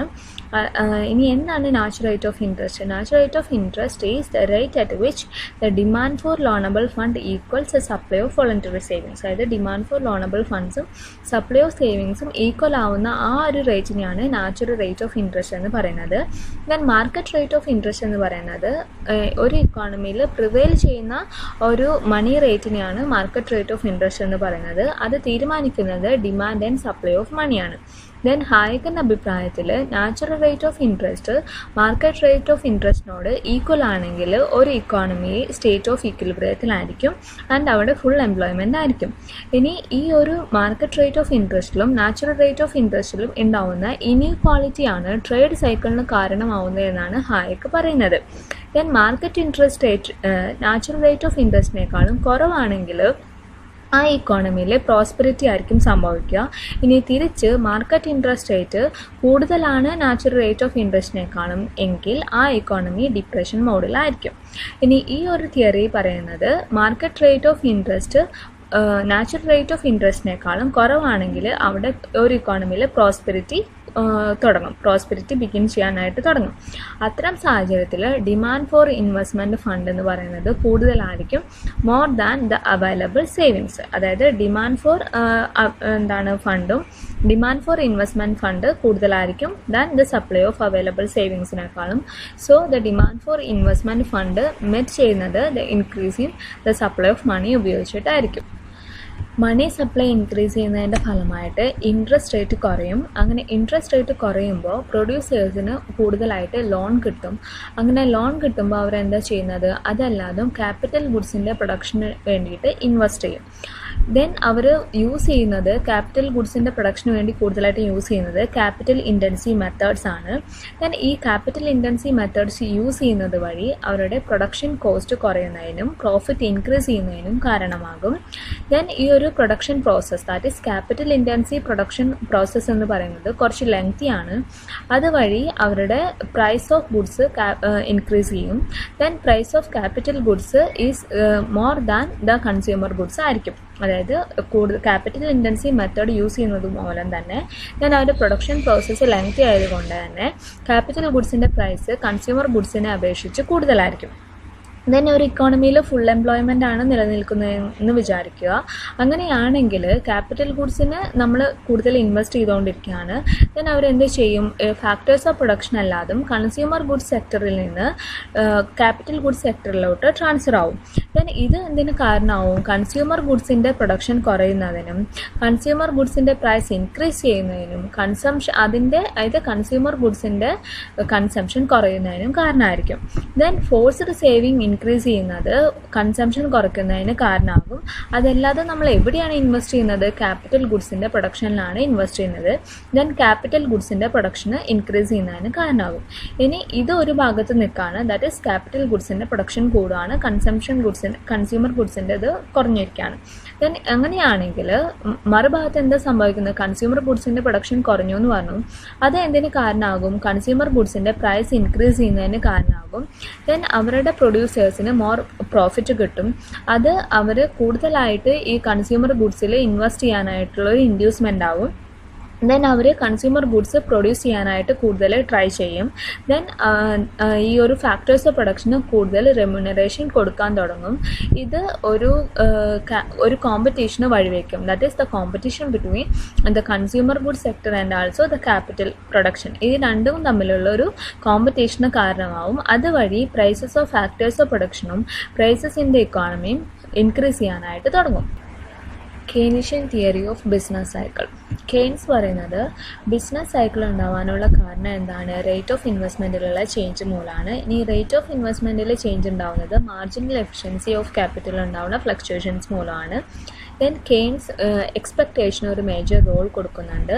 ദെൻ എംപ്ലോയ്മെൻറ്റിലും ഇൻകം, ഔട്ട്പുട്ട് ഇതിലൊക്കെ ഉണ്ടാവുന്ന ഫ്ലക്ച്വേഷൻസ് ആണ് ബിസിനസ് സൈക്കിൾ എന്ന് പറയുന്നത്.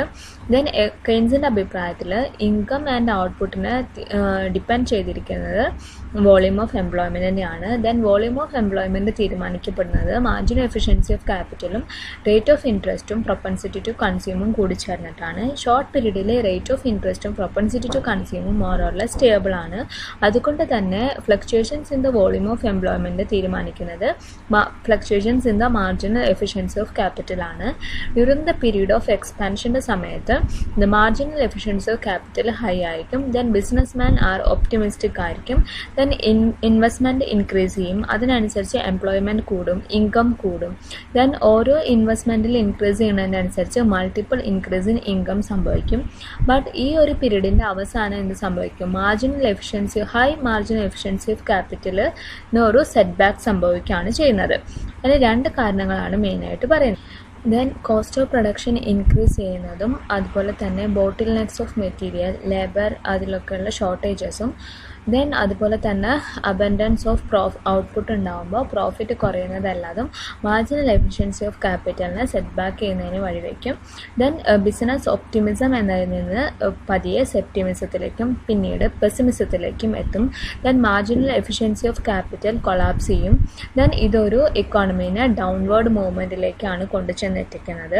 Then multiple decrement of investment multiple decrement of ഇൻകത്തിന് കാരണമാകും. അതായത് 1% ഇൻവെസ്റ്റ്മെൻറ്റ് കുറഞ്ഞു കഴിഞ്ഞാൽ മൾട്ടിപ്പിൾ ടൈംസ് ഇൻകം കുറയുന്നതിന് കാരണമാകും.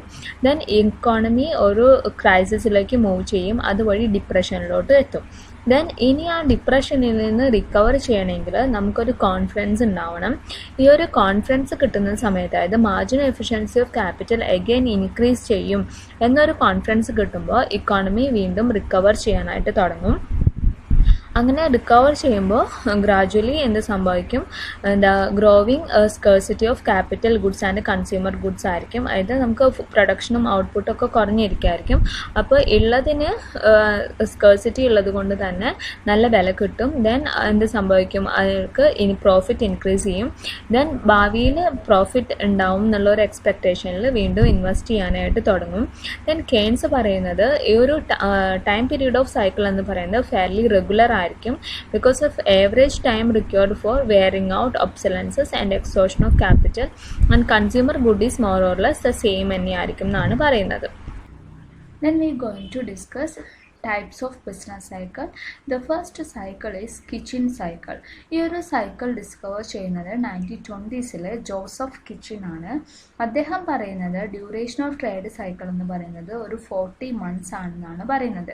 ഈ ഒരു 40 monthsലുള്ള ഈ ഒരു കിച്ചൻ സൈക്കിൾ ഉണ്ടാവാനുള്ള കാരണം എന്ന് പറയുന്നത് എന്താണ്, time lags in information movement in taking decision ആണ്. അതായത് നമ്മൾ ഇൻഫർമേഷൻ്റെ ഒരു ലാഗും ഉണ്ട്, അതുമൂലം നമ്മൾ ഡിസിഷൻ ടേക്ക് ചെയ്യുന്ന ആ ഒരു ലാഗ്, ആ ഒരു കാരണം കൊണ്ടാണ് ട്രേഡ് സൈക്കിൾ ഉണ്ടാവുന്നതാണ് കിച്ചൻ പറയുന്നത്.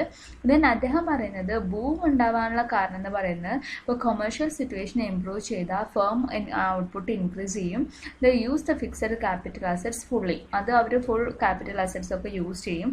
അതുകൊണ്ടാണ് ബൂം ഉണ്ടാവുന്നതാണ് പറയുന്നത്. ദെൻ ഡിപ്രഷൻ ഉണ്ടാവുന്നത് ഇപ്പോൾ ഡിമാൻഡ് ഡിക്രീസ് ചെയ്തു, പ്രൈസ് ഒക്കെ കുറയുന്നത് മൂലം ഡിമാൻഡ് ഡിക്രീസ് ചെയ്തു. ദെൻ പ്രൊഡ്യൂസ്ഡ് കമ്മോഡിറ്റീസ് ഗെറ്റ് എല്ലാം അക്യുമുലേറ്റ് ആയിട്ട് മാറും.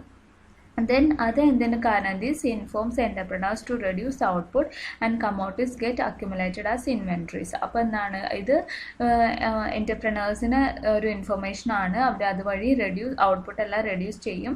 ദെൻ കമ്മോഡിറ്റീസ് ഗെറ്റ് അക്യുമുലേറ്റ് ചെയ്യും ആസ് ഇൻവെൻട്രീസ്. അപ്പോൾ ഡിപ്രഷൻ ഉണ്ടാകുന്നതിന് കാരണം എന്താണ്, ബൂം ഉണ്ടാവാൻ അല്ലെങ്കിൽ ട്രേഡ് സൈക്കിൾ ഉണ്ടാവാനുള്ള കാരണം എന്ന് പറയുന്നത് lakhs in information movement in taking decision ആണ്. ഈ ഒരു സൈക്കിൾ എന്ന് പറയുന്നതാണ് കിച്ചൻ സൈക്കിൾ എന്ന്. ദെൻ അടുത്താണ് ജഗ്ലർ സൈക്കിൾ. ഈ ഒരു സൈക്കിളിൻ്റെ പ്രത്യേകത, this has been emphasised as a fluctuation of business activity between the successive crisis. അതായത് സക്സസീവ് ക്രൈസിസിൽ ആണ് എന്താണ് ഈ ഒരു എന്താണ് ഫ്ലക്ച്വേഷൻസ് ഉണ്ടാവുക. This is also known as long Juglar cycle എന്നാണ് പറയുന്നത്. ഫ്രഞ്ച് എക്കണോമിസ്റ്റ് ആയ ക്ലെമൻ ജഗ്ലർ ആണ് ഈ ഒരു സൈക്കിളിനെ കുറിച്ച് പറയുന്നത്. അദ്ദേഹം പറയുന്നത് the period of prosperity, crisis and liquidation followed each other always within a span of average of 9 to 10 years. അതായത് ഒരു ആവറേജ് ഓഫ് 9 to 10 yearsൻ്റെ ഒരു സ്പാൻ വിട്ടിട്ട് ഈ ഒരു സംഭവങ്ങളൊക്കെ ഇങ്ങനെ ഉണ്ടായിക്കൊണ്ടിരിക്കും എന്നാണ് പറയുന്നത്. ഒരു ലോങ് ജഗ്ലർ സൈക്കിൾ എന്നാണ് അതുകൊണ്ട് തന്നെ ഇത് പറയുന്നത്. ദെൻ അടുത്തതാണ് കുസ്നറ്റ് സൈക്കിൾ. ഈ ഒരു കുസ്നറ്റ് സൈക്കിൾ കൊണ്ടുവരുന്നത് അമേരിക്കൻ എക്കണോമിസ്റ്റായ സൈമൺ കുസ്നറ്റ്സ് ആണ്. അദ്ദേഹം പറയുന്നത് ബിസിനസ് സൈക്കിൾ ഇങ്ങനെ ഒക്കർ ചെയ്യുന്നത് ഒരു 7 to 11 years വരെയാണ് അതിൻ്റെ ഒരു ഡ്യൂറേഷൻ എന്നാണ്. Then very long period cycle ഉണ്ട്. ഈ ഒരു ലോങ് പീരീഡ് സൈക്കിൾ അറിയപ്പെടുന്നത് കോൺട്രാക്റ്റീവ് സൈക്കിൾ എന്നാണ്. ഇത് റഷ്യൻ എക്കണോമിസ്റ്റായ NT കോൺട്രാക്റ്റീവ് ആണ് ഇതിൻ്റെ പ്രൊപ്പോൺ ചെയ്യുന്നത്. 1925 അതൊരു ലോങ് വേവ്സ് ഓഫ് സൈക്കിൾ ആയിരിക്കും, മോർ ദാൻ 50 years ആയിരിക്കും അതിൻ്റെ ഡ്യൂറേഷൻ എന്നാണ് പറയുന്നത്. ദെൻ ബിൽഡിംഗ് സൈക്കിൾ എന്ന് പറയുന്നത് ഈ ഒരു ഇക്കണോമിക് ഫ്ലക്ച്വേഷൻസ് എന്താണ് ബിൽഡിംഗ് ഇതിലും ബിൽഡിംഗ് കൺസ്ട്രക്ഷൻ ആക്ടിവിറ്റീസിലും ഉണ്ടായിരിക്കാം. അത് പറയുന്നത് 15 to 20 years, on an average 18 years വരെ ഫ്ലക്ച്വേഷൻസ് അല്ലെങ്കിൽ സൈക്കിൾ ഉണ്ടാവും ബിൽഡിംഗ് കൺസ്ട്രക്ഷൻ ആക്ടിവിറ്റീസിൽ. ഇതിനെയാണ് ബിൽഡിംഗ് സൈക്കിൾ എന്ന് വിളിക്കുന്നത്. Then monetary, fiscal and income policy for stabilization. അതായത് മാക്രോ എക്കണോമിക് പോളിസിയിൽ മെയിനായിട്ട് 3 ഇമ്പോർട്ടൻറ്റ് ഒബ്ജക്റ്റീവ്സ് ആണുള്ളത്. അതായത് എക്കണോമിക് സ്റ്റെബിലിറ്റി അച്ചീവ് ചെയ്യുക, അതുപോലെ high level of output and employment maintain ചെയ്യുക, അതുപോലെ price stability and economic growth. ഇതൊക്കെയാണ് മാക്രോ എക്കണോമിക് പോളിസിയിലെ മെയിൻ ഒബ്ജക്റ്റീവ്സ് എന്ന് പറയുന്നത്. ഇതിനു വേണ്ടി നമ്മൾ ഉപയോഗിക്കുന്ന ഇൻസ്ട്രുമെൻറ്റ്സ് എന്ന് പറയുന്നത് മെയിനായിട്ട് monetary policy, fiscal policy and income പോളിസിയാണ്. ദെൻ ഫസ്റ്റ് നമ്മൾ ഡിസ്കസ് ചെയ്യുന്നത് മോണിറ്ററി പോളിസിയാണ്. മോണിറ്ററി പോളിസി എന്ന് പറഞ്ഞാൽ നമുക്കറിയാം is an important instrument of the macroeconomic പോളിസിയാണ് to achieve the objectives of macroeconomic policy. And ഈ മോണിറ്ററി പോളിസി ഫോർമുലേറ്റ് ചെയ്യുന്നതും അത് ഇംപ്ലിമെൻറ്റ് ചെയ്യുന്നതും the central banks of a country ആയിരിക്കും. ഇന്ത്യയിലാണെങ്കിൽ റിസർവ് ബാങ്ക് ഓഫ് ഇന്ത്യ ആണ് ഇത് control ചെയ്യുന്നത് on behalf of the government of India and according to its direction and broad guidelines of the government. Then monetary പോളിസിയുടെ objectives എന്ന് പറയുന്നത് പറയുന്നത് economic stability assure ചെയ്യുക based on the full employment and potential level of output. അതുപോലെ തന്നെ achieve price stability by controlling inflation and deflation. അതുപോലെ തന്നെ encourage the economic growth in the economy. ഇതാണ് ഒബ്ജക്റ്റീവ്സ് ഓഫ് മോണിറ്ററി പോളിസി എന്ന് പറയുന്നത്. Economic stability ഉണ്ടായിരിക്കണം, price stability ഉണ്ടായിരിക്കണം, അതുപോലെ തന്നെ എക്കണോമിക് ഗ്രോത്ത് കൊണ്ടുവരണം. then ഇതിനു വേണ്ടി ഉപയോഗിക്കുന്ന മോണിറ്ററി പോളിസിൻ്റെ ഇൻസ്ട്രുമെൻറ്റ്സ് ആണ് open market operation, changing bank rate, changing cash reserve ratio, അതുപോലെ അണ്ടർടേക്കിംഗ് സെലക്റ്റീവ് ക്രെഡിറ്റ് കൺട്രോൾസ്. അതായത് മോണിറ്ററി പോളിസിൻ്റെ ഇൻസ്ട്രുമെൻറ്റ്സ് ക്വാണ്ടിറ്റേറ്റീവ് ഇൻസ്ട്രുമെൻറ്റ്സ് ഉണ്ട്, ക്വാളിറ്റേറ്റീവ് ഇൻസ്ട്രുമെൻറ്റ്സ് ഉണ്ട്. ഈ ക്വാണ്ടിറ്റേറ്റീവ് ഇൻസ്ട്രുമെൻറ്റ്സിൽ പെടുന്നതാണ് open market operation, bank rate, cash reserve ratio, അതുപോലെ സെലക്റ്റീവ് ക്രെഡിറ്റ് കൺട്രോൾ മെഷേഴ്സ് ഒക്കെ. Then fiscal policy. ഫിസ്ക് എന്ന് പറഞ്ഞാൽ തന്നെ അതിൻ്റെ മീനിങ് ട്രഷറി ആണ്. Then so the fiscal policy is use taxation, public expenditure and public borrowing four economic development or the economic stability. അപ്പോൾ fiscal പോളിസിയിൽ ഉപയോഗിക്കുന്ന instruments എന്ന് പറഞ്ഞാൽ ടാക്സേഷനും പബ്ലിക് എക്സ്പെൻഡിച്ചറും പബ്ലിക് ബോറോവിങ് ആണ്. ഈ മൂന്നും കൂടിയിട്ടുള്ളതാണ് ഫിസ്ക്കൽ പോളിസി എന്ന് പറയുന്നത്. ഇത് നമ്മുടെ എക്കണോമിക് ഡെവലപ്മെൻറ്റ് അച്ചീവ് ചെയ്യാനും അല്ലെങ്കിൽ എക്കണോമിക് സ്റ്റെബിലിറ്റി മെയിൻറ്റെയിൻ ചെയ്യാനും വേണ്ടിയിട്ടാണ് യൂസ് ചെയ്യുന്ന ഒരു മാക്രോ എക്കണോമിക് പോളിസിയുടെ ഇൻസ്ട്രുമെൻ്റ് ആണ്. ദെൻ ആർതർ സ്മിത്ത് പറയുന്നത് ഫിസ്ക്കൽ പോളിസി എന്ന് പറഞ്ഞാൽ it's a policy under which a government use its expenditure and revenue programmes to produce a desirable effects and to avoid the undesirable effects on the national income, production and employment. അപ്പോൾ national ഇൻകത്തിൽ, പ്രൊഡക്ഷനിൽ, എംപ്ലോയ്മെൻറ്റിലൊക്കെയുള്ള desirable effects കൊണ്ടുവരുന്നതിനും അതുപോലെ undesirable effects ഒക്കെ avoid ചെയ്യുന്നതിനും വേണ്ടി government അവരുടെ എക്സ്പെൻഡിച്ചറും റവന്യൂ പ്രോഗ്രാംസും കൺട്രോൾ ചെയ്യുന്നതിനെയാണ് ഫിസ്ക്കൽ പോളിസി എന്ന് പറയുന്നത്. പിന്നെ ഈ ഫിസ്ക്കൽ പോളിസിയുടെ ഒബ്ജക്റ്റീവ്സ് മോണിറ്ററി പോളിസി പോലെ തന്നെയാണ്. എക്കണോമിക് സ്റ്റെബിലിറ്റി അച്ചീവ് ചെയ്യുക at A high level of output and employment, അതുപോലെ തന്നെ എക്കണോമിക് ഗ്രോത്ത് മെയിൻറ്റെയിൻ ചെയ്യുക, പ്രൈസ് സ്റ്റെബിലിറ്റി കൊണ്ടുവരിക. ഇതൊക്കെ തന്നെയാണ് ഫിസ്ക്കൽ പോളിസിയുടെ ഒബ്ജക്റ്റീവ്സ്. പിന്നെ ഇൻസ്ട്രുമെൻറ്റ്സ് എന്ന് പറയുന്നത് ഇവിടെ ടാക്സേഷനും പബ്ലിക് എക്സ്പെൻഡിച്ചറും പബ്ലിക് ബോറോവിങ് ആണ്. ഓരോ സിറ്റുവേഷനിലും ഇപ്പോൾ ഇൻഫ്ലേഷൻ ഉണ്ടാകുമ്പോഴും ഡീഫ്ലേഷൻ ഉണ്ടാകുമ്പോഴും ഇൻസ്ട്രുമെൻറ്റ്സ് ഓഫ് ഫിസ്ക്കൽ പോളിസിയിൽ ചേഞ്ച് വരുത്തിക്കൊണ്ട് ഗവൺമെൻറ് എക്കണോമിക് സ്റ്റെബിലിറ്റിയും പ്രൈസ് സ്റ്റെബിലിറ്റിയും മെയിൻറ്റെയിൻ ചെയ്യും. ഇതിനടുത്തതാണ് ഇൻകം പോളിസി. ഈ ഇൻകം പോളിസി നമ്മൾ യൂസ് ചെയ്യുന്നത് demand pull inflation and cost push ഇൻഫ്ലേഷനെതിരെ ഫൈറ്റ് ചെയ്യാൻ വേണ്ടിയിട്ടാണ്. ദെൻ ഈ ഒരു ഇൻകം പോളിസി ഉപയോഗിച്ചിട്ട് നമുക്ക് പ്രൈസ് ഇൻക്രീസ് ചെയ്യുന്നതിന് ഒരു പരിധി വരെ പ്രിവെൻറ്റ് ചെയ്ത് നിർത്താനായിട്ട് സാധിക്കും by preventing the money wage from rising faster than productivity. അതായത് പ്രൊഡക്ടിവിറ്റി കൂടുന്നതിനേക്കാളും കൂടുതലായിട്ട് മണി വേജ് ഇൻക്രീസ് ചെയ്യുമ്പോൾ അതുവഴി പ്രൈസ് ഇൻക്രീസ് ചെയ്യുന്നതിനും കോസ്റ്റ് പുഷ് ഇൻഫ്ലേഷൻ ഉണ്ടാകുന്നതിനും ഡിമാൻഡ് ഫുൾ ഇൻഫ്ലേഷൻ ഉണ്ടാകുന്നതിനൊക്കെ കാരണമാകും. അപ്പോൾ അതുവഴി അതൊക്കെ പ്രൈസ് കൺട്രോൾ ചെയ്ത് നിർത്തുന്നതിനാണ് ഈ ഇൻകം പോളിസി ഉപയോഗിക്കുന്നത്. ദെൻ ഈ ഒരു ഇൻകം പോളിസിയുടെ ഇൻസ്ട്രുമെൻറ്റ്സ് എന്ന് പറയുന്നത് price controls and price freeze, wage controls and wage freeze and food subsidies, ഇത്തരം കാര്യങ്ങളൊക്കെയാണ്.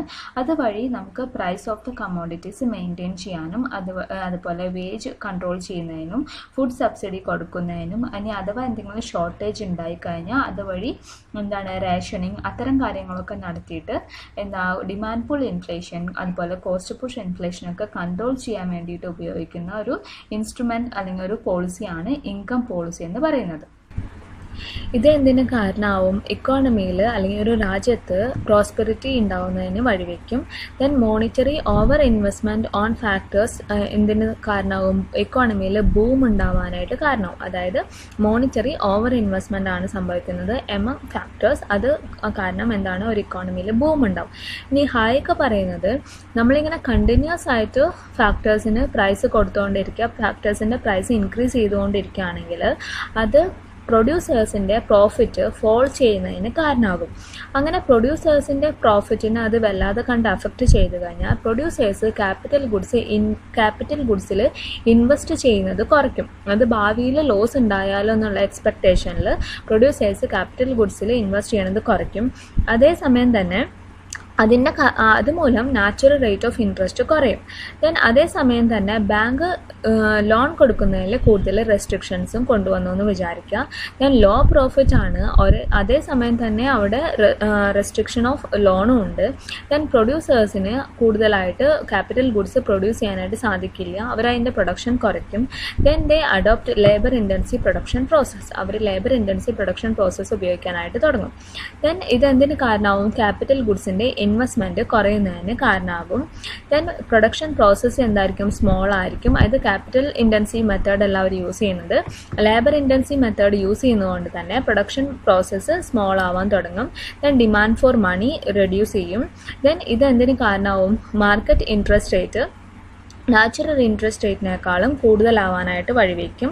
ദെൻ പ്രൊഡ്യൂസേഴ്സ് എന്ത് ചെയ്യും, അവരുടെ ഫാക്ടേഴ്സ് ഓഫ് പ്രൊഡക്ഷൻ എല്ലാം തന്നെ ക്യാപിറ്റൽ ഗുഡ്സിൽ നിന്ന് കൺസ്യൂമർ ഗുഡ്സിലേക്ക് ഷിഫ്റ്റ് ചെയ്യും. ബട്ട് ഈ കൺസ്യൂമർ ഗുഡ് സെക്ടറിന് ക്യാപിറ്റൽ ഗുഡ് സെക്ടറിൻ്റെ അത്ര കണ്ടിട്ട് ഫാക്ടേഴ്സ് ഓഫ് പ്രൊഡക്ഷൻ്റെ ആവശ്യമില്ല. ഇത് ഫാക്ടേഴ്സ് ഓഫ് പ്രൊഡക്ഷൻ്റെ പ്രൈസ് റെഡ്യൂസ് ചെയ്യുന്നതിന് കാരണമാകും. Then most of the resources become unemployed ആവും. ദസ് ഈ ഒരു continuous reduction in the price of factors of production ഇക്കോണമിയിൽ നിൽക്കുകയാണെങ്കിൽ അതൊരു ലോങ് പീരീഡ് ഓഫ് ഡിപ്രഷനും അതുവഴി അൺഎംപ്ലോയ്മെൻറ്റിനും വഴിവെക്കും. ദെൻ ഹായൊക്കെ പറയുന്നത് fall in the price comes to an end during the depression. അതായത് ഈ ഒരു പ്രൈസ് ഫോള് എവിടം വരെ ചെന്ന് നിൽക്കുക, ഡിപ്രഷനിലാണ് നിൽക്കുക. ഇനി ബാങ്ക് അതിൻ്റെ സപ്ലൈ ഓഫ് മണി കൂട്ടാനായിട്ട് തുടങ്ങിക്കഴിഞ്ഞാൽ market interest rate natural interest റേറ്റിനേക്കാളും താഴോട്ട് വരികയും ഇത് ഇൻവെസ്റ്റ്മെൻറ്റ് എൻകറേജ് ചെയ്യുകയും തിരിച്ച് ഇക്കോണമീനെ ഒരു റിവൈവൽ പ്രോസസ്സിലേക്ക് കൊണ്ടു ചെല്ലുകയും ചെയ്യും എന്നാണ് ഹായക്ക് പറയുന്നത്. അപ്പോൾ മോണിറ്ററി ഓവർ ഇൻവെസ്റ്റ്മെൻറ്റ് മൂലം എന്ത് സംഭവിക്കുന്നുണ്ട്, ഒരു ഇക്കോണമിയിൽ പ്രോസ്പെരിറ്റി സംഭവിക്കുന്നുണ്ട്. അതുപോലെ തന്നെ ഈ ഇൻവെസ്റ്റ്മെൻറ്റിലുള്ള കുറവ് മൂലം എന്ത് സംഭവിക്കുന്നുണ്ട്, ഇക്കോണമി ഡിപ്രഷനിലോട്ടും എത്തുന്നുണ്ട്. തിരിച്ച് ഈ ഒരു നാച്ചുറൽ റേറ്റ് ഓഫ് ഇൻട്രസ്റ്റും മാർക്കറ്റ് ഇൻട്രസ്റ്റ് റേറ്റും തമ്മിലുള്ള ഒരു ഇംബാലൻസസ് ആണ് ട്രേഡ് സൈക്കിൾ ഉണ്ടാവാനുള്ള കാരണമെന്നാണ് ഹായക്ക് പറയുന്നത്. Here we discuss module 4, that is open economy macroeconomics. Then derivation of IS function. ഇനി IS ഫംഗ്ഷൻ എങ്ങനെയാണ് ഡെറൈവ് ചെയ്യുന്നത്, അതുപോലെ തന്നെ IS കർവ് എങ്ങനെയാണ് ഡെറൈവ് ചെയ്യുന്നതാണ് നമ്മൾ നോക്കുന്നത്. ഇതിൽ നമുക്കറിയാം IS എന്ന് പറഞ്ഞാൽ ഇൻവെസ്റ്റ്മെൻ്റ് ഉണ്ട്, അതുപോലെ തന്നെ സേവിങ് ഉണ്ട്. ഇനി എന്താണ് ഇൻവെസ്റ്റ്മെൻറ്റ്, എന്താണ് സേവിങ് എന്ന് നോക്കാം. അതായത് ഇൻവെസ്റ്റ്മെൻറ്റ് എന്ന് പറഞ്ഞാൽ എന്താ, it is a demand for capital goods because they will produce additional goods and services in the future. So the investment is inversely dependent on the rate of interest. അതുകൊണ്ട് തന്നെ investment is a function of I. That is ഇൻവെസ്റ്റ്മെൻറ്റിനെ determine ചെയ്യുന്നത് എന്താണ്, rate of interest ആണ്. Then അത് തമ്മിലുള്ള relation പറഞ്ഞാൽ inverse relationship ആണ്. അതായത് ഇൻട്രസ്റ്റ് റേറ്റ് കൂടിക്കഴിഞ്ഞാൽ ഇൻവെസ്റ്റ്മെൻറ്റ് കുറയും, ഇൻട്രസ്റ്റ് റേറ്റ് കുറഞ്ഞു കഴിഞ്ഞാൽ ഇൻവെസ്റ്റ്മെൻറ്റ് കൂടും. ദെൻ ഇൻവെസ്റ്റ്മെൻറ്റ് എന്ന് പറഞ്ഞാൽ എന്താണ്, it's a demand for capital ഗുഡ്സിനുള്ള ഇൻവെസ്റ്റ്മെൻറ്റ് ആണെന്ന് പറയാനുള്ള കാരണം ഈ ക്യാപിറ്റൽ ഗുഡ്സ് ഉപയോഗിച്ചിട്ടാണ് നമ്മൾ അഡീഷണൽ ഗുഡ്സ് ആൻഡ് സർവീസസ് ഫ്യൂച്ചറിൽ പ്രൊഡ്യൂസ് ചെയ്യുന്നത്.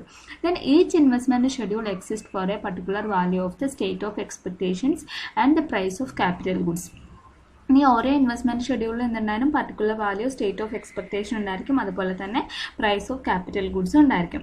ദെൻ സേവിങ്സ് എന്ന് പറയുന്നത് എന്താണ്, savings are assumed to depend directly on the level of income. ഇൻകമായിട്ട് ഡയറക്റ്റ് റിലേഷൻഷിപ്പ് ഉള്ളതാണ് സേവിങ് എന്ന് പറയുന്നത്. സോ അതുകൊണ്ട് തന്നെ നമുക്ക് സേവിങ് ഫംഗ്ഷൻ എന്ന് പറയുന്നത് S is equal to -A plus SY എന്ന് പറയാം.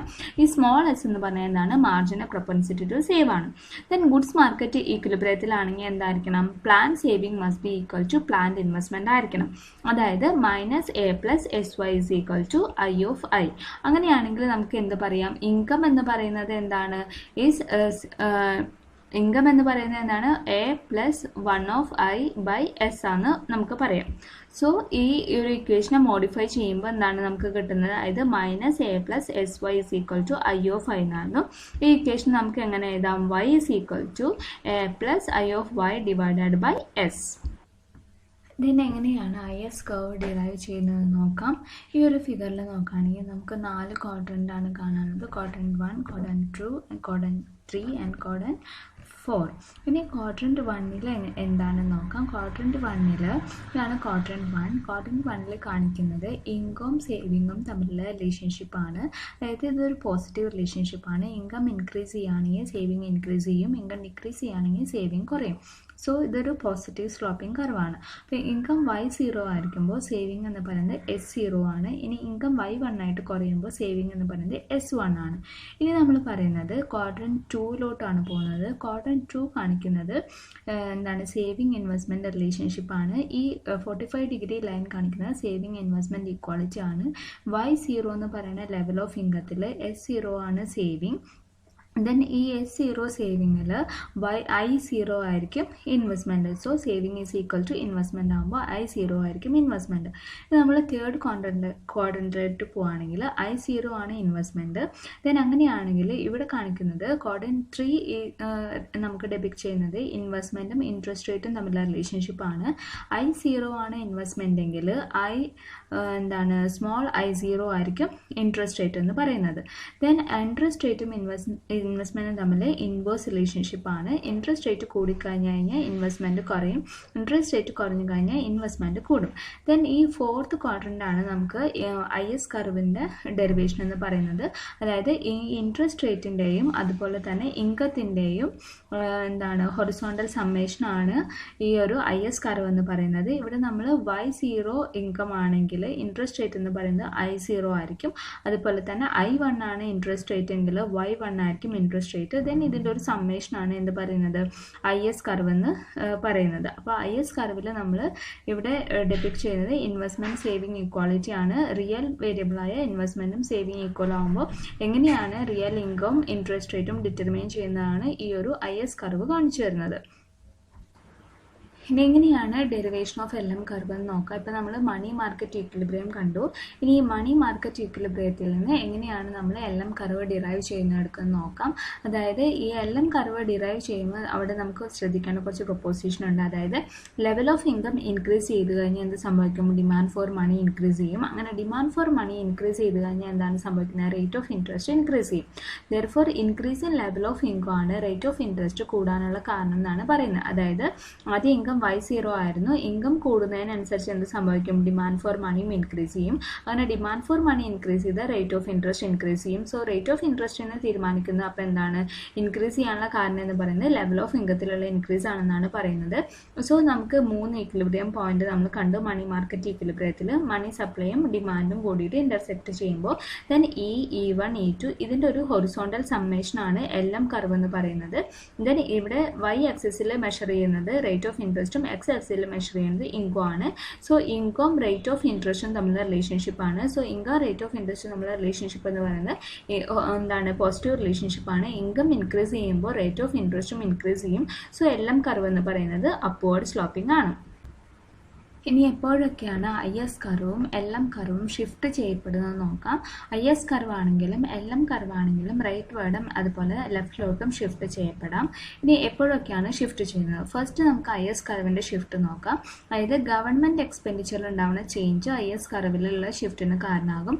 ഗവൺമെൻറ് എക്സ്പെൻഡിച്ചർ ഇൻക്രീസ് ചെയ്യുകയാണെങ്കിൽ IS കർവ് റൈറ്റിലോട്ടാണ് ഷിഫ്റ്റ് ചെയ്യുക. ഇനി ഗവൺമെൻറ് എക്സ്പെൻഡിച്ചർ ഡിക്രീസ് ചെയ്യുകയാണെങ്കിൽ IS കർവ് ലെഫ്റ്റിലോട്ട് ഷിഫ്റ്റ് ചെയ്യും. അതുപോലെ ടാക്സ് കുറയുകയാണെങ്കിൽ IS കർവ് റൈറ്റിലോട്ട് ഷിഫ്റ്റ് ചെയ്യും. അതുപോലെ ടാക്സ് കൂടുകയാണെങ്കിൽ IS കർവ് ലെഫ്റ്റിലോട്ട് ഷിഫ്റ്റ് ചെയ്യും. ഇനി അതുപോലെ consumers become more optimistic about future ആണെങ്കിൽ they increase consumption for a given level of disposable income. അങ്ങനെ കൺസ്യൂമേഴ്സ് ഒപ്റ്റിമിസ്റ്റിക് ആണെങ്കിൽ IS കർവ് റൈറ്റിലോട്ട് ഷിഫ്റ്റ് ചെയ്യും. ഇനി അതുപോലെ consumers and business firm become more concerned about the future ആണെങ്കിൽ ലെഫ്റ്റിലോട്ടായിരിക്കും shift ചെയ്യുന്നുണ്ടാവുക. ഇനി അതുപോലെ ബിസിനസ് ഫേംസ് ഒപ്റ്റിമിസ്റ്റിക് ആണെങ്കിലും IS കർവ് റൈറ്റിലോട്ട് ഷിഫ്റ്റ് ചെയ്യും. അപ്പോൾ ഗവൺമെൻറ് എക്സ്പെൻഡിച്ചർ അതുപോലെ ടാക്സ് അതുപോലെ കൺസ്യൂമേഴ്സിൻ്റെ ഒരു വ്യൂ ഒപ്റ്റിമിസം ആണോ അല്ലയോ എന്നുള്ളത് അതുപോലെ ബിസിനസ് ഫേംസിൻ്റെയും കൺസേൺ ഇതെല്ലാതും IS കർവിൻ്റെ ഷിഫ്റ്റിന് കാരണമാകും. ദെൻ അടുത്തത് ഷിഫ്റ്റ് ഇൻ LM കർവാണ്. ഇനി എപ്പോഴൊക്കെയാണ് LM കർവ് റൈറ്റിലോട്ടും ലെഫ്റ്റിലോട്ടും ഷിഫ്റ്റ് ചെയ്യുന്നത്? മണി സപ്ലൈ ഇൻക്രീസ് ചെയ്യാണ് അല്ലെങ്കിൽ എക്സ്പാൻഷണറി മോണിറ്ററി പോളിസി ആണെങ്കിൽ LM കർവ് ഷിഫ്റ്റ് ചെയ്യും. അതായത് മണി സപ്ലൈ ഇൻക്രീസ് ചെയ്യും. ഇനി ഡിക്രീസ് ഇൻ മണി സപ്ലൈ ആണെങ്കിൽ കോൺട്രാക്ഷണറി മോണിറ്ററി പോളിസി ആണെങ്കിലും LM കർവ് ലെഫ്റ്റിലോട്ട് ഷിഫ്റ്റ് ചെയ്യും. അതുപോലെ reduction in money demand due to ATM or credit cards അത്തരം കാര്യങ്ങൾ കൊണ്ട് റിഡക്ഷൻ സംഭവിക്കുകയാണെങ്കിൽ LM കർവ് റൈറ്റിലോട്ട് ഷിഫ്റ്റ് ചെയ്യും. അതുപോലെ തന്നെ increase in money demand due to uncertainty ആണെങ്കിൽ LM കർവ് ലെഫ്റ്റിലോട്ട് ഷിഫ്റ്റ് ചെയ്യും. ദെൻ നമ്മൾ IS കർവിൻ്റെ ഡെറിവേഷനും LM കർവിൻ്റെ ഡെറിവേഷനും കണ്ടു. ഇനി ഇതിൻ്റെ രണ്ടിൻ്റെയും കൂടിയുള്ള ഒരു ഈക്വിലിബ്രിയാണ് നമ്മൾ നോക്കുന്നത്. That is simultaneous equilibrium in the product and money market. ഈ ഒരു ഈക്വിലിബ്രിയത്തിൻ്റെ പ്രത്യേകത എന്താ? The equilibrium level of real income and the rate of interest bring both the product and money market into equilibrium. അത് real ഇൻകത്തിലും rate of ഇൻട്രസ്റ്റിലുള്ള equilibrium ആണ്. അത് product and money മാർക്കറ്റിലുള്ള equilibrium കൊണ്ടുവരും. Then the intersection of the IS and LM curve represent the simultaneous equilibrium equilibrium in the market for goods and services, in the market for real money balance for given values of government spending, taxes and money supply and in the price level.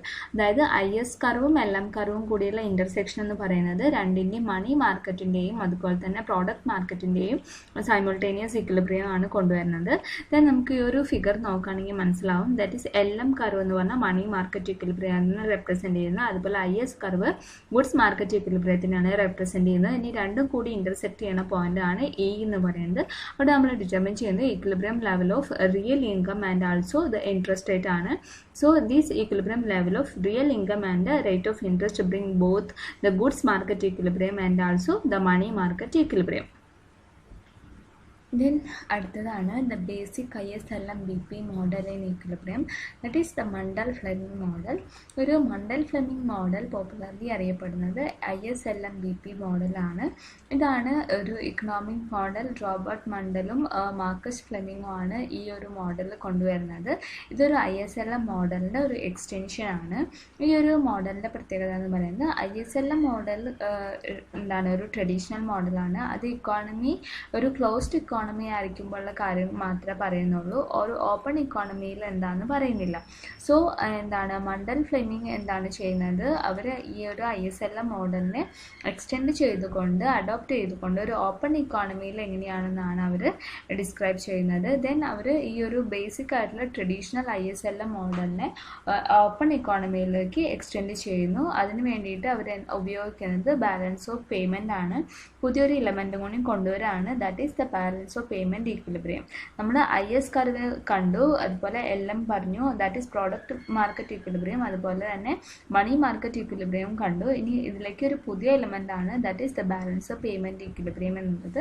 ഇതുള്ളത് ഒരു open ഇക്കോണമിയിൽ എങ്ങനെയാണ് അതാണ് ഈ ഒരു Mandal Fleming മോഡലിൽ പറയുന്നത്. ഇതൊരു ISLM കർവിൻ്റെ ഒരു എക്സ്റ്റൻഷൻ ആണ് to the then Mundell Fleming model നമുക്ക് മുന്നിൽ കാണിക്കുന്നത് ഷോർട്ട് ടേം റിലേഷൻഷിപ്പ് ആണ് between the economies nominal exchange rate, interest rate and output.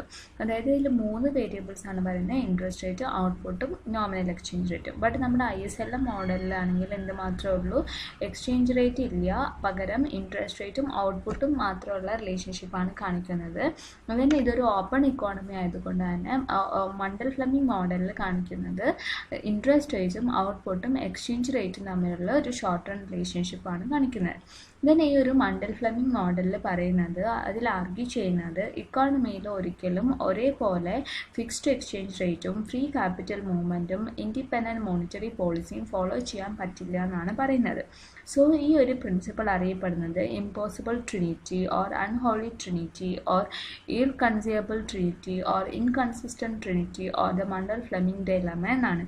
ഇനി നമുക്ക് ഈ ഒരു ഫിഗർ നോക്കുകയാണെങ്കിൽ നമുക്ക് മനസ്സിലാവും ISLM and also the BP കർവിൻ്റെ ഒരു ഇൻ്റർസെക്ഷൻ ആണ്. അതായത് മൂന്നിൻ്റെയും ഇക്വിലിബ്രിയം ആണ് നമുക്ക് കാണാൻ പറ്റുന്നത്. ദെൻ ഇവിടെ IS കർവ് ഉണ്ട്, that is the goods market equilibrium. Then represent LM market represent the money market equilibrium and the BP curve കാണിക്കുന്നത് ഫോറിൻ എക്സ്ചേഞ്ച് മാർക്കറ്റ് ഇക്വിലിബ്രിയം ആണ്. ഇനി ഇത് മൂന്നും കൂടി ഇൻ്റർസെക്റ്റ് ചെയ്യുന്ന പോയിന്റ് ആണ്. അവിടെ ഔട്ട്പുട്ട് ഡിറ്റർമൈൻ ചെയ്യുന്നുണ്ട്, അതുപോലെ തന്നെ ഇൻട്രസ്റ്റ് റേറ്റ് ഡിറ്റർമൈൻ ചെയ്യുന്നുണ്ട്, അതുപോലെ തന്നെ എക്സ്ചേഞ്ച് റേറ്റും ഡിറ്റർമൈൻ ചെയ്യുന്നുണ്ട്. ദെൻ BP കർവ് BP കർവിൻ്റെ ഈ ഒരു ഭാഗം നോക്കുകയാണെങ്കിൽ എന്താണ് പോസിറ്റീവ് ആണ് ഇൻഡിക്കേറ്റ് ചെയ്യുന്നത്, ദാറ്റ് ഈസ് സർപ്ലസ് ആണ് കാണിക്കുന്നത്. എബോവ് ആണെങ്കിൽ, അതായത് BOP കർവിൻ്റെ എബോവ് ആണെങ്കിൽ സർപ്ലസും ബിലോ ആണെങ്കിൽ ഡെഫിസിറ്റും ആണ് ഇൻഡിക്കേറ്റ് ചെയ്യുന്നത്. ദെൻ ബാലൻസ് ഓഫ് പേയ്മെൻറ്റ് കർവിനെ നമുക്ക് ഡീറ്റെയിൽ ആയിട്ട് നോക്കാം. അതായത് every point on the BP schedule shows the combination of domestic income and the rate of interest four which overall balance of payment is in equilibrium ആയിരിക്കും. അതായത് നമ്മൾ പറഞ്ഞു IS curve അതുപോലെ തന്നെ LM കർവും കൂടി ഇൻ്റർസെക്ട് ചെയ്തിട്ട് already income rate of interest നമ്മൾ determine ചെയ്തിട്ടുണ്ട്. ദെൻ ഇതിൽ എന്താണ് BP കർവും കൂടി ചേരുമ്പോൾ there is overall balance of payment is in ഇക്വിലിബ്രിയത്തിലായിരിക്കും. ഇനി BP ഷെഡ്യൂളിൻ്റെ അതായത് BP കർവിൻ്റെ എബോവ് ആണെങ്കിൽ നമുക്ക് എന്താണ് പറയുക, സർപ്ലസ് ആണെന്ന് പറയാം, ബാലൻസ് ഓഫ് പേയ്മെൻറ്റ്സും സർപ്ലസ് ആണെന്ന് പറയാം. ഇനി ബിലോ ആണെങ്കിൽ നമുക്ക് എന്ത് പറയാം, അതായത് BP ഷെഡ്യൂളിൻ്റെ റൈറ്റിലോട്ടാണെങ്കിൽ നമുക്ക് പറയാം ഓവറോൾ ബാലൻസ് ഓഫ് പേയ്മെൻറ്റ് എന്ന് പറഞ്ഞാൽ ഡെഫിസിറ്റിലാണ്. ഇനി ഈ ഒരു ബാലൻസ് ഓഫ് പേയ്മെൻറ്റിൻ്റെ എന്താണ് ഈ ഒരു കർവിൻ്റെ സ്ലോപ്പ് തീരുമാനിക്കുന്നത് ക്യാപിറ്റൽ മൊബിലിറ്റി ആണ്. ക്യാപിറ്റൽ മൊബിലിറ്റി ഹൈ ഡിഗ്രി ആണെങ്കിൽ ബി പി ഷെഡ്യൂൾ എന്ന് പറയുന്നത് ഫ്ലാറ്റർ ആണ്. നമുക്ക് ഈ ഒരു ടേബിൾ നോക്കാം, അതായത് slope of the curve on the basis of capital mobility. ഇനി zero or no capital mobility ആണെങ്കിൽ shape of the B P curve എന്ന് പറയുന്നത് വെർട്ടിക്കൽ ലൈൻ ആയിരിക്കും. ഈ ലോ ക്യാപിറ്റൽ മൊബിലിറ്റി ആണെങ്കിൽ the line is steeper than the L M curve ആയിരിക്കും. Then perfect capital mobility ആണെങ്കിൽ B P line is flatter than the L M curve ആയിരിക്കും. ഇനി high capital mobility ആണെങ്കിൽ B P line എന്ന് പറയുന്നത് horizontal ആയിരിക്കും. ഇനി ഒരു ഫിക്സ്ഡ് എക്സ്ചേഞ്ച് റേറ്റ് സിസ്റ്റത്തിൽ മോണിറ്ററി പോളിസി വർക്കിംഗ് ആണോ അല്ലയോ എന്നാണ് നോക്കുന്നത്, അതായത് റെക്കമെൻഡബിൾ ആണോ അല്ലയോ എന്നാണ് നോക്കുന്നത്. അതായത് നമ്മളൊരു ഇഫക്റ്റീവ് എക്സ്പാൻഷനറി മോണിറ്ററി പോളിസി സ്വീകരിക്കുകയാണെങ്കിൽ എക്വിലിബ്രിയം പോയിന്റ്സിൽ എന്താണ് സംഭവിക്കുക, അതുപോലെ ബാലൻസ് ഓഫ് പേയ്മെൻറ്റ് ഡെഫിസിറ്റ് ആണോ സർപ്ലസ് ആണോ അത് എന്താണെന്നാണ് നോക്കുന്നത്. അപ്പോൾ ഈ ഒരു ഫിഗർ നോക്കുകയാണെങ്കിൽ ഇതിൽ ആദ്യത്തെ എക്വിലിബ്രിയം എന്ന് പറയുന്നത് ഐ എസ് കർവും എൽ എം കർവും ബി പി കർവും കൂടി ഇൻ്റർസെക്ട് ചെയ്യുന്ന പോയിന്റാണ്. ദാറ്റ് ഈസ് E0 ആണ് എക്വിലിബ്രിയം പോയിന്റ് എന്ന് പറയുന്നത്. ദെൻ I0 ആണ് ഇൻട്രസ്റ്റ് റേറ്റ്, Y0 ആണ് ഇൻകം. ദെൻ എക്സ്ചേഞ്ച് റേറ്റ് അവിടെ ഫിക്സ്ഡ് ആണ്, എക്സ്ചേഞ്ച് റേറ്റിൽ യാതൊരു ചേഞ്ചും ഇല്ല. അങ്ങനെയായിരിക്കുന്ന സാഹചര്യത്തിൽ നമുക്ക് എഫക്റ്റീവ് മോണിറ്ററി പോളിസി സ്വീകരിക്കുകയാണെങ്കിൽ മണി സപ്ലൈ ഷിഫ്റ്റ് ചെയ്യും. മണി സപ്ലൈ കൂടും, അതായത് മണി സപ്ലൈ കൂടുമ്പോൾ എന്ത് സംഭവിക്കും, LM കർവ് ഷിഫ്റ്റ് ചെയ്യും. LM കർവ് ഷിഫ്റ്റ് ചെയ്തിട്ട് LM M0 നിന്ന് LM M1 ആയിട്ട് ഷിഫ്റ്റ് ചെയ്യപ്പെടും. അങ്ങനെയാകുമ്പോൾ സെയിം IS കർവിൽ ന്യൂ ഇക്വിലിബ്രിയം പോയിന്റ് കിട്ടും. ദാറ്റ് ഈസ് E1 ആണ് പുതിയ ഇക്വിലിബ്രിയം എന്ന് പറയുന്നത്, I1 ആണ് ഇൻട്രസ്റ്റ് റേറ്റ് ആൻഡ് Y1 ആണ് ഇൻകം. ബട്ട് നമുക്കറിയാം ബാലൻസ് ഓഫ് പേയ്മെൻറ്റ് കർവിൻ്റെ എബോവ് എന്ന് പറയുന്നത് സർപ്ലസും ബിലോ എന്ന് പറയുന്നത് ഡെഫിസിറ്റും ആണ്. അങ്ങനെയാണെങ്കിൽ ഈ ഒരു പുതിയ ഒരു ഈക്വിലിബ്രിയം എന്ന് പറയുന്നത് ബാലൻസ് ഓഫ് പേയ്മെൻറ്റിൻ്റെ അണ്ടറിലാണ്, താഴെയാണ്. അങ്ങനെയാകുമ്പോൾ എന്താണ്, ദർ ഇസ് എ ഡെഫിസിറ്റ് ആണ് ബാലൻസ് ഓഫ് പേയ്മെൻറ്റിൽ.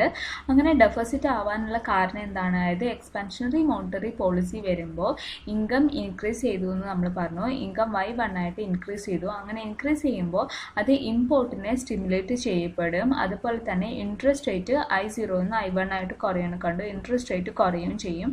അങ്ങനെ ഇൻട്രസ്റ്റ് റേറ്റ് കുറയുമ്പോൾ എന്ത് സംഭവിക്കും, ക്യാപിറ്റൽ ഔട്ട്ഫ്ലോ ആണ് സംഭവിക്കുക.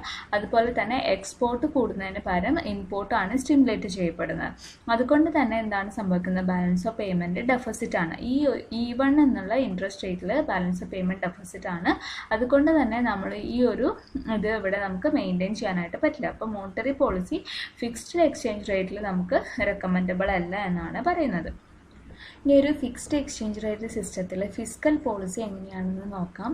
ഈ ഒരു ഫിസ്ക്കൽ പോളിസിയിൽ ഗവൺമെൻറ് സ്പെൻഡിങ് കൂടിയെന്ന് വിചാരിക്കുക. അങ്ങനെ ഗവൺമെൻറ് സ്പെൻഡിങ് കൂടുമ്പോൾ എന്ത് സംഭവിക്കും, IS കർവ് ഷിഫ്റ്റ് ചെയ്യും, IS G1 ആയിട്ട് ഷിഫ്റ്റ് ചെയ്യും. അപ്പോൾ ആദ്യത്തെ ഇക്വിലിബ്രിയം പോയിന്റ് എന്ന് പറയുന്നത് E0 ആയിരുന്നു ഈക്വിലിബ്രിയം പോയിന്റ്. അവിടെ I0 ആണ് ഇൻകം ഇൻട്രസ്റ്റ് റേറ്റ്, Y0 ആണ് ഇൻകം.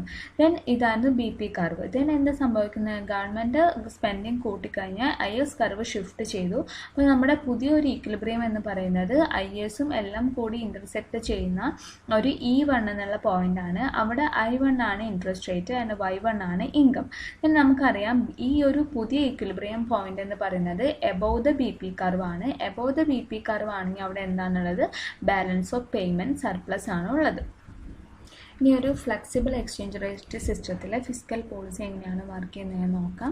ഈ ഒരു ഫിഗർ നോക്കുകയാണെങ്കിൽ നമുക്ക് ആദ്യം കാണുന്ന ഇക്വിലിബ്രിയം എന്ന് പറയുന്നത് IS G0യും LM 0യും അതുപോലെ BP 0യും കൂടി ഇൻ്റർസെക്റ്റ് ചെയ്യുന്ന പോയിൻ്റാണ്. സോ നമുക്ക് കിട്ടുന്ന ഇക്വിലിബ്രിയം പോയിന്റ് എന്ന് പറഞ്ഞാൽ E0 ആണ്.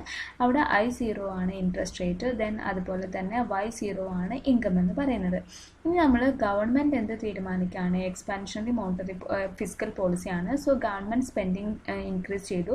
അങ്ങനെ ഗവൺമെൻറ് സ്പെൻഡിങ് ഇൻക്രീസ് ചെയ്യുമ്പോൾ IS കർവ് ഷിഫ്റ്റ് ചെയ്യുന്ന IS G1 ആയിട്ട് ഇൻക്രീസ് ചെയ്തു. അങ്ങനെ IS G1 ആയിട്ട് ഇൻക്രീസ് ചെയ്യുമ്പോൾ നമ്മുടെ ഓൾറെഡി ഉള്ള LM കർവിൽ ഇൻ്റർസെക്റ്റ് ചെയ്തു, LM 0യിൽ ഇൻ്റർസെക്റ്റ് ചെയ്തു. ദെൻ നമുക്ക് കിട്ടുന്ന ഇക്വിലിബ്രിയം പോയിന്റ് എന്ന് പറയുന്നത് E1 ആണ്. ഇത് നമ്മൾ ഫിക്സ്ഡ് എക്സ്ചേഞ്ച് റേറ്റ് സിസ്റ്റത്തിൽ ഇവിടം വരെ കണ്ടതാണ്. സോ അവിടെ എന്തായിരുന്നു, ബാലൻസ് ഓഫ് പേയ്മെൻറ്റ് ഫിക്സ്ഡ് ആയിരുന്നു, BP curve exchange rate fixed ആയിരുന്നു. സോ അതുകൊണ്ട് തന്നെ നമ്മൾ പറയുന്നത് ബാലൻസ് ഓഫ് പേയ്മെൻറ്റ് സർപ്ലസ് ആണെന്ന് മാത്രമാണ് പറഞ്ഞു നിർത്തിയത്. സോ അവിടെ I1 ആണ് ഇൻട്രസ്റ്റ് റേറ്റ് എന്ന് പറയുന്നത്, Y1 ആണ് നമുക്ക് കിട്ടുന്ന ഇൻകം. ദെൻ നമ്മൾ പറയുകയാണ് ഈ ഒരു ന്യൂ ഇക്വിലിബ്രിയം പോയിന്റിൽ ബാലൻസ് ഓഫ് പേയ്മെൻറ്റ് E1 എന്നുള്ള പോയിന്റിൽ ബാലൻസ് ഓഫ് പേയ്മെൻറ്റ് സർപ്ലസ് ആണ്. Then balance of payment curve എന്ന് പറയുന്നത് എല്ലാം കർവിനേക്കാളും കൂടുതൽ ഫ്ലാറ്റർ ആയിട്ടാണുള്ള കർവ്. സോ ഇത് എക്സ്ചേഞ്ച് റേറ്റ് എന്ത് ചെയ്യണം, കുറയ്ക്കണം. എക്സ്ചേഞ്ച് റേറ്റ് കുറച്ചാൽ മാത്രമേ നമുക്ക് ഈ ഒരു ഇത് വണ്ണിൽ നിന്ന് BP1 നിന്ന് BP0 നിന്ന് BP1 ആയിട്ട് കുറച്ചാൽ മാത്രമേ നമുക്ക് ഈ ഒരു ഫോറിൻ എക്സ്ചേഞ്ച് റേറ്റ് കുറച്ചാൽ മാത്രമേ നമുക്ക് ഇതൊരു സോൾവ് ചെയ്യാൻ പറ്റുള്ളൂ. അപ്പോൾ എന്താ സംഭവിക്കുന്നത്, BP0 ആയിരുന്നു നമ്മുടെ ആദ്യത്തേത്. ഇത് എന്ത് സംഭവിക്കും, ലെഫ്റ്റിലോട്ട് ഷിഫ്റ്റ് ചെയ്യും. അങ്ങനെ BP കർവ് ലെഫ്റ്റിലോട്ട് ഷിഫ്റ്റ് ചെയ്യുമ്പോൾ IS curve also shift to left. അതായത് ആദ്യത്തെ IS കർവ് ഈ IS G0 ആയിരുന്നു. ദെൻ IS കർവ് G1 ആയിട്ട് ഷിഫ്റ്റ് ചെയ്തിട്ടുണ്ടായിരുന്നു. ഇപ്പം എന്താ സംഭവിക്കുന്നത്, BP കർവ് ലെഫ്റ്റിലോട്ട് ഷിഫ്റ്റ് ചെയ്തത് കൊണ്ട് IS കർവും ലെഫ്റ്റിലോട്ട് ഷിഫ്റ്റ് ചെയ്യും. അങ്ങനെ IS കർവ് ലെഫ്റ്റിലോട്ട് ഷിഫ്റ്റ് ചെയ്യുന്നത് എന്തുകൊണ്ടാണ്, എക്സ്പോർട്ട് എന്നുള്ളതിനെ കുറച്ചുകൊണ്ട് എക്സ്പോർട്ട് കുറഞ്ഞ് ഇമ്പോർട്ട് കൂടുകയാണ് ചെയ്യുന്നത്. അപ്പോൾ അതിൻ്റെ ഭാഗമായിട്ട് എന്താ സംഭവിക്കുന്നത്, Y1 ആയിരുന്ന ഇൻകം എന്തായിട്ട് കുറഞ്ഞു, Y2 ആയിട്ട് കുറഞ്ഞു. അതുപോലെ I1 ആയിരുന്ന ഇൻട്രസ്റ്റ് റേറ്റ് എന്തായിട്ട് കുറഞ്ഞു, I2 ആയിട്ട് കുറഞ്ഞു. So equilibrium point will be at Y2 ആണ്. ദസ് നമ്മൾ പറയാണ് ഈ Y2 എന്ന് പറയുന്നത് Y0നേക്കാളും കൂടുതലും അതുപോലെ Y1നേക്കാളും കുറവാണ്. സോ നമ്മൾ പറയാണ് എക്സ്പാൻഷണറി ഫിസ്ക്കൽ പോളിസിക്ക് കൂടുതൽ ലാർജ് എഫക്റ്റ് ആണ് ഫിക്സ്ഡ് എക്സ്ചേഞ്ച് റേറ്റ് സിസ്റ്റത്തിലുള്ളത്. അതുപോലെ ഫിക്സ്ഡ് എക്സ്ചേഞ്ച് റേറ്റ് സിസ്റ്റത്തിനെ അപേക്ഷിച്ച് കൂടുതൽ ഫ്ലെക്സിബിൾ എക്സ്ചേഞ്ച് റേറ്റ് സിസ്റ്റത്തിലാണ് ഫിസ്ക്കൽ പോളിസിക്കാണെങ്കിലും മോണിറ്ററി പോളിസിക്കാണെങ്കിലും മോർ ഇമ്പാക്റ്റ് ഉള്ളതെന്നാണ് നമ്മളിൽ കാണുന്നത്. In this module, we will discuss about the equilibrium of the product and money market, that is ISLM analysis. Then first we discuss about why we discuss the ISLM analysis. Why is there ISLM analysis? Because the classical economist says that the rate of interest is a real phenomenon and determined by saving and investment. But Keynes says that rate of interest is a purely monetary phenomenon. But these both arguments were challenged because of indeterminacy. That is, rate of interest affects the level of GDP by its effect on investment, and level of GDP affects the rate of interest via demand for money.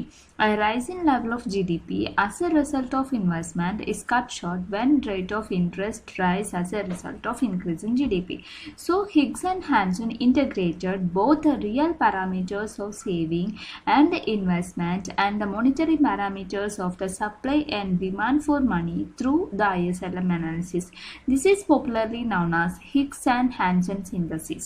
Then simultaneous determination of the rate of interest and the real GDP and alternative derivation of aggregate demand curve is at the core of ISLM analysis.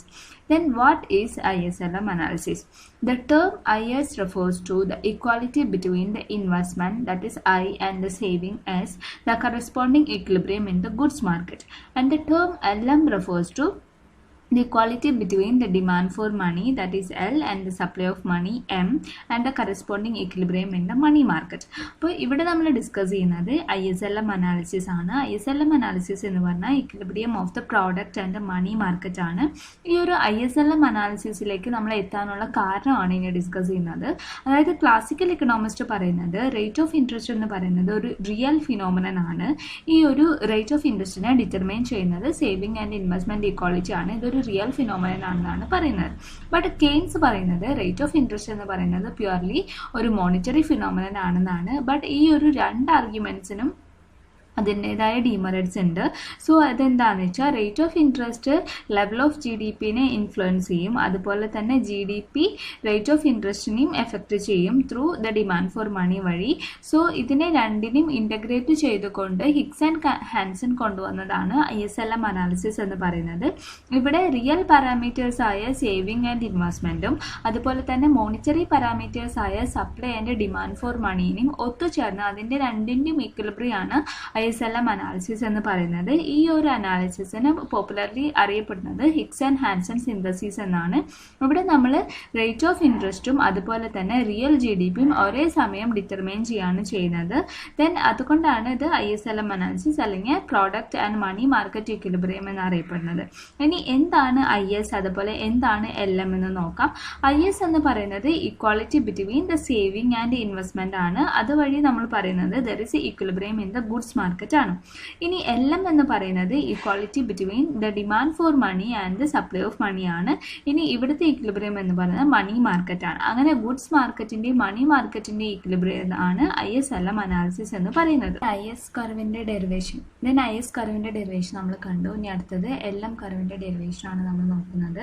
അതായത് ഇതിൽ demand for money അതുപോലെ തന്നെ supply of മണി അതിൻ്റെ രണ്ടിൻ്റെ equilibrium ആണ് മണി market equilibrium എന്ന് പറയുന്നത്. Then LM curve shows ചെയ്യുന്നത് ഇൻട്രസ്റ്റ് റേറ്റും ഔട്ട്പുട്ടും തമ്മിലുള്ള ഡിഫറെൻറ്റ് കോമ്പിനേഷൻ ആണ്. അവിടെ എന്തായിരിക്കും money market is in equilibrium ആയിരിക്കും. ഇനി L എന്നുള്ളത് ഡിനോട്ട് ചെയ്യുന്നത് ലിക്വിഡിറ്റിനെയാണ്. അതുപോലെ M എന്ന് പറയുന്നത് മണിയാണ്. സോ LM കർവ് എന്ന് പറയുന്നത് is a combination of real income and real interest rate ആണ്. So the money market is in equilibrium. ഇനി മണി മാർക്കറ്റ് ഇക്വിലിബ്രിയത്തിൽ നമുക്ക് പോകുമ്പോഴേക്കും അല്ലെങ്കിൽ ഡിമാൻഡ് ഫോർ മണി അല്ലെങ്കിൽ ഡിമാൻഡ് ഫോർ സപ്ലൈൻ്റെ ഇക്വിലിബ്രിയം എന്ന് പറയുമ്പോഴേക്കും എന്താണ് ഡിമാൻഡ് ഫോർ മണി അതുപോലെ സപ്ലൈ ഓഫ് മണി എന്ന് നോക്കാം. അതായത് ഡിമാൻഡ് ഫോർ മണി കർവ് എന്ന് പറയുന്നത് ട്രാൻസാക്ഷൻ ഡിമാൻഡ് ഫോർ മണിയും സ്പെക്കുലേറ്റീവ് ഡിമാൻഡ് ഫോർ മണിയും കൂടി ചേർന്നാണ്. നമ്മൾ പഠിച്ചിട്ടുണ്ടാവും കെയ്ൻസിൻ്റെ ഡിമാൻഡ് ഫോർ മണിയിൽ 3 തരത്തിലുള്ളത് പറഞ്ഞിട്ടുണ്ടാവും. Transaction demand for money, precautionary demand for money and speculative demand for money. ഇതിൽ transaction demand for money precautionary demand for മണിയും കൂടി ചേർന്നാണ് ഈ ട്രാൻസാക്ഷണറി ഡിമാൻഡ് ഫോർ മണി എന്ന് പറയുന്നത്. ഇത് it's a function of income ആണ്. ആസ് ഇൻകം ഇൻക്രീസ് ചെയ്യുന്നതിനനുസരിച്ച് എന്ത് സംഭവിക്കും, transactionary demand for money increase ചെയ്യും ബട്ട് ലെസ് ദാൻ പ്രൊപ്പോർഷനേറ്റ്ലി. അതാണ് ഈ K എന്ന് പറയുന്നത്. K is greater than 0 and less than 1 ആയിരിക്കും. ഇനി അതുപോലെ സ്പെക്കുലേറ്റീവ് ഡിമാൻഡ് ഫോർ മണി എന്ന് പറയുന്നത് it's a function of rate of interest ആണ്.